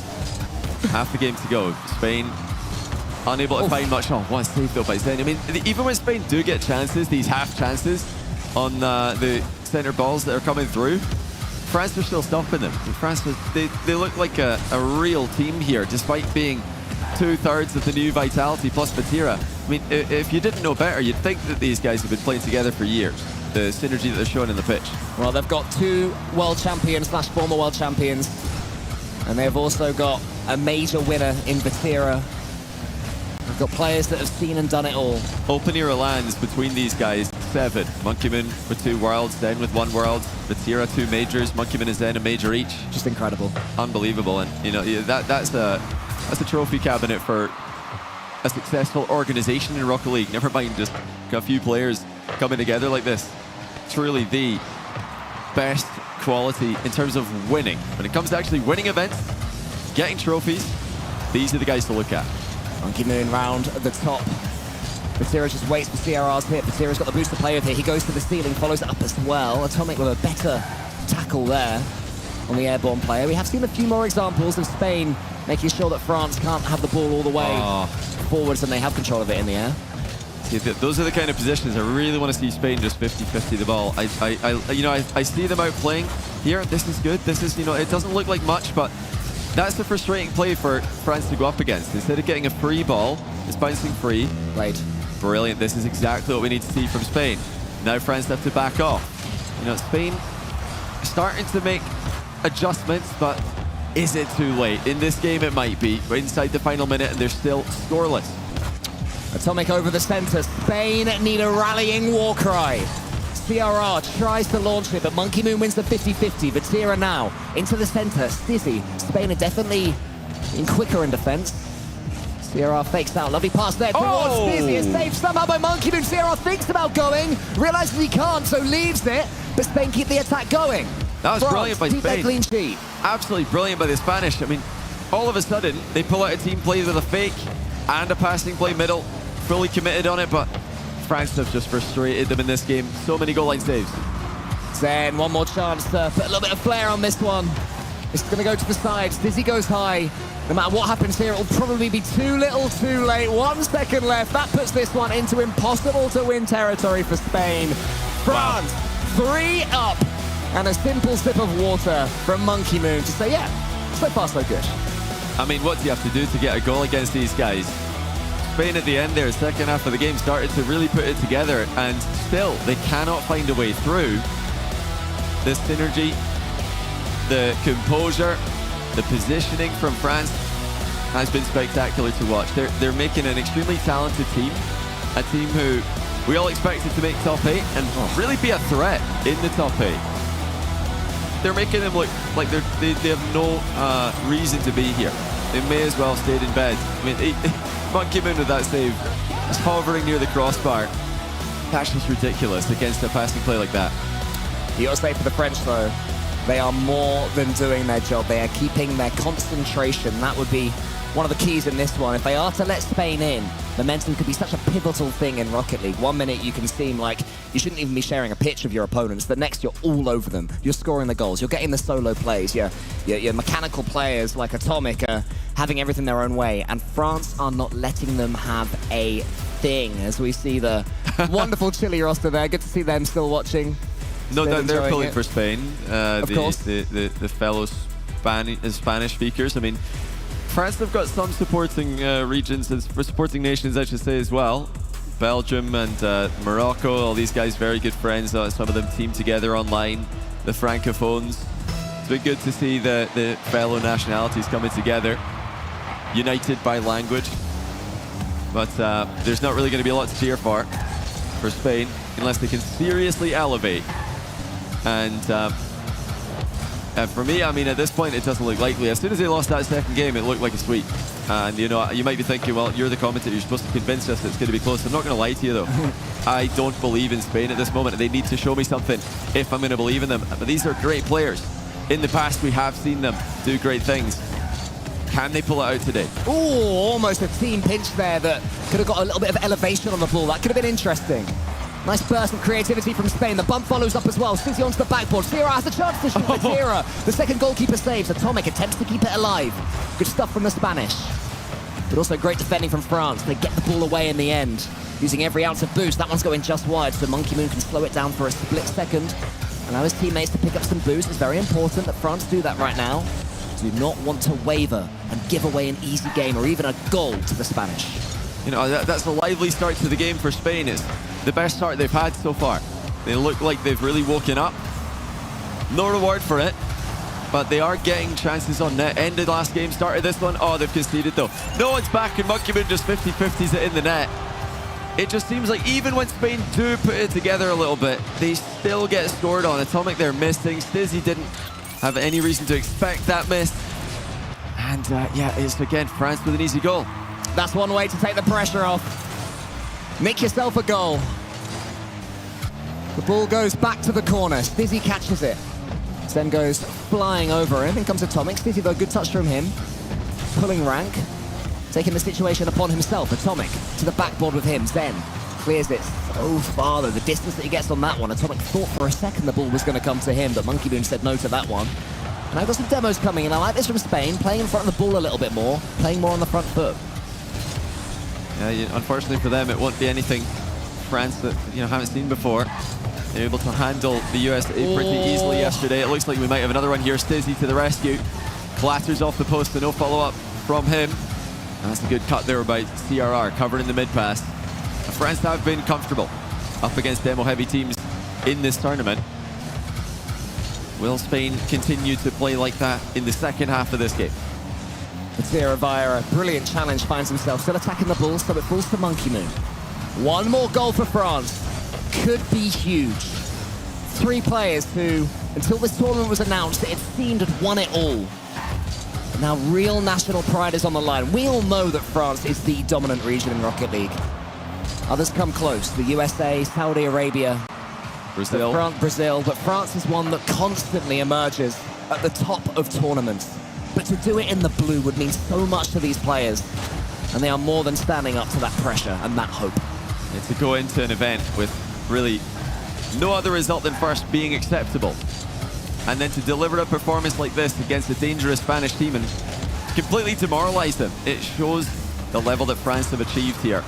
And they've been doing this all tournament long. They've remained undefeated in the group stage, only dropping 3 games out of 24, and they might add to that tally and make it a, what is that now, 20? It'll be 25-3 for the event. Oh, what a target that would have been. It almost did. What a goal, just purely assuming that Zen must have scored here, but Monkey Moon might.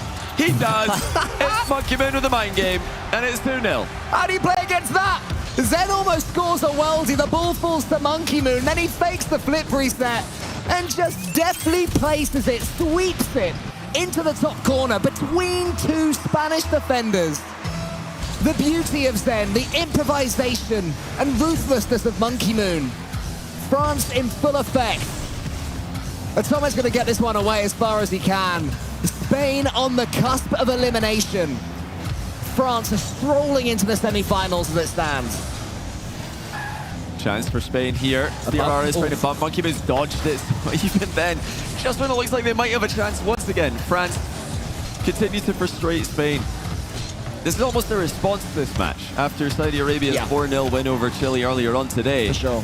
France 4-0ing Spain in this fashion is, I think, even more impressive, and just reminds Saudi Arabia that, you guys, you've had a good quarterfinal over there, but your real matchups are coming later on in the tournament. Zen with a flip reset shot on target is bounced off the Spanish players like a pinball machine and stays in the middle of the box. They're just toying with their food right now. France are all over them. Zen just continuing the attack by himself. They are going to hold him out, but for how long? I mean, 2 goals in 35 seconds can be done, but it does just seem that France know they've won, that Spain know France have won. Maybe 1 goal will change that, but another big save comes in. The block from Zen. Another Tira, like a golf tee, sets it up for Monkey Moon. 20 seconds remaining now. Maybe 1 more chance for the Spanish. This is it. I think France have just, with that clear, confirmed the sweep. Spain rapidly running out of time. They need to just shoot this ball in net and hope nobody stops it. There is the hopeful shot, which of course does get saved. France have been the full package. They've been everything we hoped for or feared. And they wave goodbye to their rivals, Spain, who cannot be proud of that performance at all. I mean, the question will be answered soon enough in the semi-finals. Are France that good, or did Spain slightly underperform?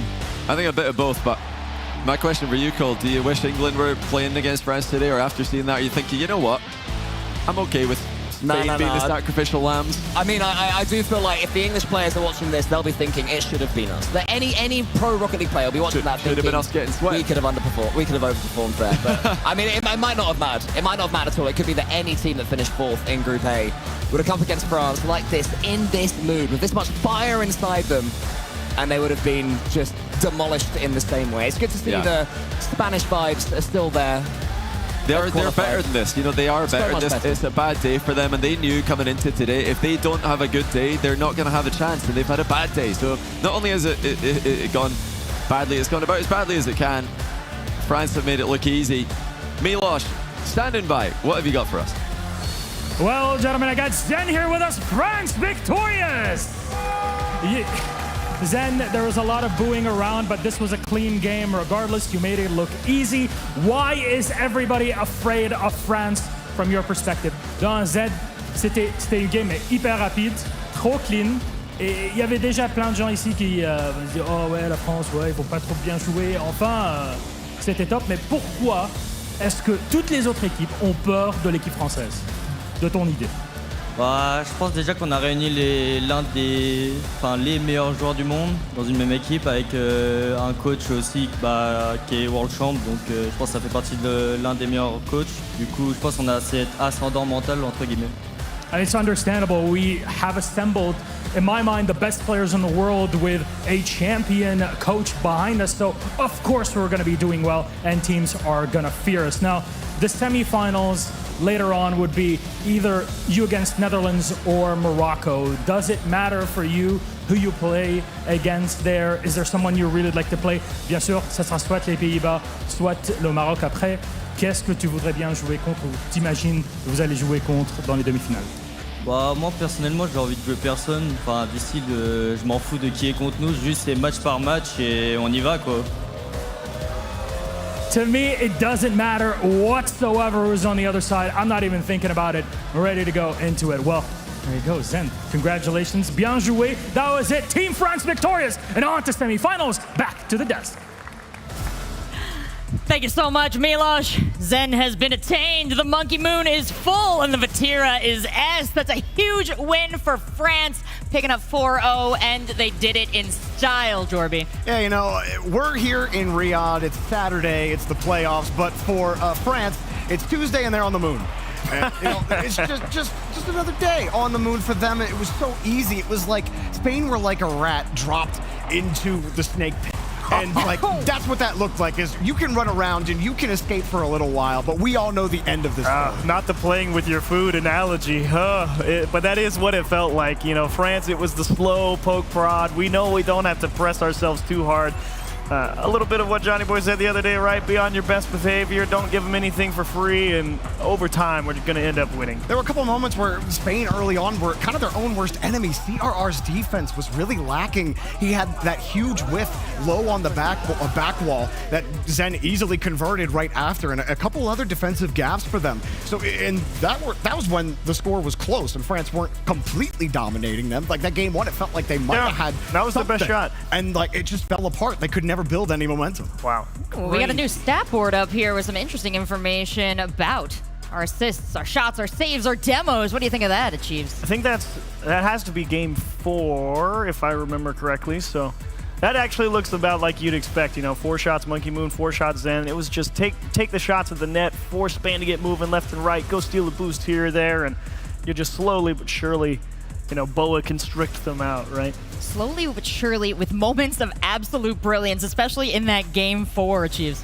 Oh, man, game for it. I mean, watching Zen and Monkey Moon team up on that cheeky play in front of the net where Zen goes, excuse me, stop, they have go, a little stutter fake step, grab. goes to the I corner in wanted the him to boost, and score said, that. just kidding, we're going back towards the net. Oh, I wanted to score that so badly. They were man. dancing right there. It was great. I really feel like we are just headed to that France-Saudi Arabia. It feels inevitable, man. Just like Saudi 4-0, France 4-0. And like you heard Johnny talking about it, like those players on Spain, those are not bad players. They are really solid. They are great players in their own right, and that just highlights how good France is. Amazing plays by France. Do you want to shout out any moments of brilliance by Spain? There were flickers, especially perhaps in game 2, that did manage to pick up 2 points there. You know, unfortunately, that's you can tell me no. That's about the extent of it, right? You found the couple of points back the other way, and that's unfortunately all you kind of get to hang your hat on. You got to give the flowers to France there. They really did lock them down, and they said, you don't get anything. Anything you get, you're going to earn. And they did do a good job of it there in that game, too. Got a couple of points back the other way, but France knew. And I think, unfortunately for Spain, they came to realize it, too, in the middle of that one. It's just they're so dangerous, man. And when you hear Zen talk, and he's oozing with confidence. He knows he's that guy. It's like, yeah, come out here. You're in my arena. I don't care if I'm in Saudi Arabia. This is actually my own personal France, and you got to dance with me. Personal and France. Look, he's the best dancer out there. Okay, he's got Monkey Moon, probably the best partner out there for him. And I mean, I'll be honest with you, I don't know if anyone's gonna take them down. Oh, wherever he stands becomes embassy ground. You know, he is definitely keeping the French dream alive and well. Love to see how great they do on the pitch. Would love to see their heart rates from that one, and if they even skipped a beat at any point. Whoa. Wow. Come online there, Monkey Moon. Make sure you're good, brother. You're still waking up. As soon as they scored, though, it went right back to where it should be. So I think it may be a slight misread there. He was probably a little bit higher than that. Slipped it back up the arm. Yeah, get it aligned properly. But after that, yeah, pretty even keel across the most part. That like they knew they're like, all right, just keep the pressure, go get the boost. Cool, I stole it. Cool, I'm shooting. I actually really like seeing the charts where all 3 players have really close heart rates. That there's some work out there done about like. This is getting a little crazy, but like brain resonance, and when people are together and they're like-minded people are together, your brains are actually start resonating on the same frequency, and seeing the heartbeats together kind of makes you feel like there might be something to that as well as seeing that from France. Maybe. There's love songs about it. I don't understand why there's not more love songs about Rocket League, but we'll make the first one. There's a couple out there. Are there? There's like 1 or 2. Oh. I don't remember their names. I'm pretty sure someone's done it at least one time. Beautiful. Well, gentlemen, that was a beautiful game. We saw a lot of great stuff there, and we picked up a lot of goals. You know what that means. It's time to charge our Ionic. Hyundai Ionic downstairs on the floor, 5% for every goal scored. And we might need to change route and head to France. Let's see how far we can get. Yeah, I'm glad you're here, Torby. Juicing all the way back around again, and now we are at, what is that, 33? Somebody give me my glasses. That's a big old number there, though. We've gone around several times, 12 at least. I can't read on it. Yeah, it is 12. Okay. You have glasses and you can't read? Sorry. It's on you. You got to see for all of us. It's a tough day up here from that far. 12 times fully charged. And Jorby, I forget what that number was. It was 6,000. How far to South America? To the coast. The coast, like 7,000 kilometers. 6 or 7. If you want to get the whole way to Sao Paulo, it's 11,500. Oh yeah, that far. It's a little farther. That's a ways to go yet. But it is a car. It does drive on land, so. Well, we will be right back with our 4th and final match of the day. That's going to be Netherlands versus Morocco. We'll see you right after this break.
When I wake in the morning, I see it so clearly.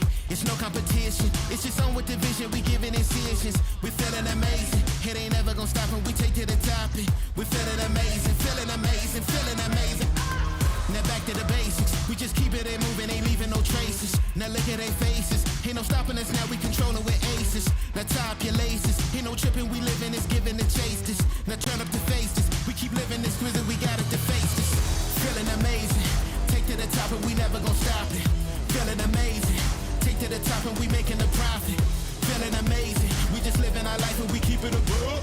Feeling amazing. We ain't never gon' stop and we living it up. I'm going through changes, living so dangerous. They saying he famous. I keep telling myself I'm the best with the aim. It's saying it's criminal, they do the minimal. I'm just a general, keep it subliminal. Break them the minerals, keeping it cynical. Keeping it moving and this be the pinnacle. Feeling amazing. Take to the top and we never gon' stop it. Feeling amazing. Take to the top and we making a profit. Feeling amazing. We just living our life and we keep it above. Feeling amazing. We ain't never gon' stop and we living it up.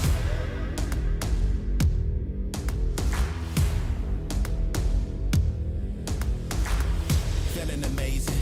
Raising the temperature, counting your days. Feeling amazing. Raising the temperature, counting your days. Feeling amazing. Raising the temperature.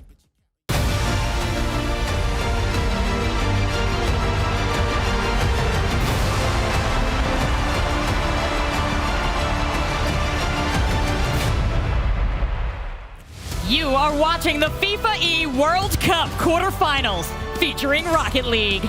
We've had 3 matches so far today, and we've sent 3 teams on to the semifinals, but we're getting ready to choose our 4th team. We've got a match coming up now between Netherlands and Morocco, our 2 teams who have fought so hard through the groups, who have defied expectations, even their own, to get this far. Now one of them has the honor of moving on to face France. Which team will get just such a lovely prize. Really exciting chance, yeah. It's going to be a good time, though. And we got Cole back on the desk, so it's going to be a great time at Chiefs. I'm looking forward to it. I like that guy. He's all right. I appreciate that. I mean, I did get to cast the 4-0. I got to cast 2 4-0s today. Lucky you. Goodness me, I'm a lucky charm, it seems. Yeah, I'm glad we got you off the caster desk. We can actually see some more of the game. Yeah, true. Hopefully we'll get at least 2 or 3 for the losing team in this one. Well, as we get into it with Netherlands and Morocco, I just want to get off the top of your heads, maybe a take on each team, Cole. Take on each team. Netherlands, they started so strongly on day 1. They were looking like a premium team beyond even what we thought. We knew they had great players. Day 2, they slowed down a little bit, but they still managed to rally and be second place in their group, which is very impressive with Saudi Arabia in there. And I think if any Moroccan fans or players think this is going to be easy, they're going to be sorely mistaken. This is definitely not going to be an easy match, and I think our 2 teams are very aware of that. Let's check out what they had to say in the head-to-head.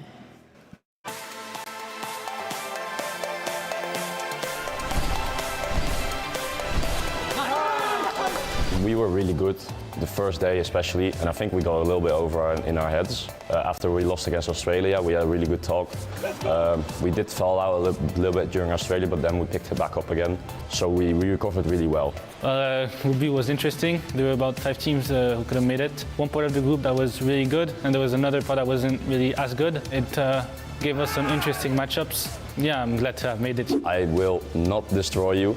It's going to be close, but I think we are better than you. You should be afraid of me because as soon as we go inside that stadium, you'll be getting flip resetted on and you'll lose. I will cook you like a tagine. I will win for the Netherlands. Have done so and will do again. Good luck, you'll need it. Good luck and don't underestimate us.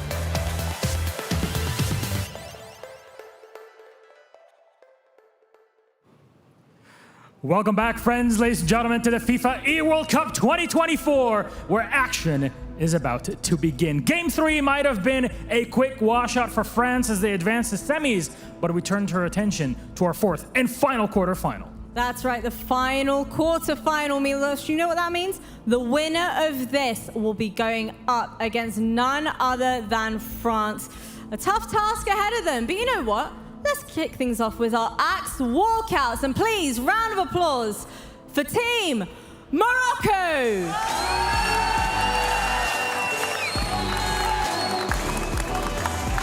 With an EWC winner amongst them. Roster rumors swirling around. and family members here to support them. This is the MENA team that means business.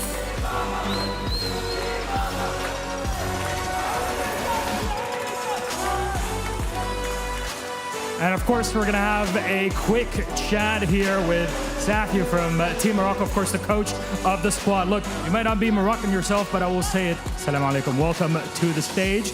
Now, you were here, but after that group stage performance, everybody's been looking at Morocco as dark horses. You know, you can go even deeper than this, so how's the morale up in the team? We're incredibly excited. We feel like we can win the whole thing, so we're ready to do so. Very much looking forward to it. Thank you very much, Sathia. And that is it from Team Morocco. We heard the confidence of their opposition. Please, round of applause for the Netherlands. Ooh, that's not what I asked for. Well, we mentioned an EWC winner. Well, this team has an EWC MVP, with Synergy being at the core of their success and making a bold statement of already being warmed up. Well, gentlemen, it may be winter, but we are on Saudi Arabian soil, so let's see how warmed up you really are. And of course, we'll do the same here with Team Netherlands and have a chat. Goedenavond. Goedenavond, Panda. How are we doing today? Zeer goed. Yeah, we're doing good. We're doing good. Well, look, it's been a hell of a run that you guys have had, but there's a difference when you get to best of sevens. You know it better than most players out there. What is it like now preparing for this main stage as the full squad? It only gives us more time to prepare for a real long series and gives us time to adapt, so we're ready. I'm very much looking forward to this. This is it from Team Netherlands. Well, Riyadh, I've said it once, I'll say it again. The FIFAe World Cup is all about national pride. So, if possible, please rise for the national anthem of Morocco.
Once more, if you may, please stand for the national anthem of Netherlands.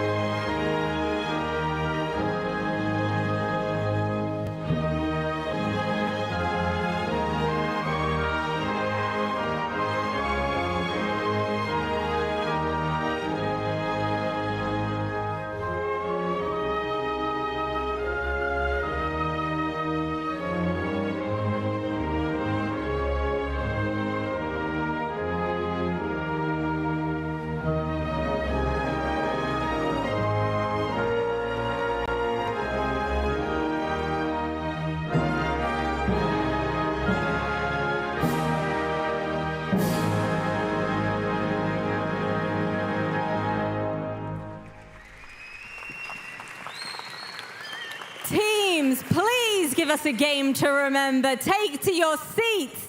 And Riyadh, make some noise for more Rocket League! Make some noise and keep it going for these two teams as they are about to face off in our final match of the day. Netherlands and Morocco both hoping to get the edge here, just to face France achieves. Yes, and I think this one, I favor Morocco more than I think some other people might, but at the same time, Cole, you made a pretty good point. I mean, Netherlands earlier, you said they did rally yesterday, and that's a good point to make. It felt like they were on a little bit of a slip and slide, but you're right. They did battle back, and they actually didn't drop really a whole bunch of series. They still managed to force a whole bunch of draws, so they're playing solidly, and another day of mental reset could have been exactly what they needed. I mean, this is their key man, Joris. He has been in Saudi Arabia before, an MVP, winning $50,000 at the Esports World Cup for his performances with Chiefs.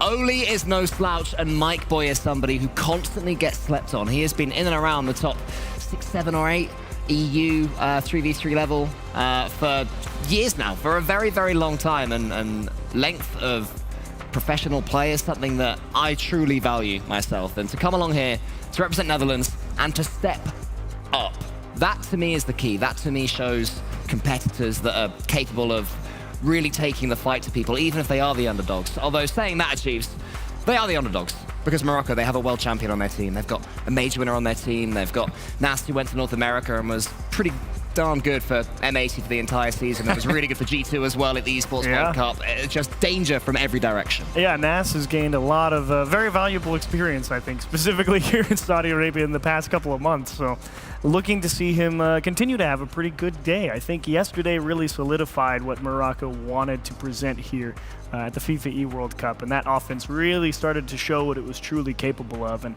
thankfully, it's a best of 7, so they've got some time to really make sure that they find that step cleanly again with hopefully a solid start, and Netherlands going to make them work for it. And that's exactly what they want. They need somebody to push them towards that. I just hope we have games, Rachel. I just hope we don't have an 0-4. That would make me very sad. So if we have anything but that, I'll take it. Both of these teams have thrived off the momentum of this tournament. Hopefully both of these teams will thrive now in our best of 7 format we have for the quarterfinals. And if you're talking about people that are going to help them through, both of them have incredible coaches as well. We talked a lot with Violent Panda over the course of the weekend, and also Sathiou stepping in for Morocco, really bringing a lot of guidance to the team there, but some insight into the build for these guys. What has gone into the preparation, you think, for this exact matchup at Chiefs? So it's actually kind of funny because if you're Sathiou, I mean, you get a lot of benefit already. You've seen a whole bunch of Joreus, thankfully, because both him and Nas both played on that M80 team in that North American season for RLCS. So he has a pretty good idea of what Nas is capable of. Obviously, he prepped pretty hard for a player like Drali on BDS throughout that as well. And Violent Panda doing the same thing. He's been a long-standing coach. He's very familiar with pretty much everyone. And it's less about trying to game plan for the team of Morocco if you're the Netherlands here, and you more just have to be aware of, okay, who is good at what? It's like, do we feel comfortable like challenging aggressively throughout the midfield if they go in the air? Do we feel like if we let them bring the ball, we can stop them on the line? That's a very interesting question to ask yourself if you're the Netherlands. And honestly, you brought up a great point about Mike Boy. He had a pretty knockout couple of games against Saudi Arabia. Like, I wasn't sure how he was going to stack up against them, and he's out there taking the ball off Roas, and that's not an easy thing to do. I mean, we've always known about Mike Boy that he is capable on his day of beating top-tier competition. Maybe not the most consistent player in the world, certainly mechanically not the most consistent, but by no means will Morocco be looking at Mike Boy and thinking, oh, he's a weakness. He is not. Yeah, you can after the last couple of days, exactly. yeah. The least celebrated of the Netherlands players, but that doesn't mean that he is not way up there himself. I think what scares me the most for the Netherlands is the fact that they're coming up against a player that I think is so intelligent, Itachi. I think he's brilliant. He will just be the metronome for this Moroccan team. Oh yeah, there's so much to prepare for, but as we said, thank goodness they've got the coaches, and we've got a great sense of what Netherlands is thinking before this match, because CJ sat down and had a little chat with them. Here with Violent Panda, coach of the Netherlands. Quarterfinal match coming up against Morocco. Best of 7. What are your thoughts? They're a good team. Morocco is supposed to be one of the best here. They all individually are insane, which we have to be careful for, but I think we can do it. I mean, we're very solid as a unit, so I think we can pull it out in that direction. Now, Joreus is a bit of an infamous group stage buff. Can he bring it to the playoffs this time for his national team? I'm confident. Joreus is a LAN boy. He plays so much better at LAN. Online he's great as well, but I mean, he just shines at LAN, and you can just clearly see it. You think best of 7 suits you as a coach as well? More time to strategize, fix things? Especially against a team like Morocco, yes. So we can figure out how to go approach it during the matches. I think so. Sathiu's a bit of a tactical coach as well, like obviously the coach of Morocco. I interviewed him before, and he actually said he has been looking at perhaps ahead to France and going into the playbook. Does that offend you, or is that something that you do as well, look ahead to the other games? Yeah, no, we're doing the same. We're looking past Morocco, and France is the next opponent, so do the same thing here. I love it. There you go. Both teams super confident going into this one. Best of luck. Well, that is how two teams can collide, looking past each other, not looking what's going on in front of them, Cole. I mean, if the Netherlands and Morocco team up and then play France 6 versus 3, they'd probably actually have a really good chance of knocking them out. So I like the stretch. Sathiu and Violent Panda had a little chat and they said, look, guys, let's do strong. Let's work together. That'd be nice. Wouldn't that be beautiful here at the FIFAe World Cup? That's just international for science. I'd like patriotism and cooperation, right? And we love that. Yeah, we do love, actually, seeing all these teams come together, the friendships among them, even the teams that have been knocked out, they still support each other. They've still been so happy to be here. Unfortunately, it's not going to be a very joyous thing to get knocked out at this level, so close to the finals. You can already see players locked in from Morocco. Itachi's ready to go. And I do wonder if we have any sense of what's going on in their heads. We watched Itachi kind of recover over the course of this week, coming in late. And it was a very short recovery, Cole. Well, what I do know about Moroccan people is that they are filled with national pride. I remember when Morocco, they knocked out, I can't remember who it was, maybe Brazil? They got a huge upset in the World Cup in football. And we were in the Netherlands at the time where there are many Moroccan people. And the Moroccan people around, we heard them celebrating long into the night. So I have no doubt that putting on that shirt for these three is a huge deal. It is for everyone, but I really think this is a big deal for them. So for Morocco, if they start to go behind, they have to manage to harness that, not let it get on top of them, and to build from it rather than relinquishing themselves to that pressure. Which actually I think might happen. I think there's a pretty good chance I think the Netherlands come out strong, and it's going to be on Morocco to prove that they can stop that. Because I think Violent Panda would have spent a pretty healthy chunk of time being like, all right, I know we had the up and down, but let's go out there, make sure we start strong, be aggressive. We want to control this game because we know they're all three mechanically strong players, so we want to be setting the pace. So Morocco, I think, will need that time to catch up. Especially if they have been watching Spain versus France earlier on and Chile against Saudi Arabia. They will not want to fall into the same pitfall as those guys. Spain, such good players. They've been a fantastic team. They've brought so much joy to this event. But against France, they couldn't get anything going. It wasn't really to the last 30 seconds of the fourth game where they started throwing some fakes and demos and bumps, and it worked.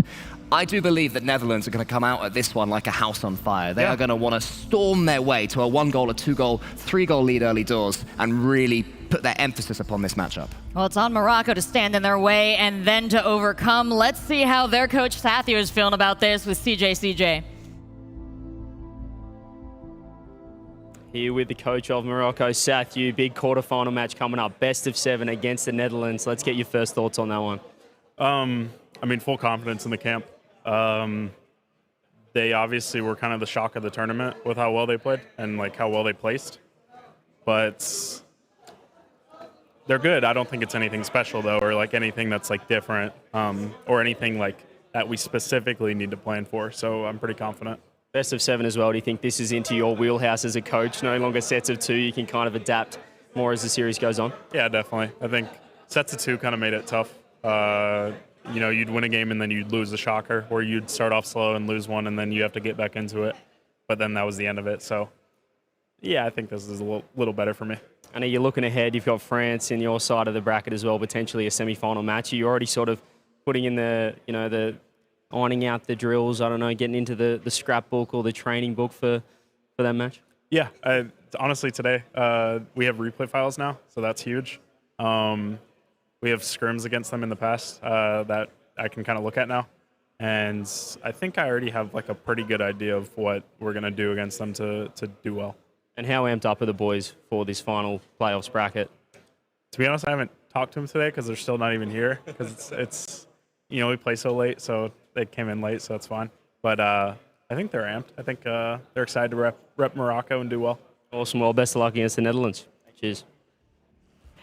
Well, I'm glad to know Team Morocco is well rested, getting every minute of sleep they possibly can here. But their coach was in the venue. He was ready, prepping things for them. And I'd love to know a little bit more about Sathy, what he brings to the team as a coach. Hey, Sathy is a grinder. You want to talk about a guy who came up with a winning system for a struggling North America? It was that guy. I mean, Sathy really put North American Rocket League in that conversation and be like, hey, they could actually win a world title again. So he found something that worked, and he had to spend a lot of time, spend a lot of blood, sweat, and tears in figuring out how to get it there. Well, it does look like Morocco is Twitch chat's favorite in this, but not by a huge margin. Cole, you got an opinion? I think that's about fair, sir. I think 37% for Netherlands. I'm going to go out on a limb and say we're going to get the upset. I fancy Netherlands to do something here. I don't think they're favorites. They're definitely not favorites, but I've just got that feeling. Upset pick doesn't feel too bad. No, if you're going to take a shot here, it's a good time for it. I think I still favor Morocco. I believe in the length that they've brought themselves to this point, and I think that with the 7-game set, they've definitely got that time to adjust, find what's going to work out through the rest of it, and figure out a way to get the job done. Potentially our closest match of the day, and we are just about ready to get it kicked off. Our Netherlands players and our Morocco players are set on stage, so let's send it down to the casters and start this match between Morocco and Netherlands. All day they've had to wait, but finally the last quarterfinal of the FIFAe World Cup begins now. The Netherlands versus Morocco. Let's get it going, James.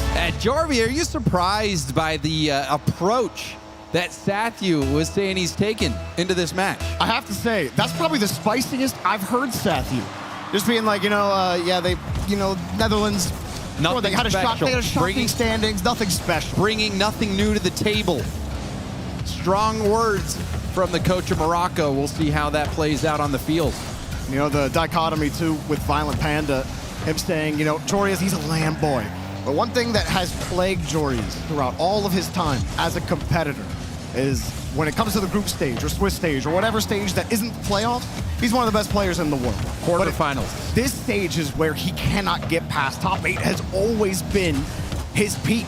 Top 4 has always escaped him, and here he is again in a tough bout against a Moroccan team that looks like they could maybe contend for a title. Yeah, this Morocco team, they were a favorite running into this. Everyone, had certainly France.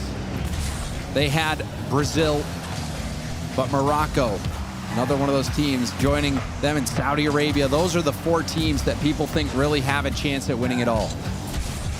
Quick hit is this guy right here leading the charge, Drawley, who's had his way in at least the games. We casted him a couple of times in the group stage, James, and he was at the center of every single push. Shortachi got a cute little triple tap reset goal, and he'll do that every now and again. But Drawley, certainly the star piece of this Moroccan team. Jory is trying to get something going for the Netherlands. To each team's credit, neither has let the other really build any significant pressure here in the first minute and a half. Oh, and that was an opportunity for Jorius to control that ball. Ended up giving it up. Mike Boy's going to try to keep this forward. Saw him use up a lot of boost to get to that ball. Experiencing a stalemate at the beginning of game 1. And there, Oli gets stuffed. Netherlands just kind of, the last, 6 touches are just kind of a dump downfield. Hoping they can catch the next touch off of Morocco. Has not worked out.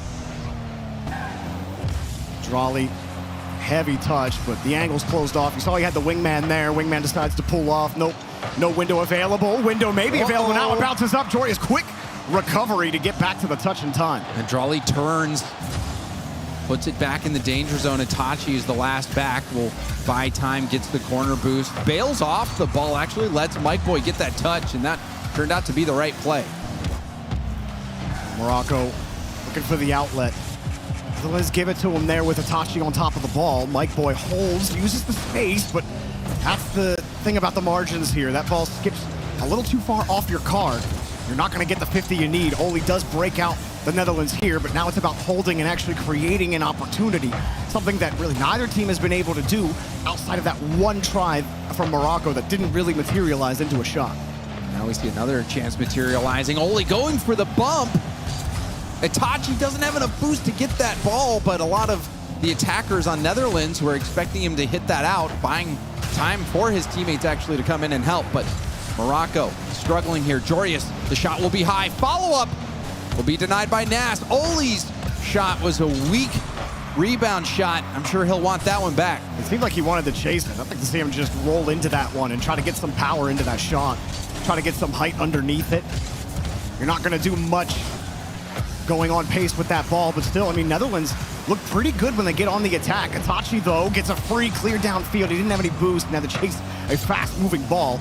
Ole here to handle things on defense. Don't forget, Netherlands started with a bit of a shocker in the group stage by drawing Saudi Arabia, a game that everybody thought would be an easy 2-0 for Saudi Arabia. Netherlands, they set the tone for the entire tournament with that draw. They finished day one at the top of their group, so you know, they were the surprise of the tournament. Lots of people talking about it after day one. Day two, they cooled off a little bit, even losing to Australia, who didn't have the best event, but were able to bring it back against Netherlands. So I think there are some people wondering, does Netherlands really have what it takes to beat a team the caliber of Morocco? You have to look at the individual parts of this team and the players that have to step up. Obviously, you expect Jorius to fit that bill. Only you know he's capable of it. My eyes are kind of on Mike Boy. In that group stage, he was so good at those quick hit challenges, not letting the other team get established in the midfield. He has to have that strong midfield presence for the Netherlands. He's done that job at least enough. But Netherlands and Morocco both struggling to get consistent offense going in game number one, where you're still scoreless here at the end of regulation. Itachi moves it down again. Ole takes it away from him, secures the boost. Has an outlet. Here he goes at the end of the game, but taken away quickly. Oh, now you got to be careful here if you're Netherlands. Whoa. Nas lets it through. The demo also preventing a shot, and now we've got a 0-0 overtime.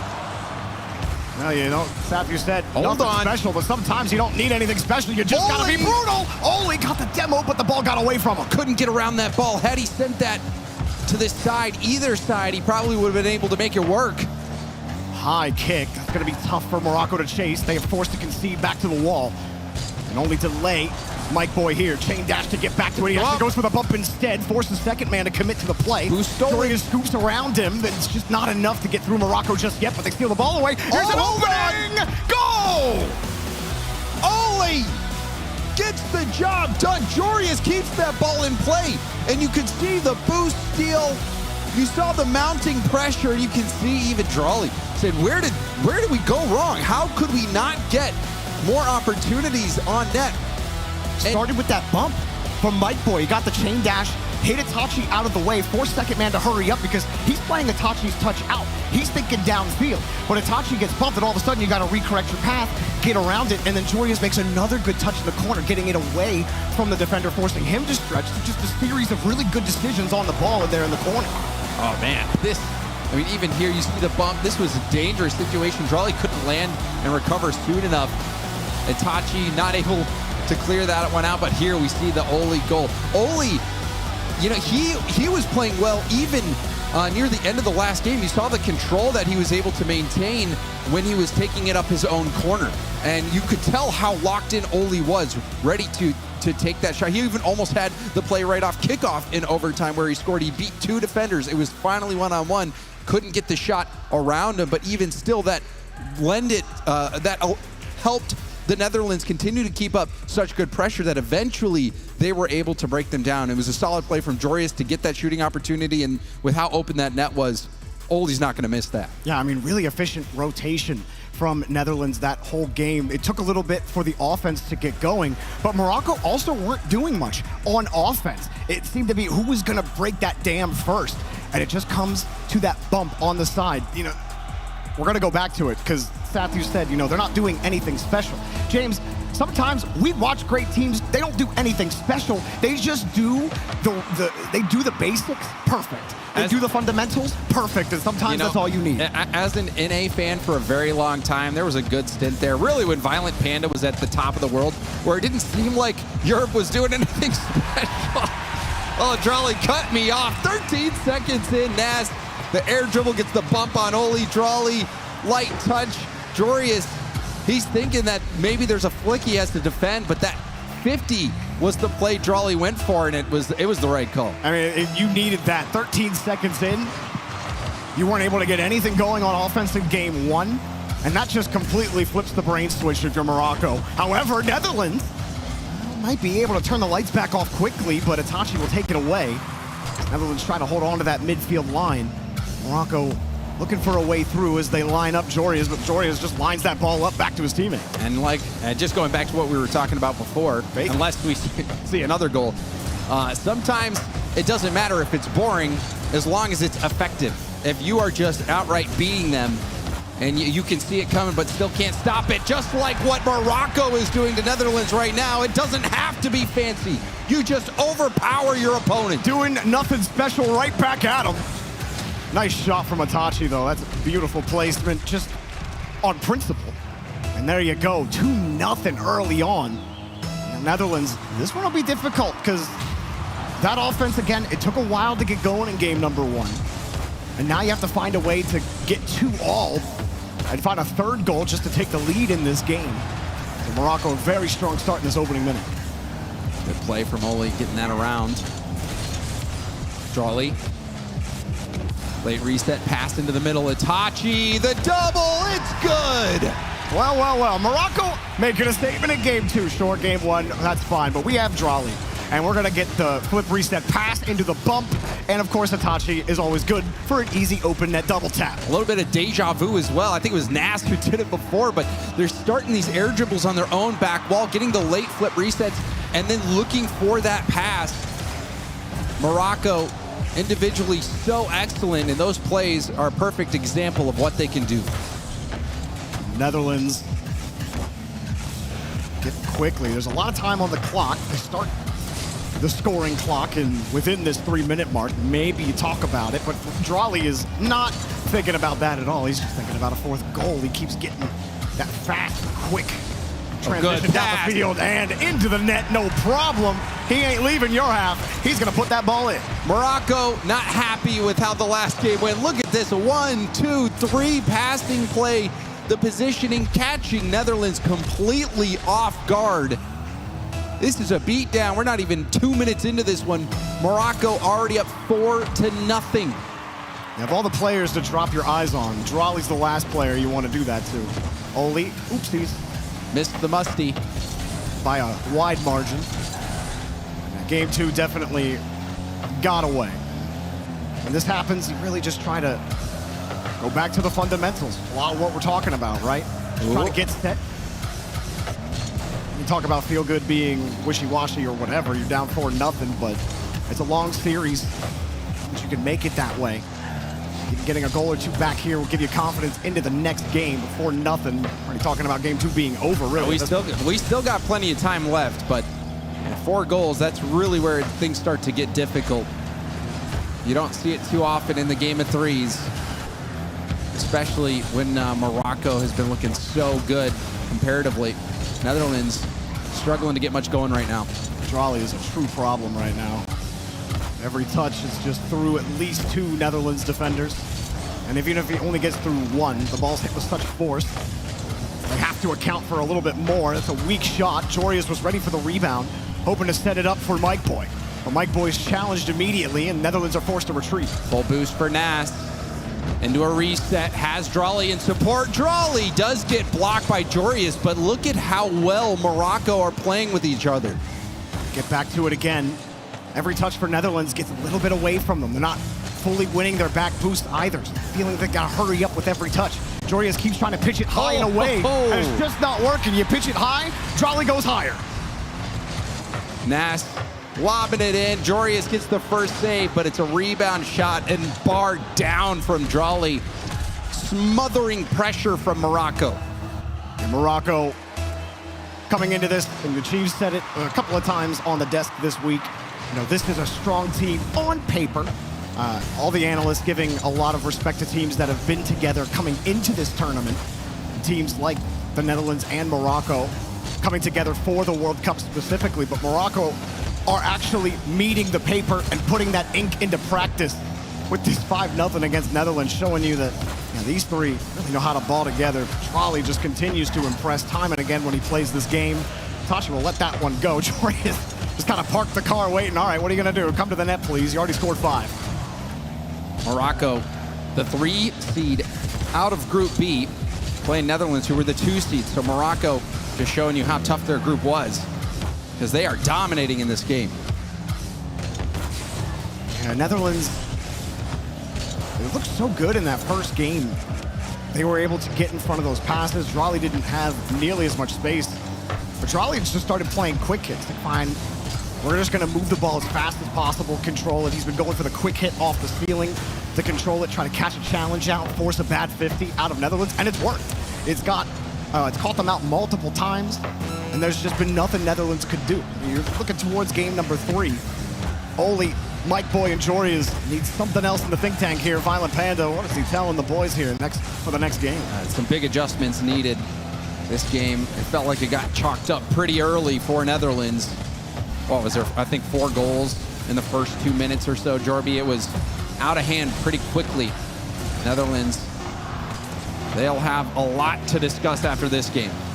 A tough game, too, after a nail-biting, low-scoring game 1. And the Moroccan fans cheering them on. Lots of pride in Morocco. And they gave him something to cheer about in that game for sure. And I'm just looking over. I see Violent Panda immediately jump into action. You can see him taking the charge in this minute we've got between games, trying to make some big adjustments. Maybe he's seen something out there, either something that Netherlands have not been doing well, or an opportunity to exploit on Morocco's side. Here's Drali's stat line. You ready, James? 714 score. Wow. 3 goals on 5 shots, 2 saves, 2 demos, and an assist. He had 4 out of 5 goals of goal participation. He was all over the place. He almost doubled everyone else on his team in score alone. This guy is an absolute freak. And also Nas with 4 assists. And we saw how good Morocco was on their own back wall. We saw multiple plays that led to goals where they start an air dribble on their own back wall, end up getting that flip reset, dishing it off to a teammate who's ready. And that is something that we've seen now multiple times. Morocco has that player in position to play the pass, and it is working. They are gelling right now. They really are, and it's going to be tough to break through that mold. You ever watch those videos where they, shoot a bullet through the gelatin and just get stuck in the middle? That's what it feels like. Netherlands are that bullet right now. Yeah, they were able to make a little bit of an impact in game 1, but they came to a grinding halt, rather, in game 2. Shut out. Itachi and company are going to pause. I don't know if it was them who called the pause, but James, I think you and I are cursed with the pause. I'm sorry about that. Yeah, our fault. That one is on me. The crowd not too they're booing happy us about it either. But we will get back into game as soon as possible. And if we can, we'll even let you know what's going on. But right now, game is paused. That was game 3 getting kicked off. Netherlands, they won game 1. Game 2, all Morocco. All the momentum seems to be with Morocco. I guess, if you put 3 solid players that should be amazing on paper, if you put Moroccan legend Sathiou behind him to help piece it all together, this is what you get.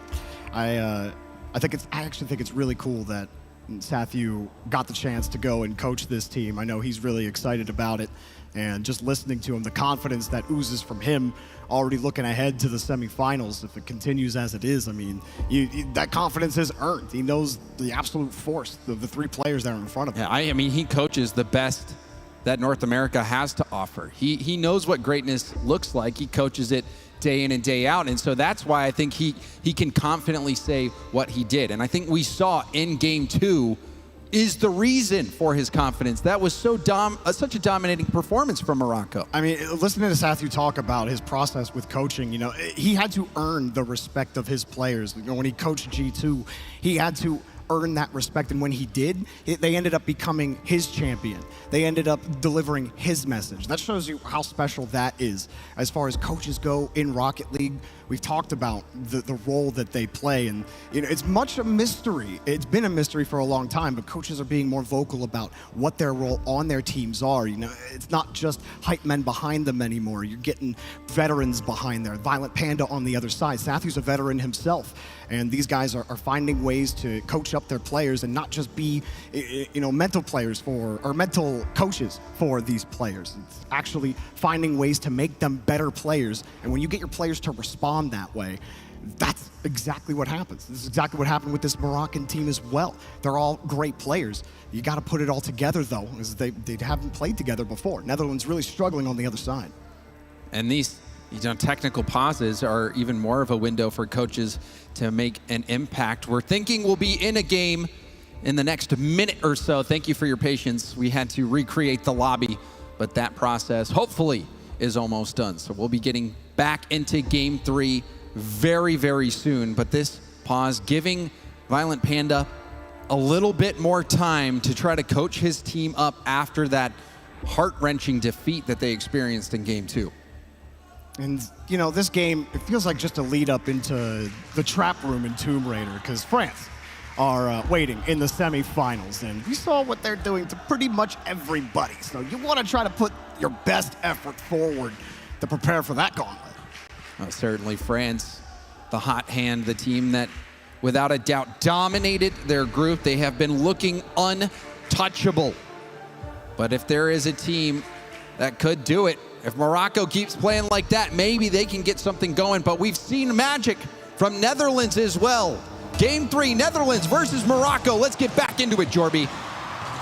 Netherlands got to find a way to chill Drawley just a little bit. And maybe it's Nas that they also have to focus on. James, you called out those 4 assists that he had. Obviously, there's going to be a weapon no matter where you look on Morocco. They'll start here on the blue half. Nas not going to get much out of it. Morocco will continue to chase the ball down into the corner. Just so fast on that attack as well. Nas ready on that, but it's taken out to the side. He gives it to his teammate, a little shade, hoping to draw eyes towards him, and it seemed to work. Jorius getting there, trying to close down that lane. Itachi perhaps trying to keep it close. Lost control of it. Pedrali moves in. Reset, uses it right away. Netherlands stuck back. They have plenty of boost, but they're waiting for their opportunity to break out. Good follow from Mike Boy, and great challenge as well from Jorius. Morocco still have the ball. Now you get a chance to actually get this ball, but you just can't. Itachi, absolute 50 Titan. So hard to beat him on it. It's kind of like the new age Fireburner with his 50-50 game. Nas not going to get another touch on it. He's happy to let Jorius just give it up to his team.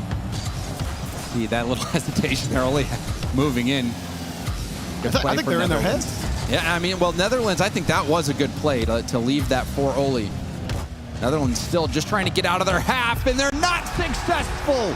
Trolley capitalizing on the immense pressure that Morocco's been able to generate. Unfortunately for Netherlands, you got to hit that one, Oli. That's a tough one. You got to find that touch in stride. He was kind of at an awkward angle with where the ball was hit on the backboard, but that's a touch you have to hit when Drawley's behind the ball. 4 goals for Drawley in the series so far, and continues to just be an absolute wrecking house.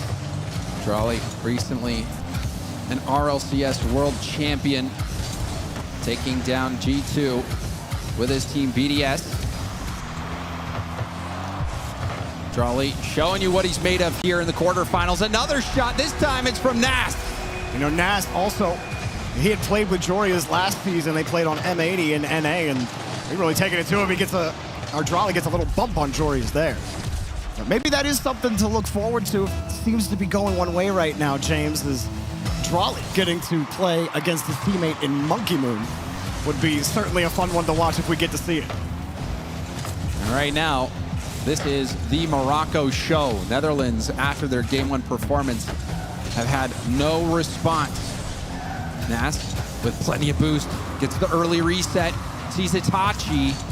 Maybe didn't get that flip, didn't even look like he tried to wall dash, but regardless, Morocco having chance after chance, looking so confident in their possessions. Netherlands even when they're here, their hold on the ball is tenuous at best. The 50s, enough time for Morocco to get set, challenge you again, and this Netherlands have been dumping it into the corner for literally 20 seconds. And now they're going back down to their half. Drawley, wow, that would have been dirty. Did they catch the That might be it, maybe. No, Nast makes it back just in the nick of time. Didn't have any boost, but was able to get up to supersonic and chase that ball down. Demo in front. Ooh, Mike Boy sitting close to it. He does have Oli back. Stealing all the boost on his way back, but there's a demo anyway. Doesn't matter, you take the boost, I take your life. Just missed the net. Drawley was trying to dot that one. Oh, return to sender. What a touch. Still only gets a chance at it. He only had one boost when he hit the ball. Drawley goes underneath. I mean, what are you supposed to do when Drawley just gets to get the reset and he sees you coming in? He gets to adjust and then make the right decision on the ball, on the reset, so he wins the 50 and you don't, every time. It's automatic with Drawley. You give him space in the air, he'll quickly get that reset and make your life 10 times harder. You're like, all right, I'll just wait to challenge. Maybe it'll be a better position for me, but no, that one off the post. We've seen a couple long shot counterattacks from Netherlands come up just short now. Morocco are certainly sitting comfortable right now, but that was 2 balls that got past their entire rotation. That one needed to be in the net, though. The other one, you can understand. That one felt like it should have been on target for Netherlands. Even when you're getting your chances, you gotta score them against Morocco. Here's Oli, he gets a free try and immediately challenged on it.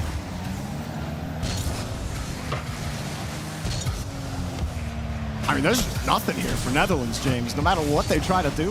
Yeah, that Netherlands starting to fizzle out. Game 1 gave them some hope, but even there, a strong clear out. A shot on target. We'll see what Oli tries to do. You can see him wanting to control it. Doesn't get any boost, though. And things continue to look grim for Netherlands. Everyone's sitting cool on Morocco.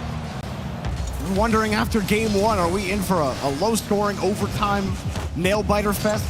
Well, Morocco just resting easy right now. Catch over for Nas. Looking towards game number 3. We will be all tied up. Or not all tied up, excuse me. Morocco will take a 2-1 lead in the series. And this one is getting dangerous. 7-0. 7 unanswered goals, James. Yeah, and Netherlands, they managed to win game 1, winning from a 0-0 overtime. Netherlands have only scored a single goal up to this point. Morocco has been walking all over it. I really am I'm trying to figure out where Netherlands can start to go right here. Because well, they had those couple of counterattack long shots that were just off. But that's not going to win you the series. You know, you score that goal, you still got to score more. You think Morocco are going to blow their rotation again if they get punished for it? They just didn't get punished. But it's, you know, it just, you need to convert something. You only one goal to point to. You need to start building that momentum. It's starting to get to the panic moment. And I've just been informed that we do have a timeout being called from the Netherlands. So, you know, this is it for them. They have to turn it around right now. Game 3, Netherlands were outshot 13-4. Oli didn't take a single shot. Milos, tell us what's happening. Well, what's happening is that we need to get some noise. Morocco are almost there. They're bringing it back. Netherlands are fighting hard on the other side, and we have to charge our Hyundai. So, Riyadh, I'm going to ask you, please, خليكم سوا نعلي صوتنا أعلى صوت لهولندا. Ay. المغرب. Yeah, people are more for it. One more time. أعلى. هولندا. والمغرب. I think you heard it here first. We're charging up.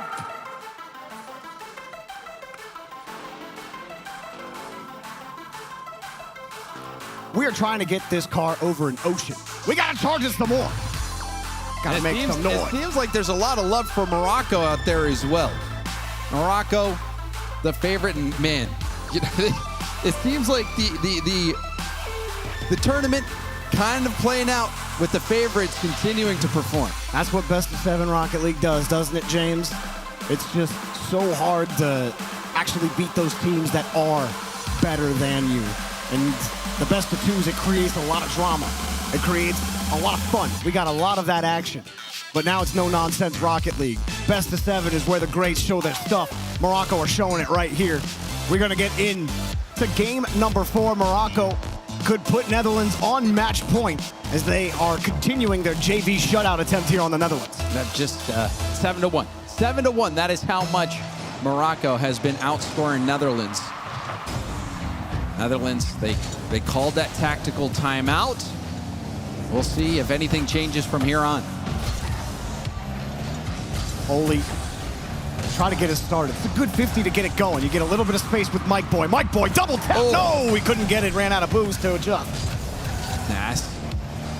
Quick little wall dash. Gets a lovely 50. The flick is deflected high. Itachi is able to hit it up off the ceiling. Netherlands holding on for dear life. It's like, you know, Netherlands, they get down the field. They might take a shot, and you don't really feel the threat, do you? But when Morocco get the ball, they move with authority, and I get scared. That 50 from Nas was disgusting. Nasty. Yeah, I mean, the ball didn't move. He got it by the defender, and the ball didn't move. It's like the classic stick-em. Had it on his car. Itachi, take his time. Drill that 50 out. Oli not willing to challenge that ball. Instead wants the outlet. I feel like you need to start challenging Morocco there. Instead of pulling off, he was in position to do so. Oh. But they're just playing scared right now against Morocco. Drawley calling Itachi off, almost getting that double off the ceiling. Just a few inches off.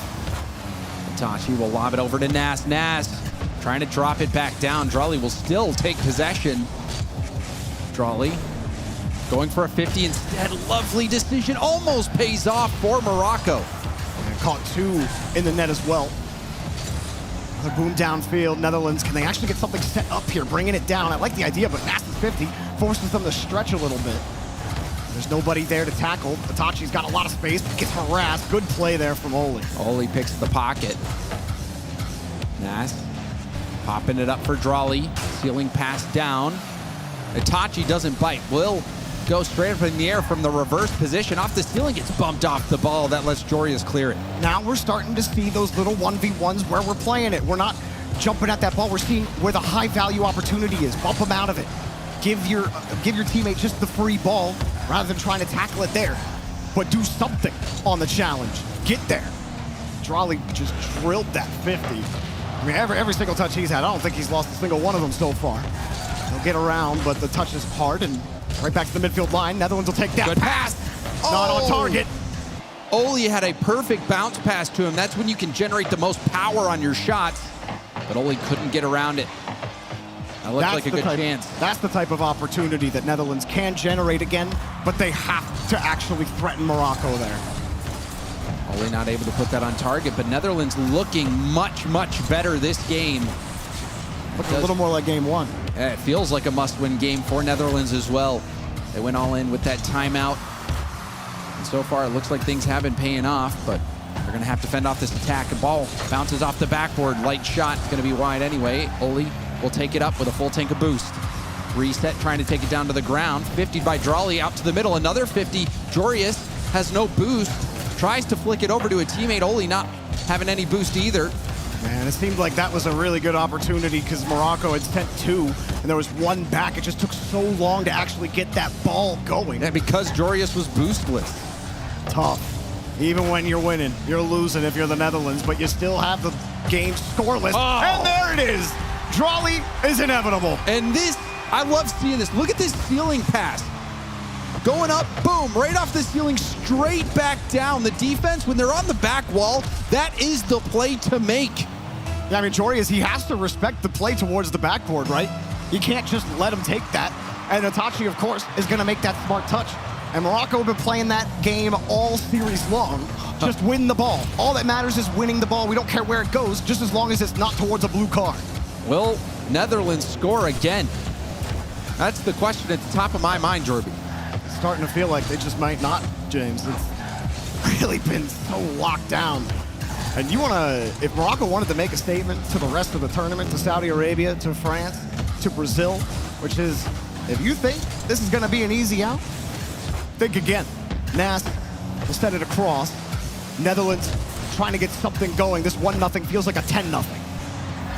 Still, though, there is life left in Netherlands. They can tie this up. Mike Boy wanted to get the bump, but was not close on that one. Itachi leaves it for Nas. Nas gets demoed from behind. Oli not managing to get it around one. A little awkward for Mike Boy, but he lobs it up, but his teammate beat to the ball. Precious seconds ticking off the clock. Really impressed with how in sync Morocco are. They threaten the hard touch downfield, and they leave it for their teammate, prioritizing winning the ball, playing selflessly at all costs, something that you usually see a team take time to develop together. Morocco got together for this tournament, and they look like they've been doing it all the time, but here comes the Netherlands! Jorius comes alive! Look at these 50s back to back.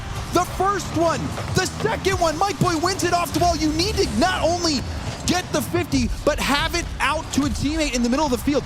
Incredible 50-50s from Mike Boy. That gives Netherlands life. They've doubled their goal total of the series. And oh no, you gotta hit that. I would have put, I don't know. I feel like I'm gonna let that drop. Well, maybe I'm wrong because Jorius is in the air. Oli gets challenged again. That's a little dangerous on the drop. No, he missed it! No! An absolute disaster! Mike Boy, they were able to get into this position to potentially force overtime because of Mike Boy, but then the misread on the back end. Oh my goodness. And that is why you always have to play the miss in those situations. If you just expect the defender to hit those and you just wait for overtime, you're not getting the win right there. But Morocco, they have their finger on the pulse of this matchup, and they did it. They completed the job after a huge mistake. Unreal finish. That is absolutely gut-wrenching, heartbreaking. I'd be surprised to see straight zeros on the heart rate monitors after that one. I mean, and now you're in the improbable position, James. The ever deadly 3-1 deficit. You could see the reaction from Mike Boy as well. That is devastating. I was wondering if we would see another Netherlands goal. Mike Boy, I mean, the ups and downs to make that play at the end of the game, to get your team that goal, and then to make that mistake in the end, that has to be a punch in the gut. But this is the moment where you have to remember, it's not over yet. No. It is not over yet. We already have one game. It's not like we have to reverse sweep even. We were able to hang with Morocco that game. This is not over yet. You have to put that behind you and just focus on the next game if you're Netherlands. You know, 3-1s, they're not much higher of a percentage to come back and win as a 3-0. It's not that much higher because it is just that hard to come back. Netherlands gotta do the hard work now. You've dug yourself a hole and now you gotta build the ladder to get out. Mike Boy contesting there. Nas trying to get that ball up the wall and with boost, but Mike Boy doing a great job of denying possession and the boost. But it still finds its way over to Nas off his own back wall. We've seen Morocco do damage from that position before, but a challenge at the midfield slows things down. Still though, Nas goes for goal. The midfield battle continues to be won by Morocco. Now Nas just leaned back, no problem for that touch. Look at that shade over, nobody's looking at him. Well, he was looking at him, but good luck. You weren't in a position to challenge it. Jorius is in front of you. He's looking at the ball carrier, and everyone's watching the ball go into the net. Nice little goal there for Morocco. And that's hard. Oli off the kickoff. They need some electricity, James. They need something to shock the system. He thought that goal from Jorius would get it going.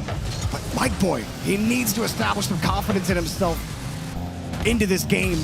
Oli trying to get this one downfield. He hasn't had much success winning these 50s. That one back, Mike Boy's car was turned around, has to drill through the car. Jorius will get the clear. Long clear. Drawley gets bumped off the ball as well. But Morocco seems so calm under these pressure moments when they're stuck back. They just have that confidence in the individuals to be able to, if you got to air dribble it back from your own back wall to get it by, then they can do it. Morocco, all these players so individually gifted, it makes getting by them so challenging. Cross, oh, that's awkward, and it's in.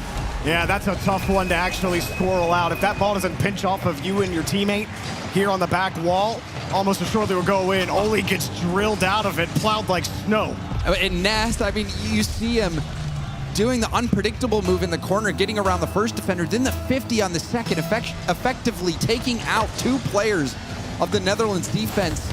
And Drolly, I mean, he's a world champ. You give him a roller like that, he's going to put it away. Morocco, they see the finish line, and they are approaching at light speed. That was a great recovery from Mike Boy. Drolly tried to trip him up on the challenge, and he was able to recover quickly and actually keep this play alive for the Netherlands. Nast, though, held on to that flip for as long as possible. Mike Boy still in the rotation, but Drolly, actually not a good touch. Look how Morocco had to quickly flood to the opposite side, but Netherlands, everyone was scared. Nobody was willing to actually move forward. Felt like there was a chance for you to just send first man and just see what happens. Trust in second and third man to clean up if it doesn't work. But the few times Morocco has looked a little awkward in their rotation, they're just not willing to go forward. Oh, the miss. Another miss.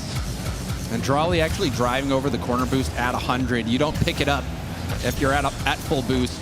Left it for a teammate, and that did help on the counterattack here for Morocco. Morocco playing so well as a unit, which was the big question about them. Yeah, they're great individually, but they're not teammates outside of being on the international team. But they have quickly, they've quickly learned how to synergize. They've looked great in this series. And if you look towards the semifinal, which if this keeps going the way it is, we almost assuredly are for Morocco. You go back to the group stage, Morocco were one of only 2 teams to draw France. And they will play France if they keep this lead. And I think they are making a question mark of it. We're all wondering if anyone other than Saudi Arabia has even a chance to make it look competitive against them. Morocco definitely seem like they might be that team. They have been absolutely laser focused against the Netherlands. Can't look too far ahead. There's still time on the clock. Only 2 goals separating Morocco from Netherlands, and this is an opportunity potentially. Oli turns for it, but Nas cuts through and makes that chance impossible. Nas came in like a ghost. You're not expecting him to come and then boom, he steals the ball away from you and you have no offense. Oli, oh, nice little skip. This one's looking decent. Shot on target. And Mike Boy gets a little bit of a redemption here on the goal. That couldn't be any better for Mike Boy to be the one that scores for Netherlands after that mistake last game. Now putting them back within 1. This is doable for Netherlands. Plenty of time to get it done. Can that be the spark to give a little bit of hope into this Netherlands team? You saw their faces after the last game, after that miss, James. It looked dejected. Oli! No, not there, but nobody's there for Morocco to take the challenge. Jorius gets it. Back to Oli. What a rebound. 2 commit. Open for Mike Boy. He's got to get 1 touch. Open ball, not an open net, as Jorius is forced to retreat. That was a crazy rebound. That ball was hugging the back wall, making it so no shot could go on target. Forced Mike Boy to just play it out mid. All of a sudden, there's a little bit of gumption to this Netherlands rotation. Drolly just dives forward and totally stuffs that attempt at the counter. Bails off the ball as well just to steal the corner boost. That's just rude, dude. Mike Boy's gonna get a bump though. Gonna go for that flick pass from Jorius. Just shot. No, not enough. Drolly drills the ball back downfield. Takes it underneath, but it's a slipper. And Jorius has got the steel toe. Up high, had the reset, but Netherlands can't get consecutive touches together. Bounce underneath. Morocco holding them down here in the last 30. Jorius puts it right up the gut. Now the deflection sends it off the ceiling. Mike Boy in a race, he loses that race. Oli has really no boost to work with, gets demoed. Nas, 1v1. Oh, Nas! He's benching 500 pounds on that challenge and absolutely obliterates the Netherlands on this one. Jorius trying to get that squishy saver title. Nas says, not this time. Morocco answer all the questions that Netherlands may have asked with that goal. They will not tie it up, and they're gonna need a miracle with 5 seconds, and with that touch right there, that is going to do it. Itachi will score again, and Morocco absolutely dominate the Netherlands in this series. I mean, after game 1, I was thinking, this might be interesting, especially after that interview with Sathu, who seemed to be so confident that there's no way Morocco would ever lose to Netherlands. And after game 1, 0-0 overtime, you're thinking, Maybe Sathiou is wrong, but no, Morocco roar back and get the quarterfinal win over the Netherlands. I cannot wait for Morocco versus France tomorrow. That one is going to be a showdown. And what a final we are going to have tomorrow, James. Our top 4 solidified. We got Saudi Arabia versus Brazil, which seems to be just a marquee semifinal matchup whenever we come to Riyadh. You better wear green tomorrow, at least for that matchup. Oh, and then Morocco versus France on the other side too. Trolley up against his teammate Monkey Moon, who he just won a world championship with. I mean, come on, you can't ask for any more than that. And what we've seen is that the group stage format, it lends itself to quite a few surprises. But I think we all knew what was coming. The Big Four make it to the semifinals. Let's go to Veracity with the winners. Itachi. Congratulations on what a victory that was. Game 1 was a slow start for you boys, but game 2, the teamwork was looking a lot more established. The roles were looking really established as well. Were there any discussions that took place between 1 and 2 about roles that you had on the pitch? Yeah, we just need the first game to get in. Like it was like a warm-up game a bit, and yeah, quickly after we choked and we got back to it. Like we're feeling good actually, so yeah, we got back to it and we could win the first game. So it's good. And how pivotal was Nasser's role in that game too? Because we saw him getting assists left, right, and center. Sorry, repeat? How pivotal was Nasser's role in game 2? Because he was helping you guys out with assists left, right, and center. Yeah. Like it was crazy. Like game 2, we played really good, and I'm really happy.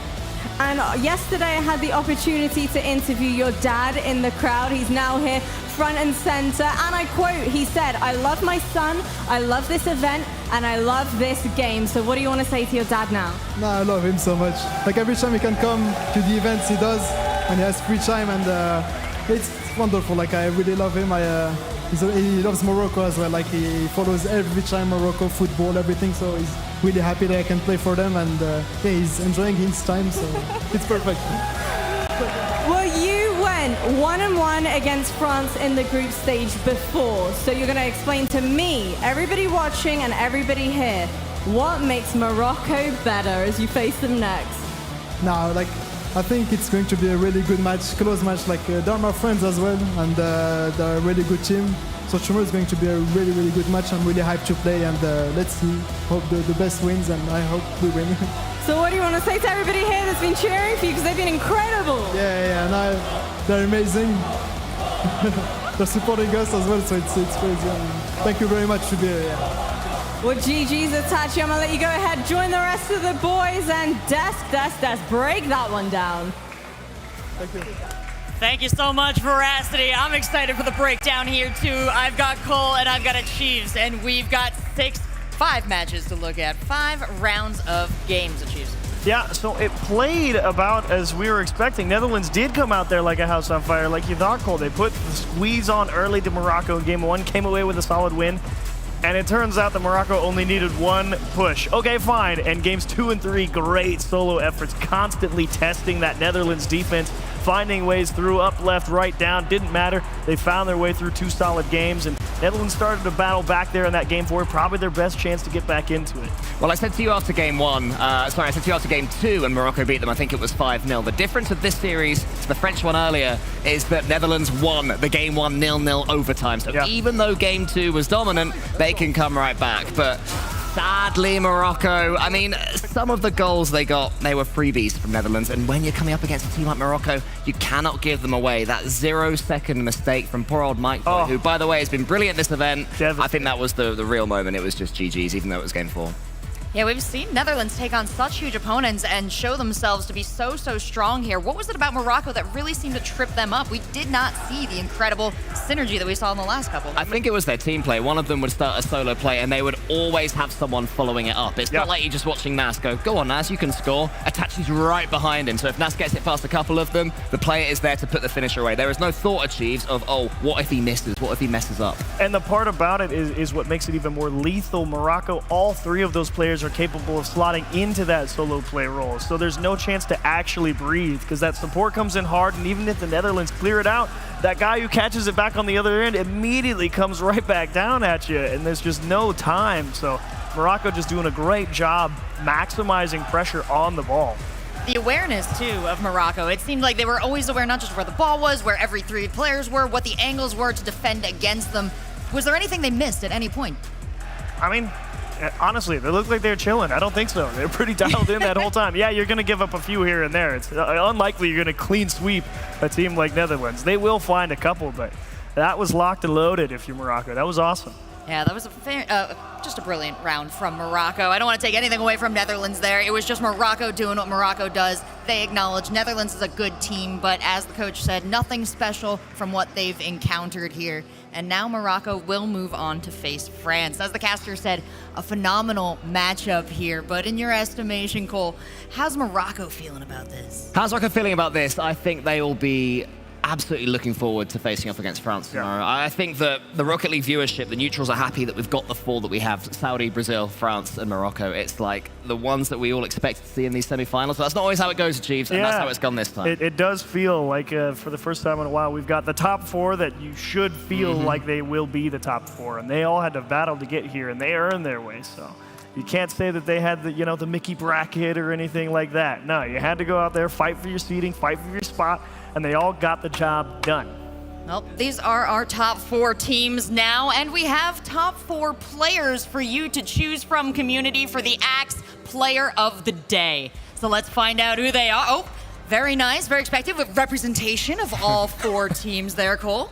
Yeah, I think that makes perfect sense. Ruas was stunning in their throw against Chile. Jan had the biggest fight, I would say, with Brazil. So a different sort of performance from him, one where he had to dig deep. Monkey Moon was styling, and then Nas, as Netherlands went on, they were getting more and more tired, leaving more and more gaps, so he could showcase his own personal skill set. Yeah, honestly, between France and Morocco, you probably could have picked any player you wanted off those teams, but at the end of the day, you only get to pick one. Well, we got Monkey Moon and we got Nasty. We had two of the nastiest goals of the day. We had a lot of great performances across the board from all of these players. It's a tough choice for you to make, community. We'll be checking in tomorrow to find out who you decided on. If you had to pick right now, Chiefs, who would you choose? Oh, knowing me, I'd probably pick Monkey Moon. But actually, I think I'm right. I think you're right. I think Yan had an awesome show today. And if he won it, I wouldn't be surprised. He had to go out there and fight for it. If you go Jan, I'll go Monkey Moon, because I just think he's so much fun to watch. Never fears, goes straight for the ball at all times, and it works for him when it works for him. Somebody had to pick him. I'm glad you guys did. We've got the heart rate results from Team Morocco. Let's check in how their hearts were pounding as they delivered that pounding.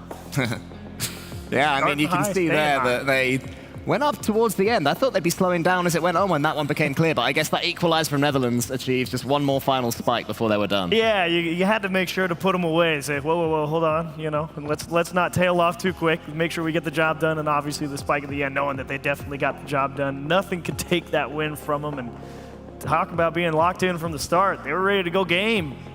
A lot of celebrity power on Team Morocco, too. I can't help but notice every time they're done on the stage, they are surrounded by a crowd. Talk to me a little bit about how well they're known in the space, these players. I mean, increasingly so. I mean, as time goes on, these guys are making more and more of a name for themselves. I mean, there's a world champion among them, a rookie world champion, too. Yeah, exactly. So players that have so much respect in the Rocket League community, and of course here in an Arabic-speaking country, they're going to be beloved. Also, teammates as well in the next matchup. Drawley going against Monkey Moon. What do you think that's going to even out to, Cole? What's that going to even out to? I think it's going to even out to raw pace, raw aggression, fearlessness. The former Team BDS, they knew that whenever the ball was up, someone's going for it, and those two were the main reasons for that, so don't expect any time of the ball floating in the air. No balls floating in the air. Got to keep them on the ground. Got to go for those goals. And all our players, I have to say, did an incredible job today scoring those goals. Those goals, of course, powering our Hyundai Ioniq. So let's check in. Every goal, 5%. Now, we've got several goals across the board. Let's see how charged we are. All I want to know is, do we hit 6,000 off that? I want to see the 6 in the kilometers. Oh, that's what I'm fighting. 100. We're getting around again. There we go. And a decent chunk after as well. Show me the. Oh wait. Yes. Tell me that exact mileage number. Someone who can see 6,350 kilometers. If not we miles. could get 161 more kilometers, we could drive to Morocco right now. To Let's do it. Morocco. We can Let's do take it. Team Morocco home. Let's go on holiday. Well, not yet. Not till they go out or win. I mean, maybe they forgot socks. We can take them back. Yeah, in a quick road cool trip. 3 days and 5 hours. We could be there, grab the socks, come back. We're not making the finals, but That's okay. we're going to keep charging this car. Maybe we can take Team France home after. But we've got CJ on the floor with something a little special as well. Well, it felt like we had 4 super teams coming into the FIFAe World Cup, and those 4 teams have made it through to Champ Sunday, and they're going to be playing for this trophy. I'm going to get a little sneak peek. Maybe I can touch it. So let's have a quick look up here and see if we can... Whoa. Well, looks like it's only for the winning nation. The boys are certainly got that trophy locked in. There's 4 teams left. I'm going to power rank them: France and then Saudi Arabia, followed by Morocco and Brazil for the 4. Cannot wait for Champ Sunday. Maybe they can touch the trophy, but I certainly can't. Thank you so much, CJ. Great interviews throughout the weekend. Looking forward to seeing what you get tomorrow. And speaking of tomorrow, let's take a look at the schedule for what's to come. I know you're going to want to set your alarms and not miss any of these matches, so I won't ask which ones are your favorite, but I want to ask how excited you are for these achieves. Well, as I've been keeping up my food analogies at the end of the day, you know, appetizers, course 1, main entree, welcome to dessert. No bad matches here. Doesn't matter how you dice it, it's going to be a banger. And you've waited, and now you've earned the reward of the top 4 tomorrow. Everybody loves dessert. Cole, if this was a dessert served to you, what would it be? It would be very, very chocolatey and delicious and filled with calories, as all desserts should be. Fantastic. Well, I'm hungry, and I hope you are all hungry for some incredible games. That is it for today. Tomorrow we'll be back with the semifinals and then our grand final. We'll see you then.